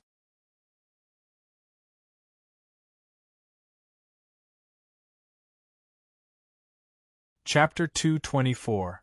Hero, please spare my life. The black shadow trembled. Be careful. Don't shake your hands. If it weren't for the fear of causing misunderstandings, he actually intended to kneel and beg for mercy. It was true that a man had gold under his knees, but how could there be a sword at his vital point? Jiang Wang had never seen an assassin with this style. He said with a cold face, "You should be careful. Don't give me a reason to kill you." I won't. Don't worry." Jiang Wang was silent for a moment. "Who are you?" "My surname is Su, and my name is Xiuxing. I'm from Jiaoheng County, Wei Country. I'm not the famous Wei, but the Wei of Guards. I was born on the first day of the Taoist calendar." Before this person reported his birth date and horoscope, Jiang Wang quickly interrupted. "Which organization are you from? Who sent you?" There was no light in the room. In the darkness, Su Xiuxing suddenly had an aura of righteousness. "We, the assassins of World Tower, will never betray the organization." World Tower, Jiang Wang reviewed it in his mind, but there was no trace of this name. "What about the employer?" "The assassin profession is also principled. Old Li of Li's pie shop in the West District of Jia City came to our organization to ask us to do something. This is his trust in our organization. We will never disclose his situation." Hearing this, Jiang Wang already understood. Although this Su guy's strength was good, this World Tower should be just an unknown small organization. As an assassin organization, there must be means such as blood oath and heart demon curse. But it was obviously relatively low level. Su Xiuxing's strange way of answering was not to show off, but a way to bypass the curse and reveal the truth. As an organization in the dark, the means of keeping secrets could largely explain the strength of the organization. The fact that it could be cracked so easily was enough to show that this world tower should just have a famous name. You are a reaching heaven realm assassin. Why did you think of assassinating me? Today's Jiang Wang was naturally qualified to say this. Before the assassination, the other party had made a lot of targeted preparations. In Jiang Wang's opinion, since they knew him, they shouldn't just send a reaching heaven realm assassin. You're also in the reaching heaven state, and so am I. Isn't it normal for me to assassinate you? Su Xiuxing said confidently. But when he thought about his situation, he lowered his arrogance and said, I'm sorry. Do you think that if someone suddenly jumped out to kill you in the middle of the night for no reason? Are you going to accept his apology just because he said so? I can. Jiang Wang looked up. He immediately said, No, no, no, you can't. Then what do you think I should do to accept your apology? Jiang Wang dragged his words. Su Xiuxing completely understood. I have 5 Daoyuan stones on me. Just this? There are also some charms. And, hero, I really don't have anything good left. Su Xiuxing said with a sobbing tone, If I had so many assets, would I still be an assassin? Think about it carefully, Jiang Wang said slowly. Cultivation method. I can give you everything I've learned, except for the blood curse of my sect, which I can't teach to outsiders. Jiang Wang reached out and took his dagger. Then he flicked out a flame flower, which hovered in the air and lit up the room. Now he had completely mastered the transformation of the flame flower. He could do it at will. He put away his long sword. He wasn't afraid that Su Xiuxing would run away. He pouted at the desk and said, Write it down. Su Xiuxing didn't say anything. He took out all the things in his arms and gave them to Jiang Wang. Then he sat down at the desk, spread out the paper and ground the ink, and started to write from memory. He had the demeanor of an assassin. It wasn't until then that Jiang Wang noticed his face. He looked ordinary with plain eyebrows and eyes. He didn't look as lively as he had shown. 5 Daoyuan stones. The artifact suppressing talisman. It was the kind of charm that had temporarily suppressed Chang Xiangxi. 1 talisman. The heart-cleansing talisman. It had the effect of breaking illusions. 2 talismans. The aura-concealing talisman. It was probably needed by the assassin profession. He had the most talismans. There were 5 of them. A well-made magic dagger. It was inscribed with an array pattern that strengthened the sharpness of the dagger. In total, they were worth close to 200 Daoyuan stones. That was what Zhang Hai and Xiang Qian, who were wandering meridian cultivators, earned in 11 years. Among them, the most valuable was the dagger. Jiang Wang wasn't afraid that Su Xiuxing would run away. He went out and woke Xiao Xiao up, asking her to call Zhang Hai over. Zhang Hai was a very strange person. If you said he was very hard-working, he didn't cultivate very hard. If you said he wasn't hard-working, he always paid attention to the fire for the sake of his medicinal pills, often forgetting to eat and sleep. In Jiang Wang's view, this was a kind of self-motivated effort to escape. Xiao Xiao quickly got up and went out. Zhu Biqiong, who lived in the same room as her, was startled at first. She only relaxed when she saw that Jiang Wang didn't intend to break into her room. She couldn't help but be curious. What was Jiang Wang doing in the middle of the night? The fight between Jiang Wang and Su Xiuxing ended very quickly. She didn't hear any movements. In fact, Jiang Wang didn't restrict her movements. She had the Shen Pearl so she could sneak away. However, she didn't run away. It could be seen that she was a girl with principles. At this time, only Jiang Wang and his 2 captives were left in this small courtyard. Jiang Wang didn't have any intention to chat with Zhu Biqiong. He walked back to his bedroom and supervised Su Xiuxing, who was writing at a rapid speed. At this time, Su Xiuxing had already written more than 10 pages of paper. It seemed that he had learned a lot, which made Jiang Wang very satisfied. Soon, Zhang Hai rushed over with Xiao Xiao. As the absolute master of the Hu family's mine, he didn't dare to neglect Jiang Wang's summons. The other party even dared to beat up Zhenggenjia clansmen. Even Hu Xiaomeng didn't have any face in front of this person. He was just a small wandering meridian cultivator and didn't have the qualifications to put on airs.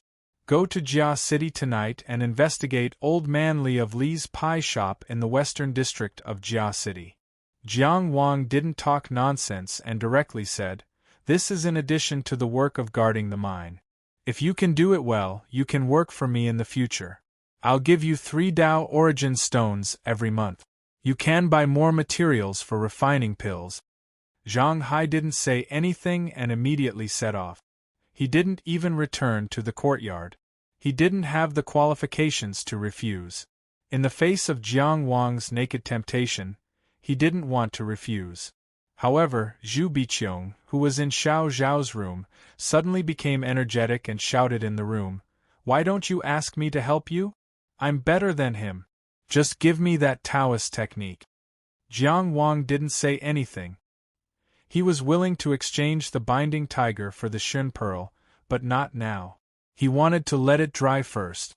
Probably because she ran too fast, Xiao Zhao's face was red. At this time, she timidly glanced at him. Jiang Wang waved his hand. "There's nothing for you to do. Go back and rest." He turned and walked into the room. He didn't hide the fact that he ordered Zhang Hai to investigate in Jia City from the assassin Su Xiuxing. His pen flew like it was flying, as if he wasn't affected at all. Not long after, he stopped writing and handed over a stack of paper for Jiang Wang to check.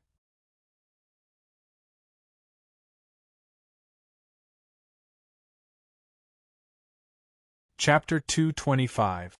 As an assassin, Su Xiuxing had learned a variety of skills. Concealment, stealth, tracking, even Wen Dao techniques, assassination techniques. He had a variety of skills. With all of these, his strength was indeed remarkable. However, after Jiang Wang read through all of these techniques, none of them caught his eye. Although he had learned a variety of skills, none of them were particularly eye-catching. There were several stacks of them, and even the Dao techniques and wind blades were recorded in detail. Although Jiang Wang didn't belong to any sect, he had no root. His C-grade Dao techniques were Zhuo Guanglia's flame flower. His B-grade Dao techniques were Zhenggenjia's binding tiger, sea of flowers, and crown of thorns. His A-grade low-grade Dao techniques were also stored by Jiang Weiyong of the Qi imperial family. His standards had already been raised to an extremely high level. Speaking of which, this guy had some talent as an assassin to be able to cultivate to his current strength with these messy techniques. He was most interested in Su Xiuxing's talisman crafting techniques, but since it involved his sect's blood curse, there was no possibility of it being leaked. "Do you think this level of cultivation method is enough to show your sincerity?" Jiang Wang asked as he casually put away these cultivation methods. Although they were small, they were still meat. He planned to hand them all over to the Dao development platform. "Sir, I've already racked my brains, but I really can't give you anything. What else do you want?" Su Xiuxing made up his mind and said with his eyes closed. Jiang Wang was speechless. He couldn't be bothered to talk nonsense. He directly walked forward, pinched open Su Xiuxing's mouth, and flicked a Dao energy wrapped in wood qi into it. Su Xiuxing felt something instantly spread in his body, and the balance of his 5 qi seemed to have changed slightly. However, when he sensed it carefully, there was nothing unusual. "What did you make me swallow?" he asked in horror. "Heavenly punishment, earthly extermination pill." Jiang Wang made up a lie.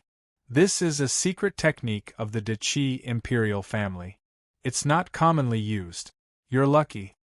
"Heavenly punishment, earthly extermination." Su Xiuxing was stunned, as if he had been struck by lightning. Just by hearing the name, one could tell that it was a unique poison. There's no need to be nervous. It won't act up easily. When it does, it'll just cause your soul to scatter. It won't be painful at all. Of course, as long as you help me with something, the situation of your soul dispersing will absolutely not happen. Do what? Su Xiuxing's tone was strained. Jiang Wang smiled. I haven't thought about it yet. How about this? Let's set a date for 1 month. How about that? I will naturally give you the antidote after the matter is settled.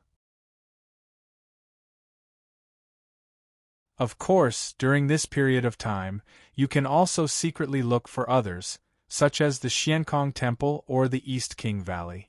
Let's see if anyone can find its tracks and get rid of it. Although I don't think that De Qi's royal family's top-secret poison can be neutralized, you might as well give it a try.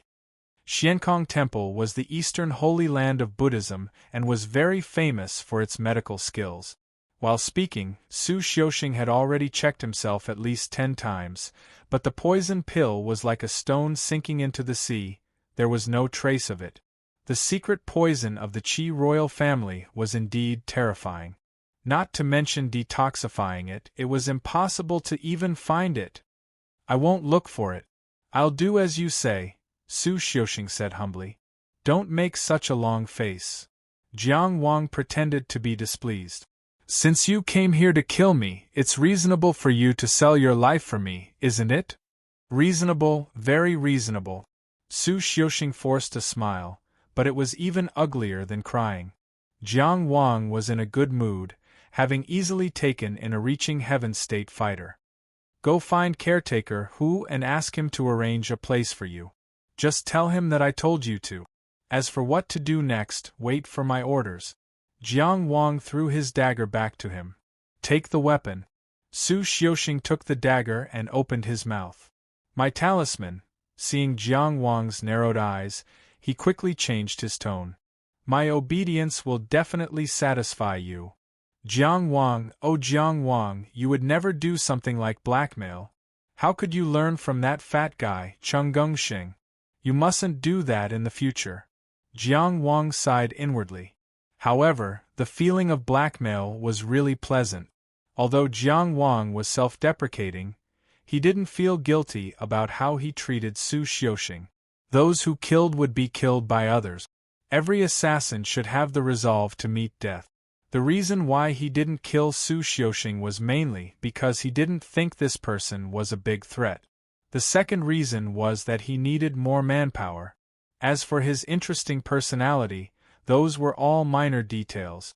After entering the great illusionary land, he handed all of Su Xiuxing's messy cultivation methods to the Dao development platform. The final tally was 25 points. As expected, these ordinary people don't make much progress. He had accumulated 428 points of cultivation method. There was still a long way to go before he could unlock the 1,000 points of cultivation methods on the third layer of the Dao development platform. Jiang Wang collected his thoughts and sat down cross-legged to cultivate. The night passed in silence. Early in the morning, Zhang Hai had already returned. With the encouragement of the Dao Origin Stone, he was much more proactive. He brought back a piece of bad news. The Lee's pie shop you mentioned closed yesterday. I pried open the door and entered, but there was no one inside. I asked the neighbors next door, but no one knew where Old Manly went. Old Manly went missing. On the surface, this clue seemed to have been cut off. The other lead was naturally that assassin organization, World Tower. Jiang Wang had already learned from Su Xiuxing, who had no principles as an assassin, that the headquarters of World Tower was in Songfeng City on the other side of Yang Country. This assassin organization was indeed very small, and their leader was only a soaring dragon realm cultivator. Jiang Wang wasn't necessarily afraid. It was just that a round trip from Jia City would probably take half a month. But World Tower didn't have any more detailed information about the employer. Let's take Jia City as an example. The person who hired him, no matter what the reason was, must have something to do with the celestial bluestone mine he was dealing with. At this moment, he would be foolish to leave the Hu family's mine.